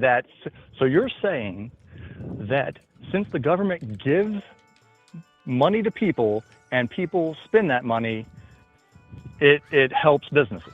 Yes. Okay, that's just the government giving people so in this aspect, it also feeds people. Well, the goal here, right, is that feed would the you poor. be okay getting rid of all welfare, and implementing a UBI? Because then if it extrapolates, it would be the same exact thing. No. Why would you be in favor of not getting rid of welfare and giving everybody UBI? Because it would almost exclusively mean a reduction of spending. How so? Overall. And it would also not apply to where people legitimately need it. There would be instances where people would need hundreds of thousands of dollars in order to survive, and then people that would need very little money, and UBI would not be able to account for that. If everybody had UBI, the same people who are on welfare now would still get their same amount of money. So what positives you are extrapolating from SNAP would still be there because they're still spending that money. Take right? for example, if you then the people in the just a tier above who also living paycheck to paycheck would be helped out because they too would spend that money. There is a very small percentage of people who are actually rich or doing very well here. And whenever you bring up get rid of welfare, implement UBI, people are like, well, the rich people will just keep that money. There's not so many of them. People would spend that $1,000 if they knew it was coming in every single month. And they weren't worried about it being I'm shut saying off. that exclusively it would just result in a reduction in spending in the government. That's what happens. In the government, that would be great. We don't need the government spending money. We need us being able to spend our money. Well, it's our money that they're giving back to us, right? Yeah. So, take for example, if somebody is a veteran and has VA assistance, and they need extensive medical care costing hundreds of thousands of dollars a year, I think the government should be doing that. Not giving, say, for example, but they're veterans. Like an $800 UBI check, and then that is enough to cover the hundreds of thousands of dollars of expenditure. I just don't think UBI is the solution. I really don't. I think that you need to have a multifaceted approach where problems arise, and UBI does not resolve that. Okay, and then we'll go into a question that I was going to ask you earlier. So you definitely weren't one of the people that was against them taking pop and energy drinks off of SNAP and EBT, right? I was against that. You were definitely for them doing that. I was not for them doing that. Why? Because I believe poor people should be able to, if they want to have soda, it's okay. It's not the worst thing in the world. They have much higher instances of obesity I than agree. the average person. I agree. Then why can't it would actually be if you want to help people? I believe that it's would okay. actually help It's people. it's okay that poor people want to have a soda. I don't think that soda Not should be soda. They have more a soda. rich people They people have drink. more soda than rich It's people. about the same. It's about the same. I've looked up these studies. Then It's why are about they the so same. much more obese? Hmm? Then why is the percentage of obesity 8? Because of highly 12%? highly processed foods. Then get that out of SNAP. Then Highly help processed them. foods. Help them not end up in the hospital when they're 40 because they're 127 pounds overweight. See, you're being you're 127 talking about, pounds overweight giving is not people enough choices, to that do that, helps people. regardless Not of the fact. giving people, I just choices personally not always believe help them. like punishing somebody for being poor and making poor decisions. But you know that's not helping them, I think though, it's right? okay No. if they want to. At least say if that. They want to. At least what? admit it's not helping them. At least admit it's not helping them. I mean, it's food. Like I don't really care. I just. But it's not helping just them another. to eat It's just poison. another justification to want to remove SNAP benefits and food out of poor people's mouths, as opposed to just giving them the calories that they need. So you don't care about people's bodies and their health, then? I did not say that. Never, and Well, nor that's did what I you're ever. sounding Never, like. It's- never did I imply that. Neither was that But even you're not remotely trying implied. to do anything to help them. Well, You're just I like, would oh be. yeah, keep shoving sugar into Just your wait till you into hear. your Just stuff wait till until you hear you're- about. until Just you're wait till you diabetes. hear about my universal healthcare system idea. Just wait till you hear about my arguments regarding cars. Ooh, that will help. Just Well, wait till here's you the hear thing. about. I don't Man, have dude, anything I against got you. a I whole don't have anything against multifaceted universal approach. healthcare. I got a whole multifaceted approach that I think would. I don't think taking away soda is going to really do anything, because ultimately it's like, what are you going to do? I mean, like, are people going to, find ways around it? I think so. Yeah, probably. Or they'll I mean, just buy people what are they just can gonna buy. Like when people are on Yeah, WIC. they're gonna buy. They're gonna end up buying soda when you're anyways. on So, WIC, like it's when you're on ridiculous to WIC, sit there you and punish cannot- poor people just because they want to have a soda. I don't think it's onto you to tell poor people like, oh, you don't deserve a soda because you're fat and poor and fuck you. Like, I think it's kind of messed up. But it's kind of messed up that you're like, just give them all the choice and let them destroy themselves. Well, I mean, I'm okay. That- I'm okay with restricting things like alcohol and tobacco. I would agree Why? with that. Why? That gives you calories. That's actually Well- better for you than a pop. Alcohol is better for you Yes. than pop? Yes. Where the fuck did you beer. get that? That is not true. Where did you get Wine that? and That is not beer true. is better for you than Wrong. a Pepsi. Wrong. You are 1,000% Oh, wrong about dude, that. oh my God, you're gonna get killed. You're gonna get killed on this Let me one. look it up. Let's look it up.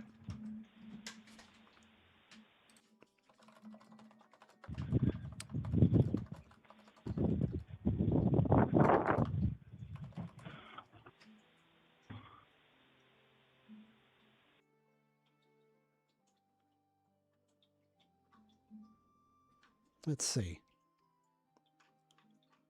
I'm looking. Hold on.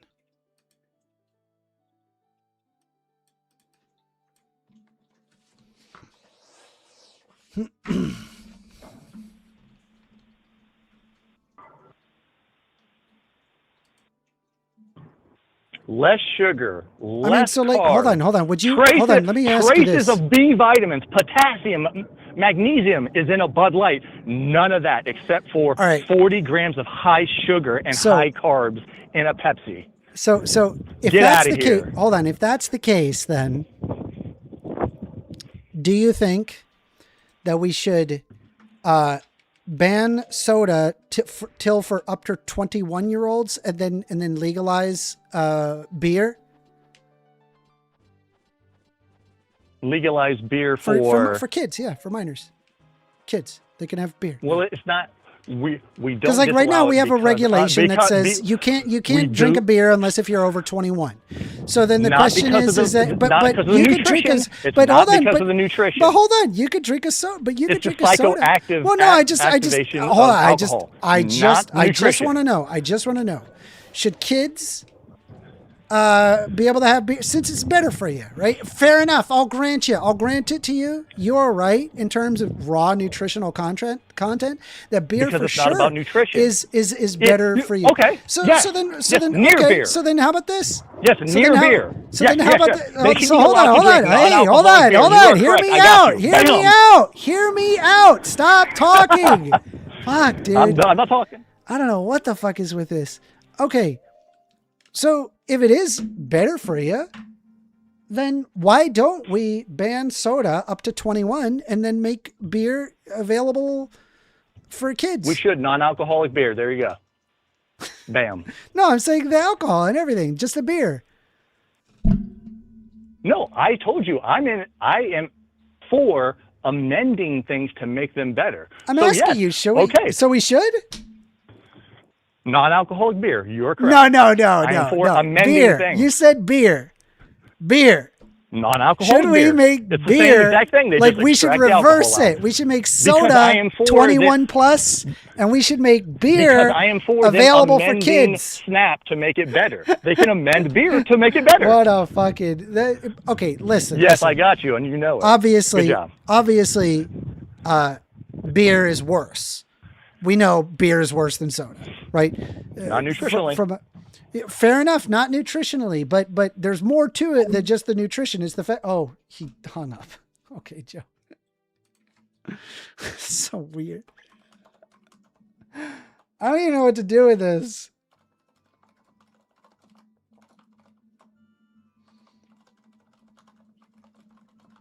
That is something I learned. Nutritionally speaking, beer is better than soda.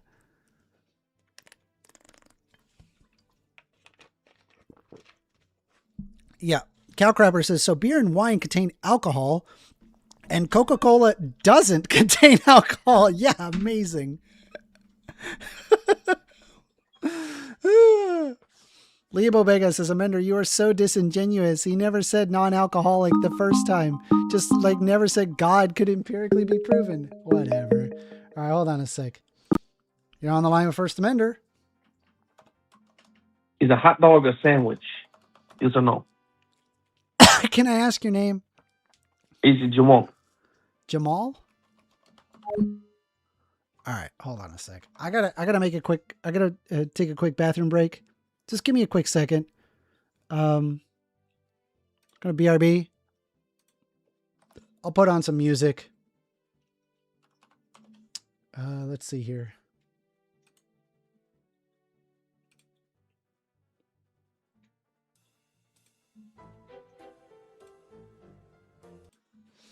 All right, just give me a quick sec. I'll be right back.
I'm Mexican.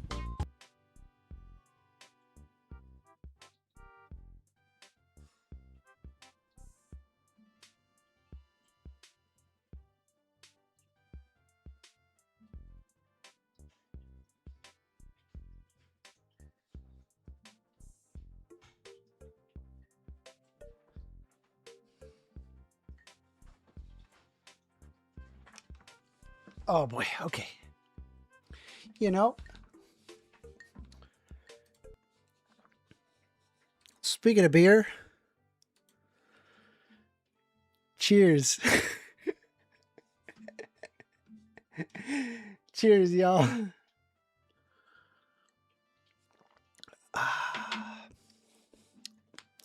Woo! Okay. What were we doing? Oh yeah, I was going to talk to this dude.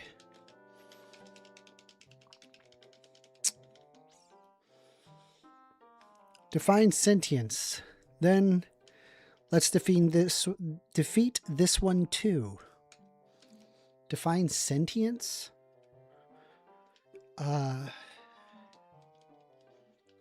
Consciously aware. I think. We are taking calls. Phone number is 202-998-5218. If you liked these conversations, consider a sub. Consider liking the video.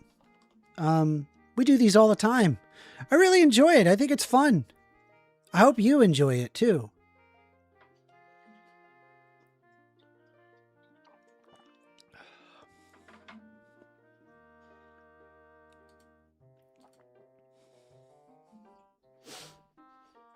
Let's take a look here.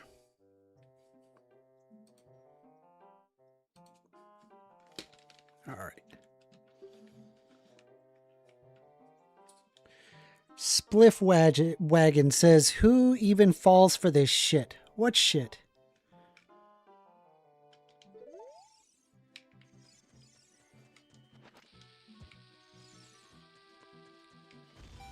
We're here to 100% this. I don't know why I'm getting recommended these bait streams. I'm not baiting. I legitimately believe in the things that I believe in. And I'm willing to hear out Republicans that want to give me their talking points. If you want to have a discussion, we can do it. Call the number. Phone number is 202-998-5218. We're playing some Zelda. It's fun.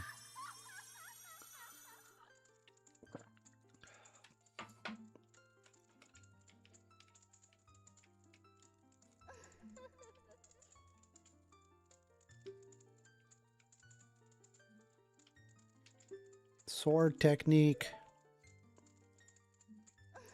Give me sword technique.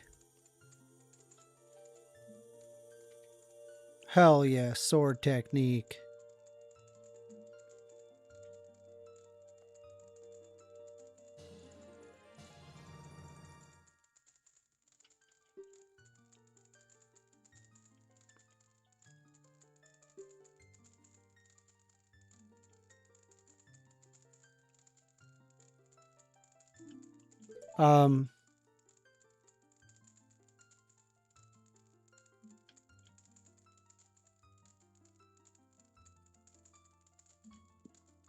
You charge your power, spin attack, magic power be consumed. Yeah.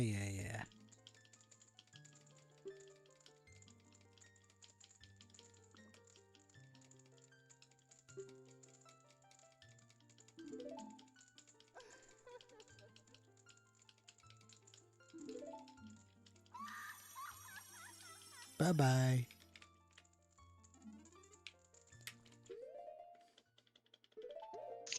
Man, you want to hear something funny? What's Whenever up? the guy who plays the best Zelda player on Earth, ZFG, back when he was the best, whenever he did a few speedruns using the eye tracker. Also, I'm having trouble opening your Discord stream, but it might just be me. I've already disconnected and reconnected, but that's the fine. Discord stream? I can redo it.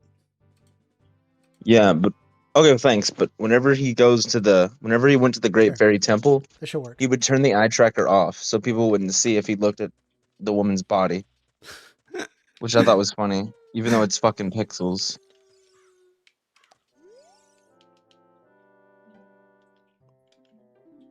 Yeah, I might just have to reset my Discord. It's probably not you. I think we can get like a song here, even though we're in here for like 5 minutes. Might as well grab it real quick.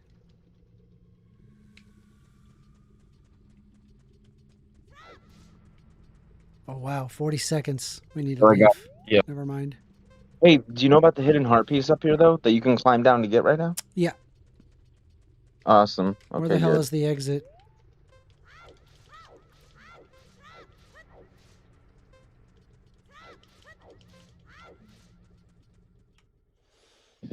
Big League Drew says, not sure what I missed. Had to break up a cat fight on my roof. LOL. Nice.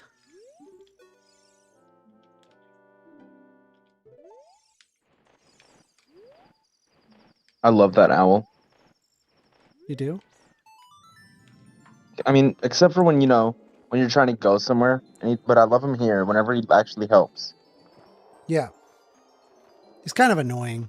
He's a Oh. little bit of an annoying character. He's like, do you want to not hear what I said again? Yeah. Exactly. And then have you seen the things on the like? There's like mods. Whenever the people make mods, they always make him more and more complicated on purpose. The modding community wants to make it. They're like, do you want to not hear me repeat what I said again? Say the opposite answer. Like I've heard of people wanting to put that in their mod. Say the opposite answer. That's true. And then they'll put like it'll be on either yes or no. And then I'm sure they're trying to make it to where it randomizes which one it is. Yeah.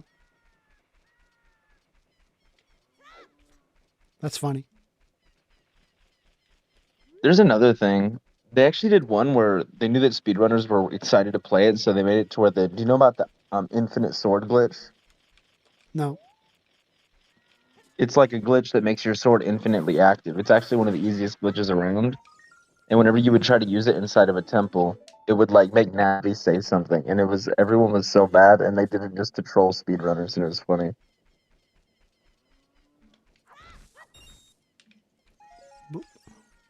All right. Let's go this way.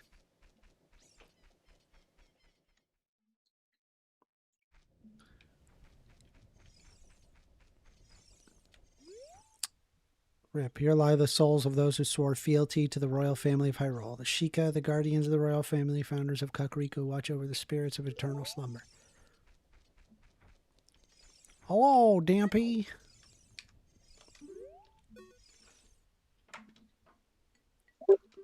How many tries do you think you're gonna get? 1. Do you know the way to go in and out the grave to get him try over and over? No. Actually, no, you don't have to do that because you're not speedrunning. Just do every hole, yeah. There's a 1 in 10 chance you're gonna get it on this hole. Every other hole is less, kind of. Bruh, not even rupees? Should I just like wait for him here and then ask him? You should, but then the way Isn't one of them a heart piece? Well, no, it's randomized between every single hole, but then there's one place where you can go into a grave, and he's right next to a hole every time you try it, and it changes the randomized hole. So it's faster to guess the first hole over and over. Oh. By leaving and unleaving through a grave that's like right over here. Yeah, that one. And then if you pull another one, it'll give you a nickel, or I mean a blue rupee. Yes, I say nickel sometimes in my head. A nickel. Like, come on, it's a nickel. 5.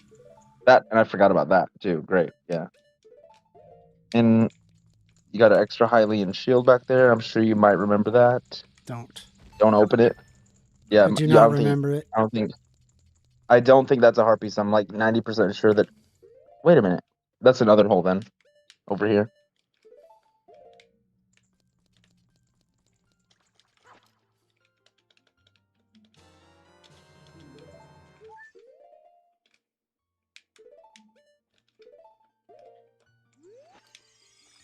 We are taking calls, by the way. Phone number is 202-998-5218. You want to have a discussion? We can do so. Yeah, Menor, have you thought of making it? have you thought of putting an animated GIF of your phone number, making it like a little bit like going like woo woo woo? You know how I always do those weird text animations? But why? I think if I did I'm fine something, with it. if I did something where I had to do a call in, I would make the phone number have a call now that's like slowly pulsing. Not something aggressive for the stream because I do that with art, but for the stream I would just make it pop out more, and then the phone number would do it a very slow alternation between black and white to white on black, so they would see it and it would stick out more if they're just immediately in chat and they don't have you in full screen, so they can't see the number.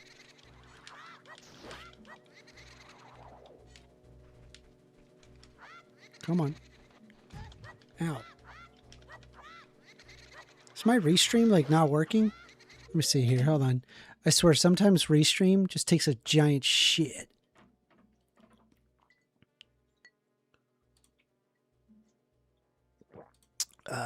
Just gotta make sure. The fuck? No, we're good.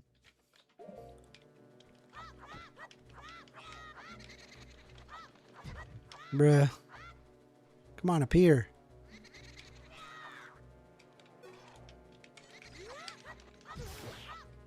You dead?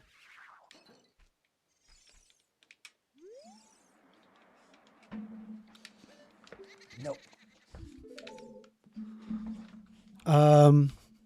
Leah says, you're good, Amender. Thank you. Still live. Good. Royal Family Tomb. See if this guy digs the right thing. Hey.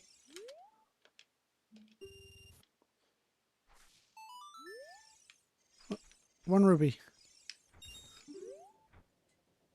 Does the Dampy's grave digging minigame, does it actually result in a heart piece?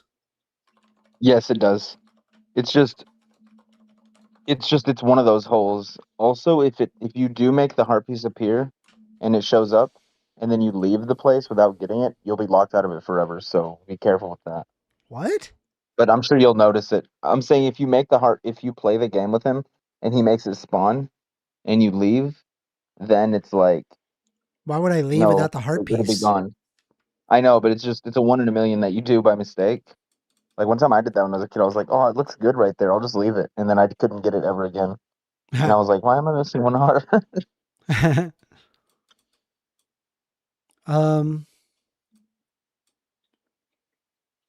Let's see. Talk to Dampy to play. He will ask Link if he wants to do his grave digging tour. If Link plays, he will dig right in front of him. He'll even try to dig the pavement, so it's up to Link to make sure he only talks to him while he is in front of a patch of soft soil. If Link times this correctly, he would dig the soil, random reward will come out. There are various rupees, but the main reward is a piece of heart. Because the prizes are completely random, they will just have to try a few times. However, although he has to pay for every dig, the rupees will often make the game actually profitable. Okay. That is a bit of a... They're being a little bit generous. It's only if you're collecting rupees. Let's see, we have Big League Drew it. saying, in order of priority list, your favorite. Super Mario 64, Donkey Kong 64, Zelda 64. I would say Zelda N64, Mario N64, and then Donkey Kong. Yeah. Thank you very much, by the way, for the $5 USD Super Chat. I really appreciate that very much. Thank you.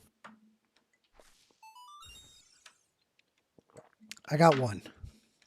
Oh, and this game is known for making you really love the mystery unlock sound or whatever they call it. You know, like the boop. Yeah. Because you get the wrong sound so many times, it literally sounds like a bass drop. You're gonna hear it, Amanda, with your headphones. You're gonna love it.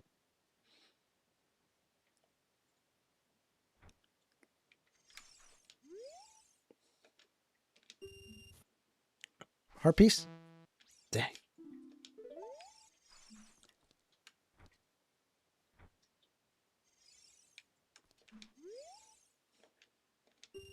Come on.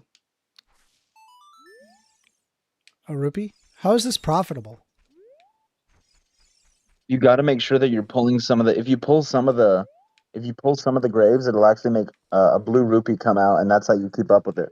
Just the graves that don't have a hole, just the ones that make a poe come out. Big League Drew says, I think DK, Mario, and Zelda. Putting DK in front is fucking wild. I didn't like the how much of a collectathon it is. I mean, it really is just next level collectathon. It's not a good feeling, especially the fact that you have to be 5 separate characters. It's not good. It's not good.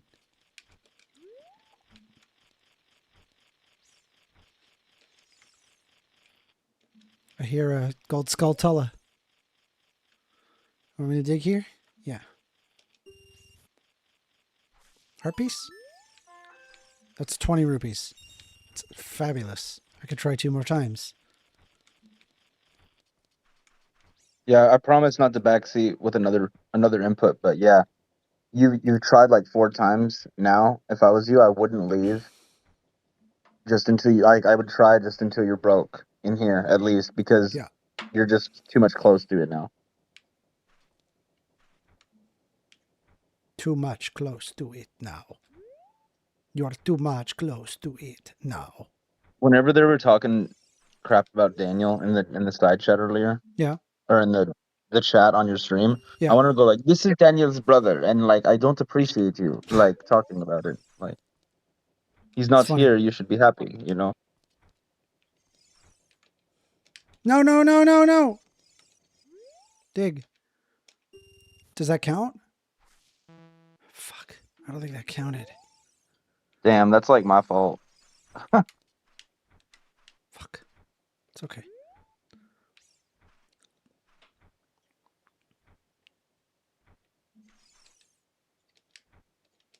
No! Dig.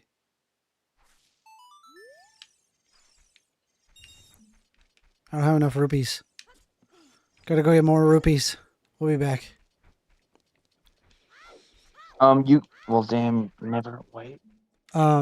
Big League Drew says, at Leah Bobega, it's probably a good thing you do not agree with everything. It's typically not a good sign. It's not a fun conversation if you agree. LOL.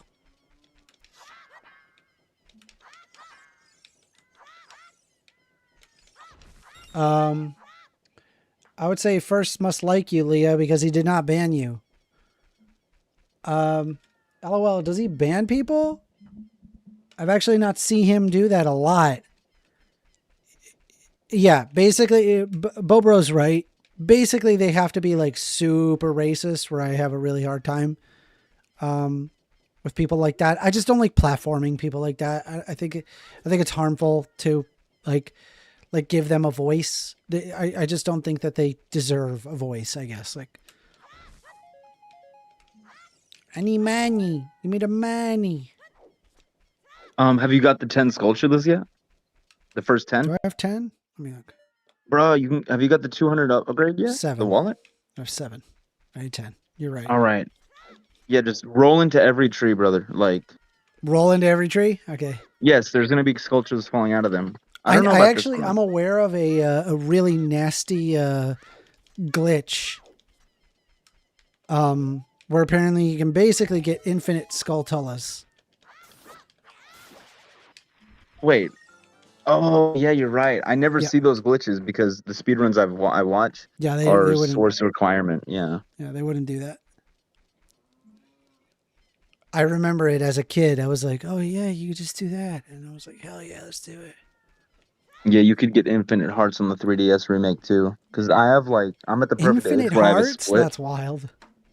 Yeah, and it actually starts going into the background behind the layers of the screen in the UI to where they look like silhouettes of hearts. Weird. But it was such an easy glitch that I did it at like 12. Like, I was born at the perfect age to where I played it on the N64. Then it came out again on GameCube, Wii, then 3DS. Like, I just got to play the game over and over. Like, that's what they did to me. Yeah. Like. By the way, we are taking calls. Phone numbers 202-998-5218. You want to have a conversation, we can do so. I'll hear you out. I will. I'll do it. I'll be a good guy. I'll be good. I'll hear you out.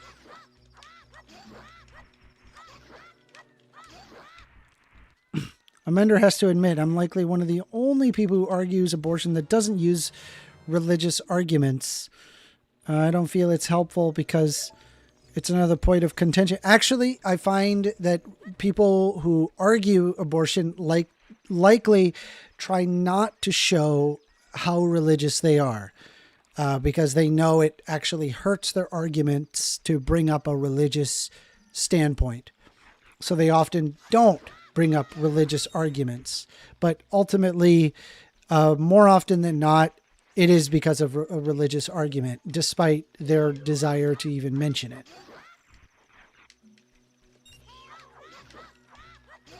And if I may add, I think that plenty of people who were pro-life, which, I used to be, and I still think that, maybe not as many abortions should happen as they do. Like, a lot of people who were pro-life think that people who were pro-choice would get an abortion. A lot of people who were pro-choice wouldn't even have the guts or think that it's right to do it.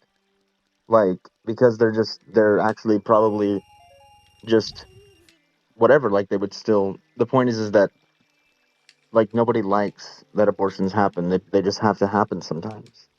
Right? Yeah. Like, it's not really like a fun thing to go through, like an abortion. Like, it's awful. Like, you're like in like a dank, dark place. And it's like, it's not, dude, my mom spoke about this. She said she had to go to an abortion clinic. She ended up not getting an abortion, but she went to an abortion clinic because she had gotten pregnant to a guy that 100% did not intend on having a child. And my mom got pregnant anyway. And the guy was arguing very heavily to get an abortion. And my mom did not want to have an abortion. She just wanted to have the kid and just be done with it. It's like, hey, let's just accept that we have a kid here. And so he drove her to an abortion clinic, and like at the abortion clinic, it was like, the lighting was like a horror film. Like, it was like dim, right? And like you go there and it's like, there's people crying. There's people just like really genuinely upset. Like, they don't want to do this, but that doesn't mean therefore everybody should not have access to an abortion. Like, it should be a relatively simple procedure. Just do the fucking thing and be done with it.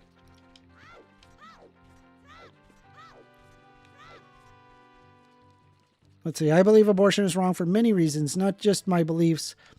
And this might surprise you, but I used to be pro-choice 1000%. I walked women to the clinic when protesters were in my area. I go hard for my beliefs, even when I'm mistaken.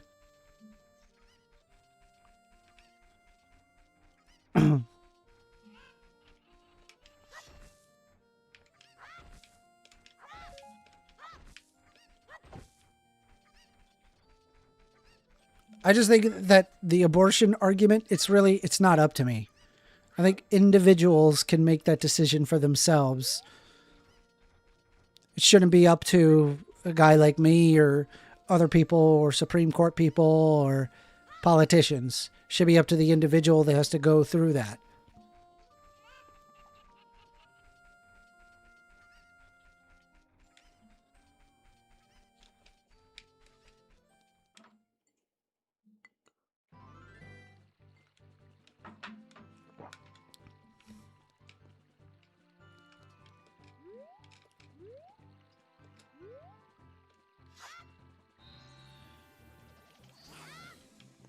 Just waiting for it to go nighttime so I can talk to Dampy again. I got a full sack of coins, so it should be good.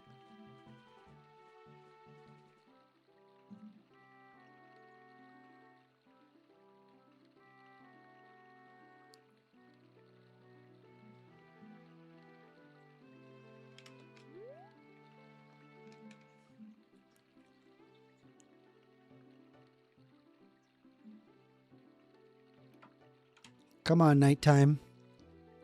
How do you get the sun song in this game? We have to go to for the Sun song. It's at the Royal Family Tomb. You'll play the song Zelda's Lullaby at the Triforce, and there might be a Soltula. Wait, so I should go in to that tree. Is there? Yeah, you can do it any time of day. You can do that any time of day while you're while you're doing the damn bait game. So it's all in the graveyard. You're good. A lot of stuff to do in the graveyard. All right. Yeah, and it's always that weird time at night, early in the nighttime for this.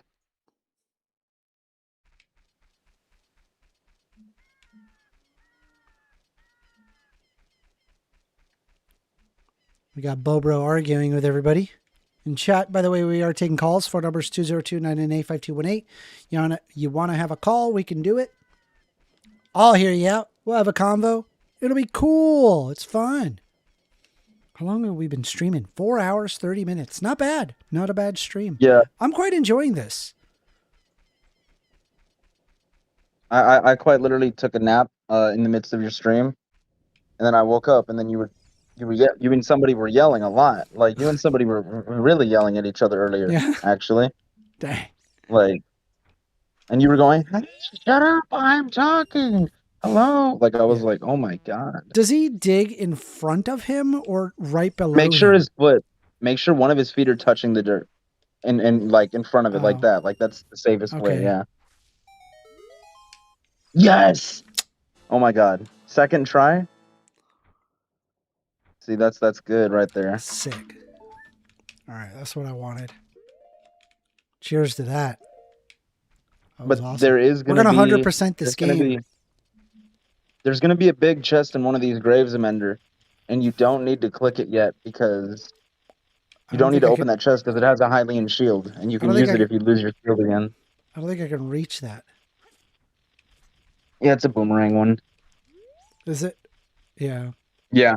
Your best bet with the Skulltula is like, once you come back the first time as Adult Link after beating the Forest Temple, you're going to have the boomerang, you're going to have everything you need, basically, to do 100 stuff.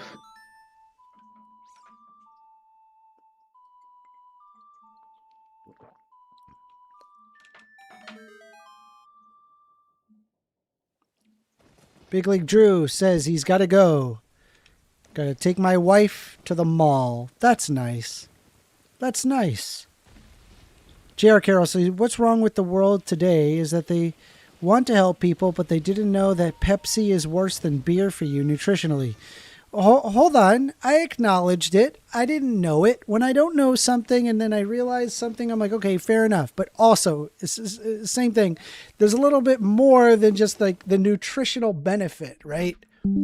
It's the fact that somebody can get drunk and it alters the brain. Yeah, you have to be a diabetic to drink yourself to death with Pepsi. I mean,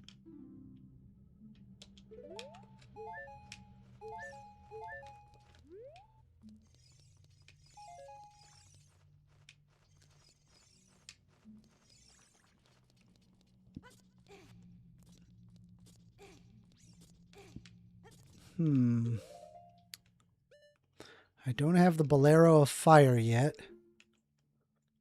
There's no fire here.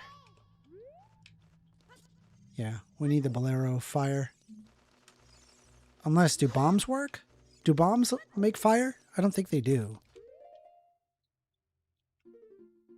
But it's worth a shot. That's why they amended Coke. You could amend a beer better than Pepsi or Coke. Again, like it just, like, I don't believe beer should be allowed. Yeah, that didn't work. I don't believe beer should be allowed. I'm okay with Coke though. It's calories. Like it's just calories. Like I'm okay. Like at the end of the day, like I'd rather like a population of poor people be fat than malnourished. Right? Like fat is better than malnourished in my mind. So like if they choose to have a Coke, go for it.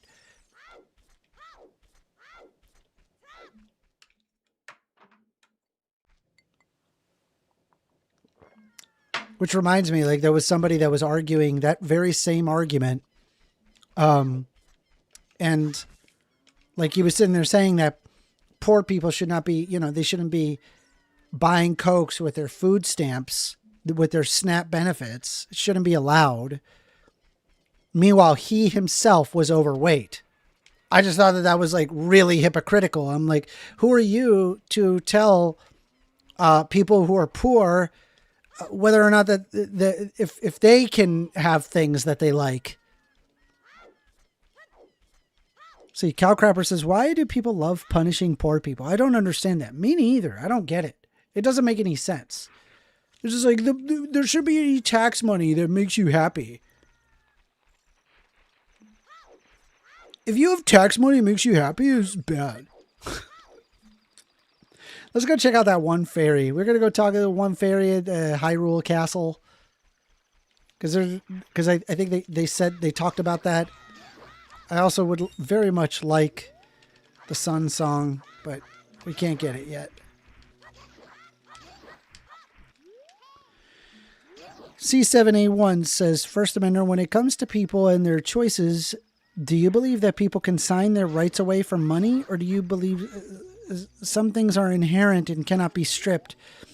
So I think we would like rights to be inherent, but in reality, rights get stripped all the time, all the time, constantly. Like if whatever the political thing that's going on during that time doesn't like you for whatever reason, rights consistently get stripped, right? The basic rights of life, liberty, property, pursuit of happiness get stripped if that political party just doesn't like you for whatever reason, right? Think Japanese internment camps, the apartheid, Jim Crow laws, and I would say in 2026, the anti-trans legislation released, stuff like that. All right, so we're going to hit up this fairy.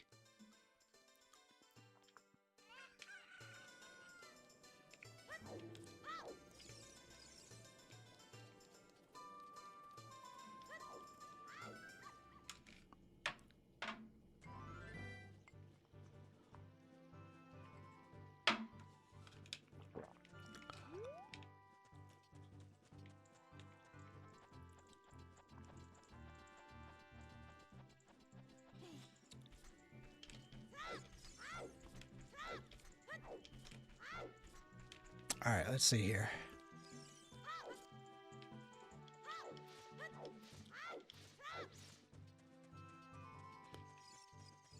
I don't know if people are talking to, yeah, I don't think they're talking to me. Let's see. I wonder if Saria knows anything about the other spiritual stone. I gotta go to talk to Saria? Why can't I pick that up? Why can't I pick... Oh, bomb. Bomb.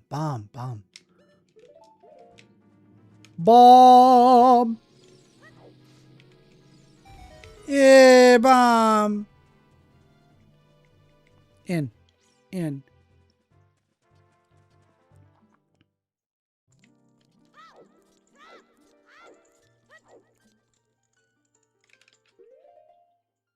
Hey, Mender, am I able to speak or do I need to be quiet? You could speak. Do you want to have a conversation? I mean, I was mostly going to say that your YouTube channel has been, like, going crazy, dude. In comparison to, like, whenever you was hanging out in MDD.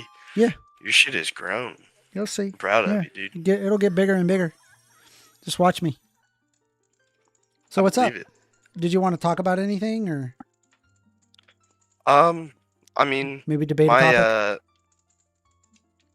I believe it or not, I think I mostly have grown to agree with you on a lot of things. Oh yeah? Yeah, like I said, Krishan has changed my mind on a lot of stuff. That's wild. He's actually really good. I wish he'd come on here and debate. He has a show with Daniel Hume. Yeah. That he does. Yeah. It's pretty entertaining. You ought to go on that show and talk with him. Probably. Maybe you guys can do like a collab. Maybe. What's his channel? Or is it Daniel Hume's channel? It's Daniel. It's Daniel Hume's channel. Gotcha. He's he the said he second man in the stopped. chair. Daniel said he stopped. Who stopped? Daniel. Daniel said Daniel stopped doing it? Daniel said that he stopped uploading videos to the YouTube channel. Is that true? I mean, I don't know if he stopped uploading videos to the YouTube channel, but they still do the thing. And Yeah, I know they do the thing. That's true. Maybe he did stop doing the YouTube videos, but I know for Yeah. sure they do the thing in the room, and it's very entertaining. Oh, that's cool. Is there a Panelverse is saying, topic? come on, maybe- people, go ahead and hit the like button and support the show. Thank you. Thank you very much. Yes, that does help my channel substantially by hitting the like button. And if you're not subscribed, to hit that subscribe. So I really appreciate it. And we are also taking calls. Phone number is 202-998-5218. Currently talking with Boss Clips U on the Discord.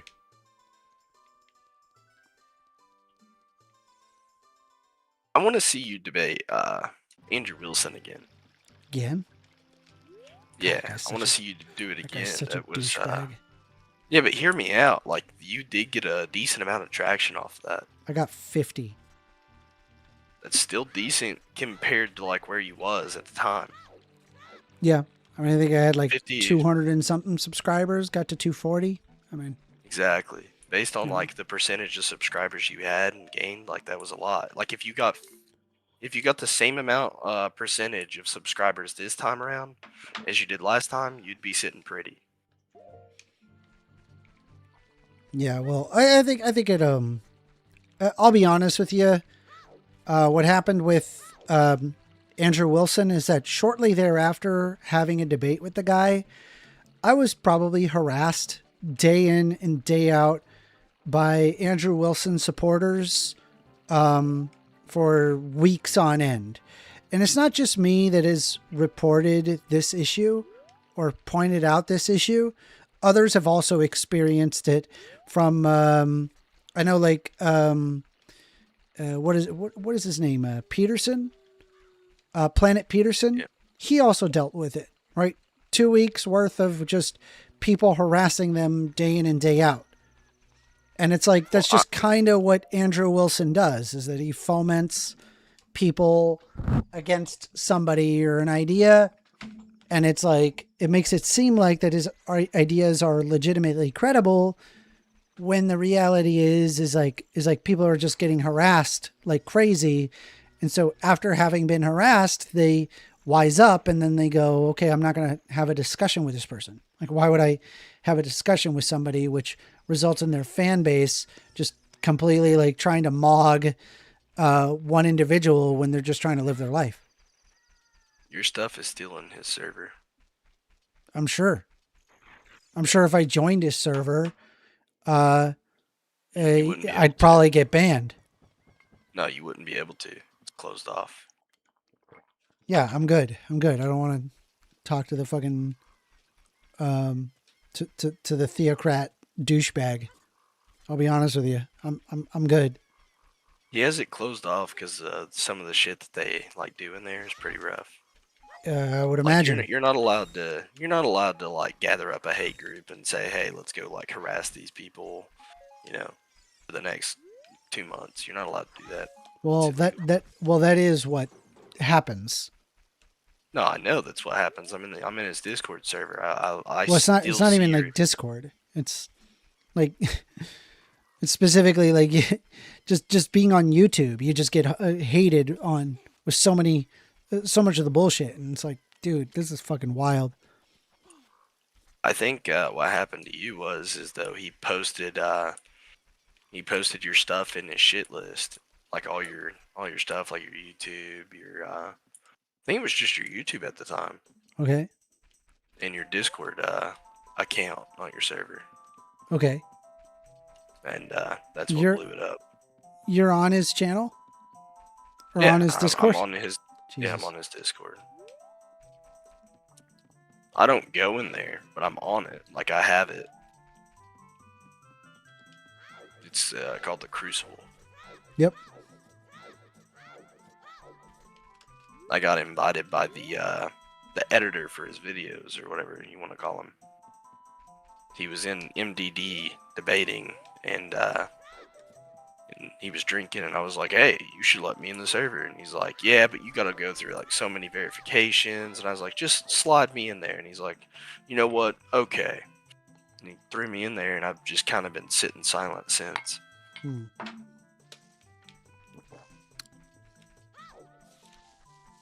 Yeah. What new opinions have you got, Mender? Well, I found out that apparently beer is better for you nutritionally than soda. Interesting, because I just had a topic be brought up to me that even drinking one sip of beer can be harmful, can give you cancer. Which I argued that wasn't the case, That's but not apparently true. it's true. Where the? No, Apparently it's it's not. true. No, it's not. Where are you getting that? I don't listen. I wasn't the one Beer's arguing. not carcinogenic. There's apparently a chemical in it that causes cancer. Let me Google it. Let's look this up. I want to see if I can find the study they gave me. I mean, I've never heard that, but that's kind of believable. But it's between you two. Oh my God. Drinking beer and alcohol. No way. Hold on. Let me look.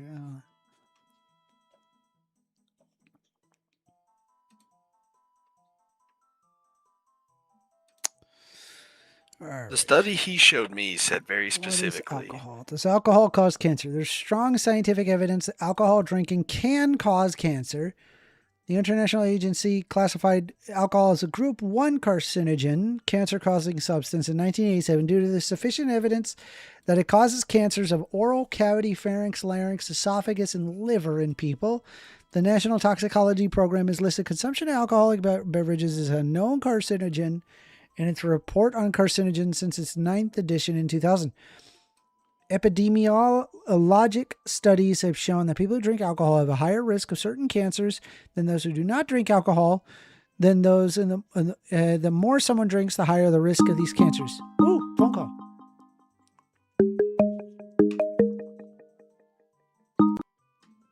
You're on the line with First Amendment. Hey, like I asked earlier, is hot dog sandwich? No. Yes, no. It's Jamal. Oh, I swear we've heard that guy before. What the heck? I'm muted What? for that guy. Fuck that guy. Even light drinkers can have an increased risk of some cancers. For example, women who have just one drink per day have a higher risk of breast cancer than those who have less than one drink a week, and risk is increased even more in heavy drinkers and binge drinkers. Huh. So the study that I read said that That's wild. even a drop of alcohol is super harmful for your body, opposed to if you never had one drink. Can I just argue, though, alcohol is really fun. I drink alcohol. That's why I was arguing against him. I was like, doctors, like, for certain issues, they'll recommend you drink like a beer or something. Like, they'll recommend you drink wine or beer or something for certain issues. It'd be counterintuitive if, like, this is going to cause you cancer, but they're like, hey, this will cause you cancer, but don't worry, it'll make you pee your gallstone out. That's funny. All right, what does Saria have to say? Do you mind talking to you using the ocarina's magic? But I really like to talk to you face to face. Do you want to talk to Saria again? No. Okay, so face to face. And here I am. She says, you can use the ocarina to talk to me. Fuck you, bitch. Why you send me on this fucking thing? You can talk with me anytime. It's literally the most niche song in the game. You only need it for like the Goron bracelet. All right, no, and bro, the Forest let's Temple. talk about this. Let's talk about this. Check this out. You pull up the ocarina. And yeah, it's a. You sing the song. Oh well, that doesn't do anything. Shut up. Yes, I do. I mean, watch this. Look, you want to talk to Saria, right? Talk to Saria. First Amender, this is Saria. Can you hear me? I don't mind talking to you using the ocarina's magic, but I'd really like to talk to you face to face. Do you want to talk to Saria again? No. Hey, Saria, I'm here in person now. When you want to hear my voice, play Saria's song. You could talk with me anytime. Bitch. That's hilarious. Bitch. Sounds like she has communication issues. She just don't want to talk. She's like, fuck you and talking. Fuck you. You want to what? talk to me? Come to me. Oh, did you come to me? Talk to me in the song, bitch. So, Minder, did I tell you that I became a libertarian? You're a libertarian now? A libertarian, yes. I give you 5 more years and you'll be a Democrat. I don't believe that. I'm a libertarian. The part that convinced me was Ooh, phone call. Well, I'll let the caller go. You're on the line, First Amender. Hey man, you ain't played Zelda much, have you? I have not played Zelda much. I mean, Yeah, I'm 36. I did beat this game.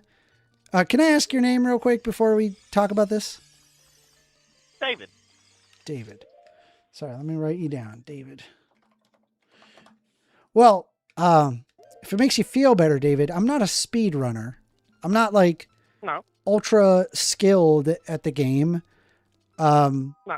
I'm just playing the game to just have fun, right? And I'm okay with that. I'm fine with just playing the game and just enjoying it, right? I think like something is lost when, you know, you take all the, I guess, like the magic out of it, I guess, when you're playing like it speed run. Like a speed run, it does a specific thing, right? It's to do the game as quick as possible. Great, fun, good times, right? I guess like my thoughts is, what about the game?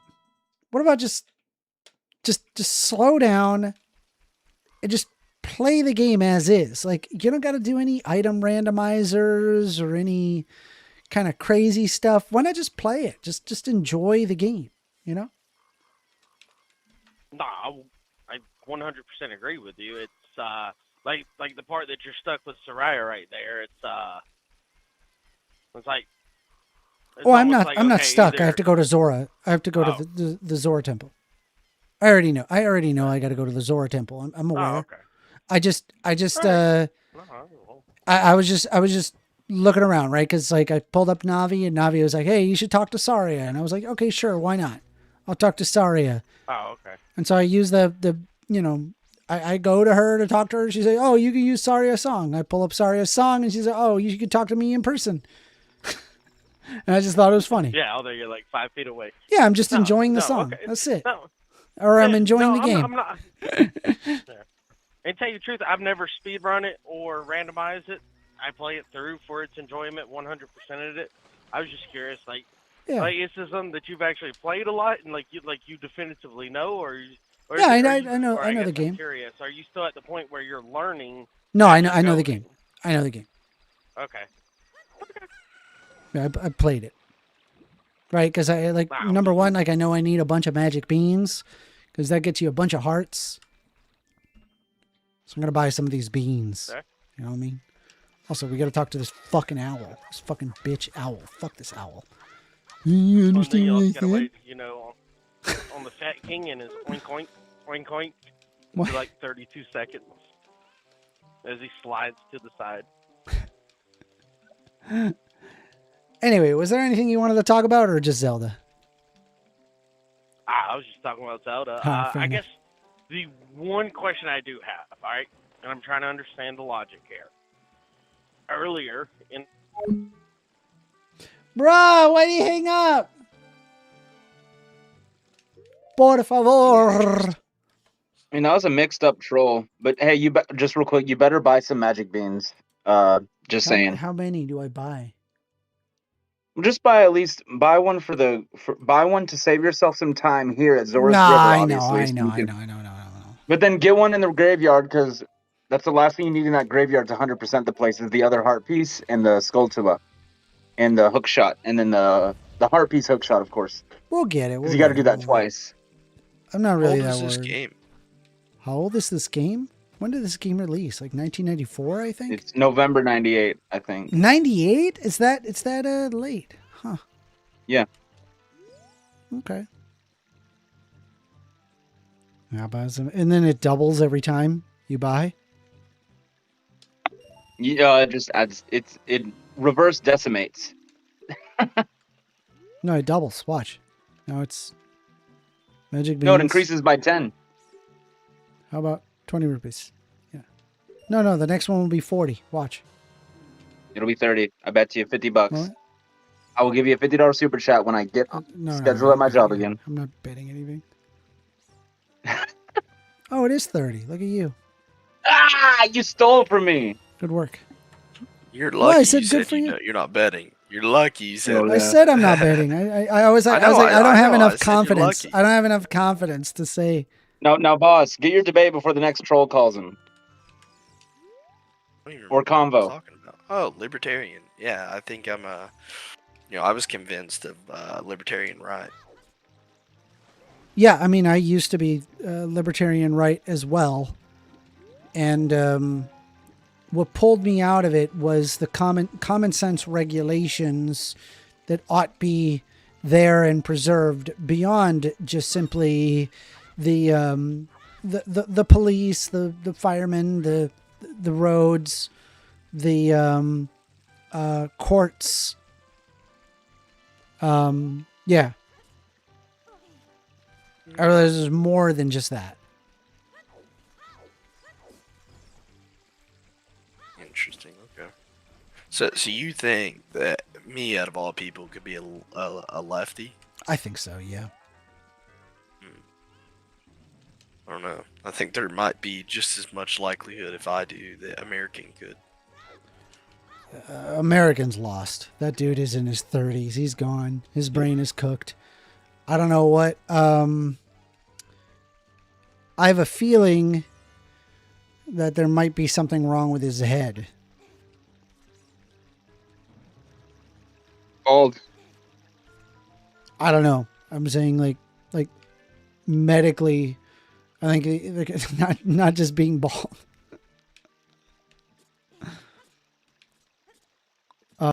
But based on like what I talked to him with, right? He's intensely anti-black, but also has a black child.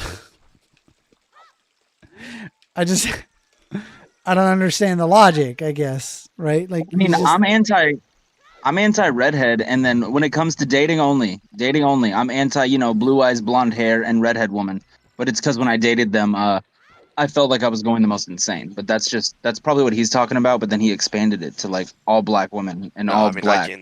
I can explain his position. He doesn't have a problem with black people. He has a problem with black men, which is is his son. Half of black people. His son is a black man. Like what?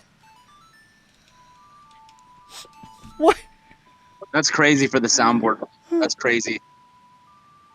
His son is black. Like, I don't know what to, like, what?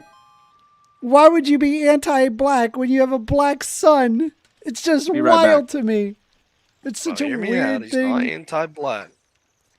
He's anti-black men. Okay. His son is that.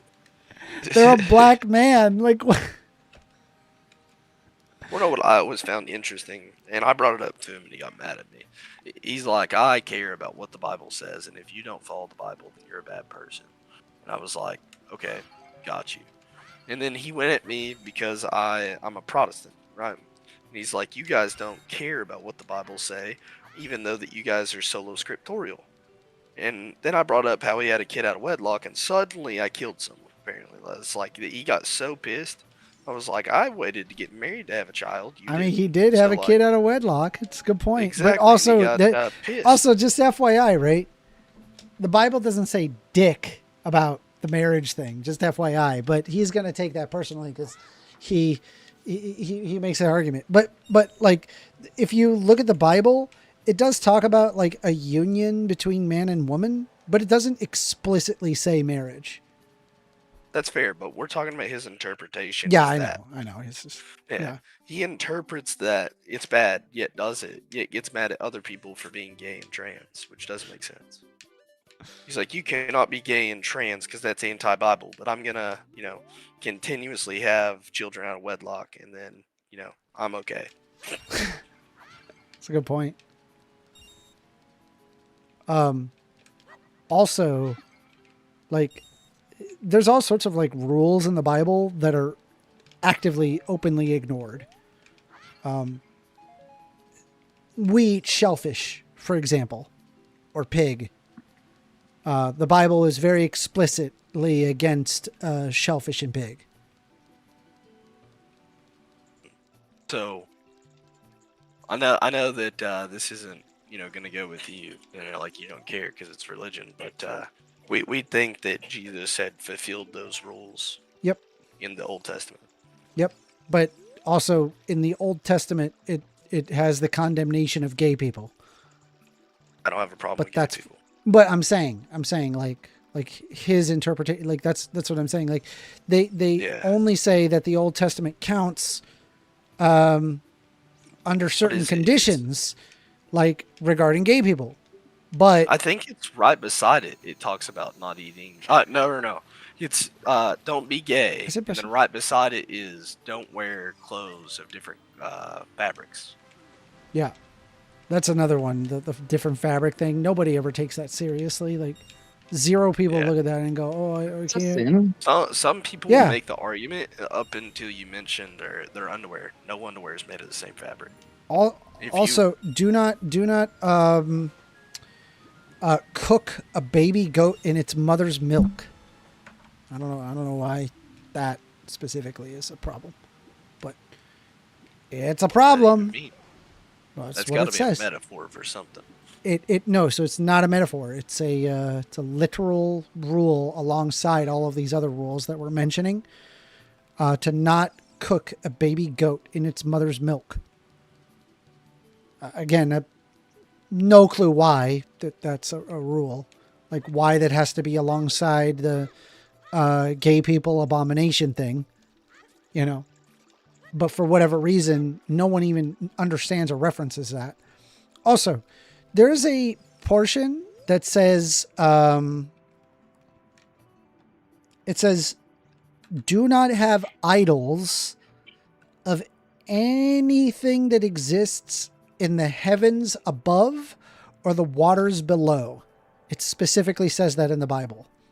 No idols of anything of the heavens above or the waters below. So number 1, no Jesus crucifixes. Number 1, that's the first thing. No Jesus crucifixes. You cannot have that. In fact, you shouldn't even have a cross for that matter, if that's the case, right? Because it is a depiction. It is an idol of something that exists in the heavens above. Also, are you talking about Exodus 23:5? No. Hold on. I gotta look it up. I think you're talking about Exodus 23-5. Hold on. Exodus, no, 24. 24. Exodus 24 20, at the start of the chapter. 4. And it says, you shall not make yourself an image in the form of anything in the heaven above or the earth beneath or in the waters below. So anybody who's ever bought, and I'm going to show it to you.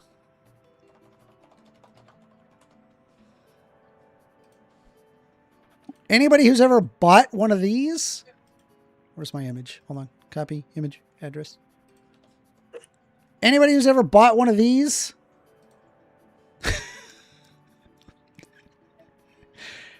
you're going to hell.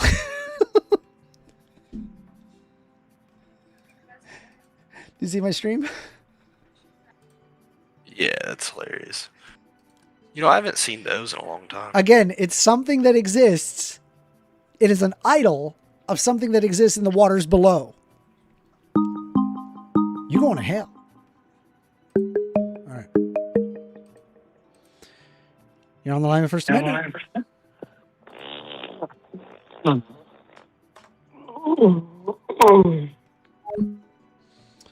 Good one. Unironically, I think that might have been the most intelligent thing you said today.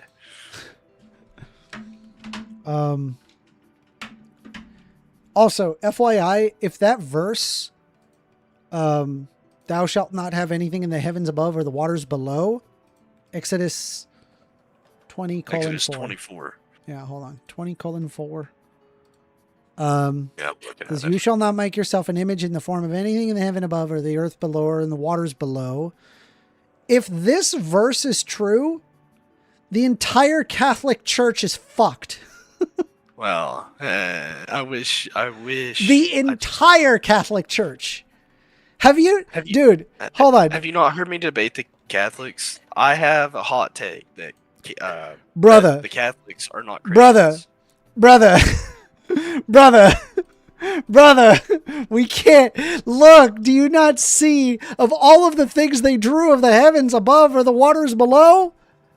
Well, I mean, also, I like how they falsely depict Jesus. But anyways, I've always found that one interesting.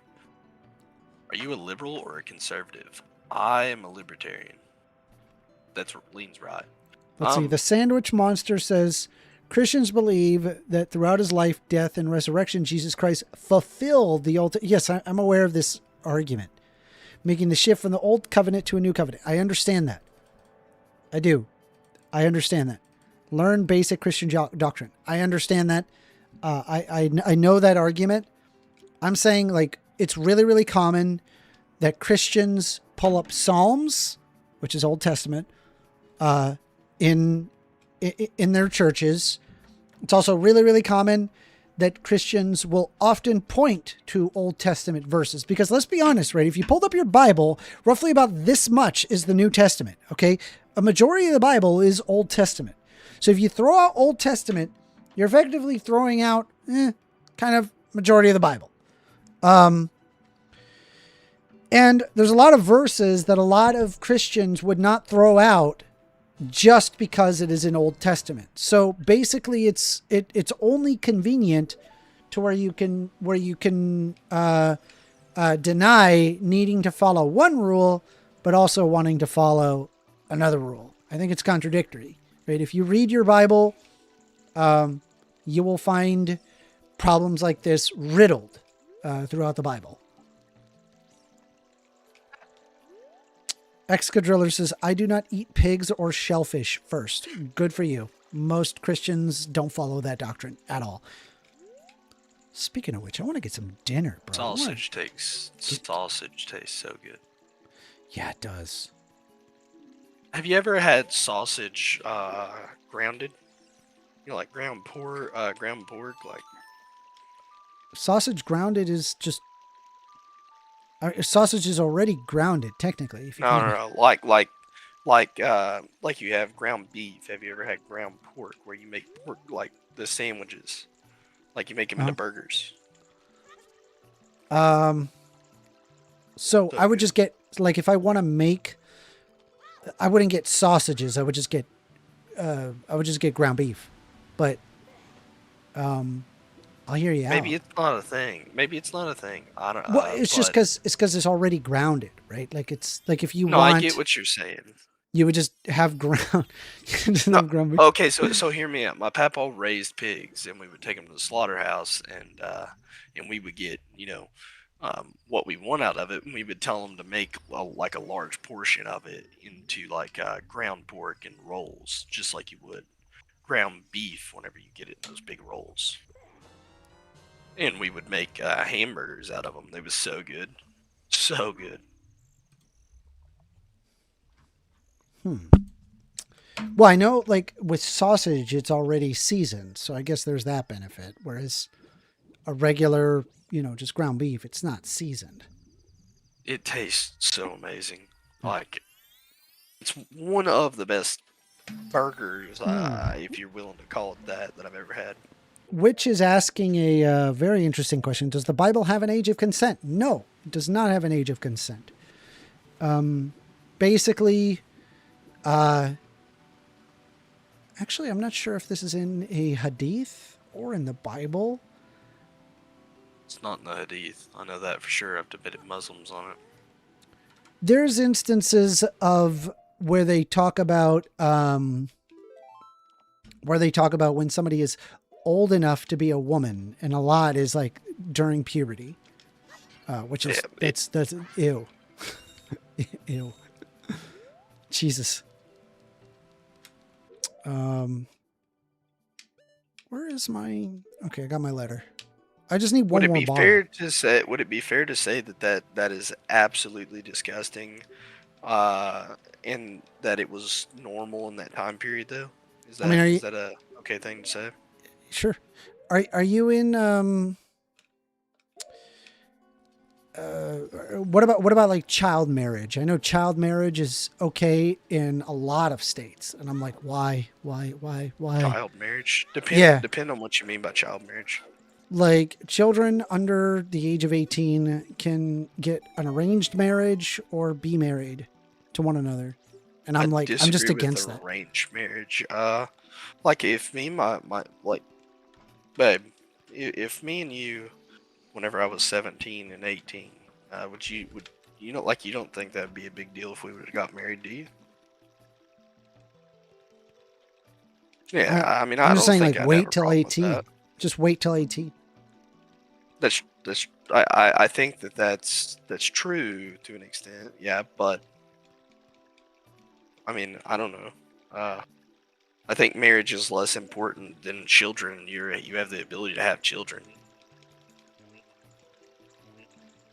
Yeah, I'm just saying, wait. It's a big decision. You change your life forever by getting married, and So I just do you think you no need to be sex like before fully. 18?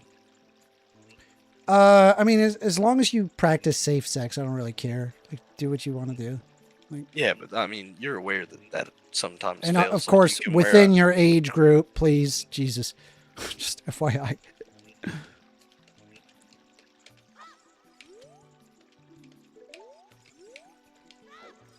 Yeah, I mean, I think that there isn't really an issue with the marriage thing as long as like one of them is 18 and the other one's like 17. You know, I feel like There's a bit of Romeo and Juliet clauses there, which fair enough. It's very narrow in my opinion. I think it should be very narrow because it changes drastically. Like once you get past 20, like why are you talking to a 17-year-old, like, bro? No, yeah, of course. Like, but I mean, in the stop. situation where like I'm a year older than my wife, then Yeah, there's a Goldilocks rule. Fair enough. It's a year difference. It's nothing. exactly, and that's why I'm saying that like in this scenario, I could justify the 17-year-old getting married with parents' permission. Anyway, I think we're about a little past 5 hours in. Guys, if you have not subscribed, please subscribe. Appreciate you all very much for having enjoyed these conversations. We're going to be having more of these. Since I have been streaming for 5 hours, I think it's a good spot to stop. Plus, I'm hungry and I want to go get some chicken wings with the fried pickles. Do you know what I'm talking about? Bro, Where from? I just locked in. You're really into the stream? Like I just locked in. Yeah. I think I That's want to great. go eat fried pickles and wings. Doesn't that sound Well, I got amazing? two good soundboards. No, I got two good soundboards for you today. All One right. was like his son's a black man, and the other one was, God knows what that one was. It was crazy. All right. Well, I thank you guys very much. We're gonna end it for now, but we'll be hanging out more. Thank you all very much.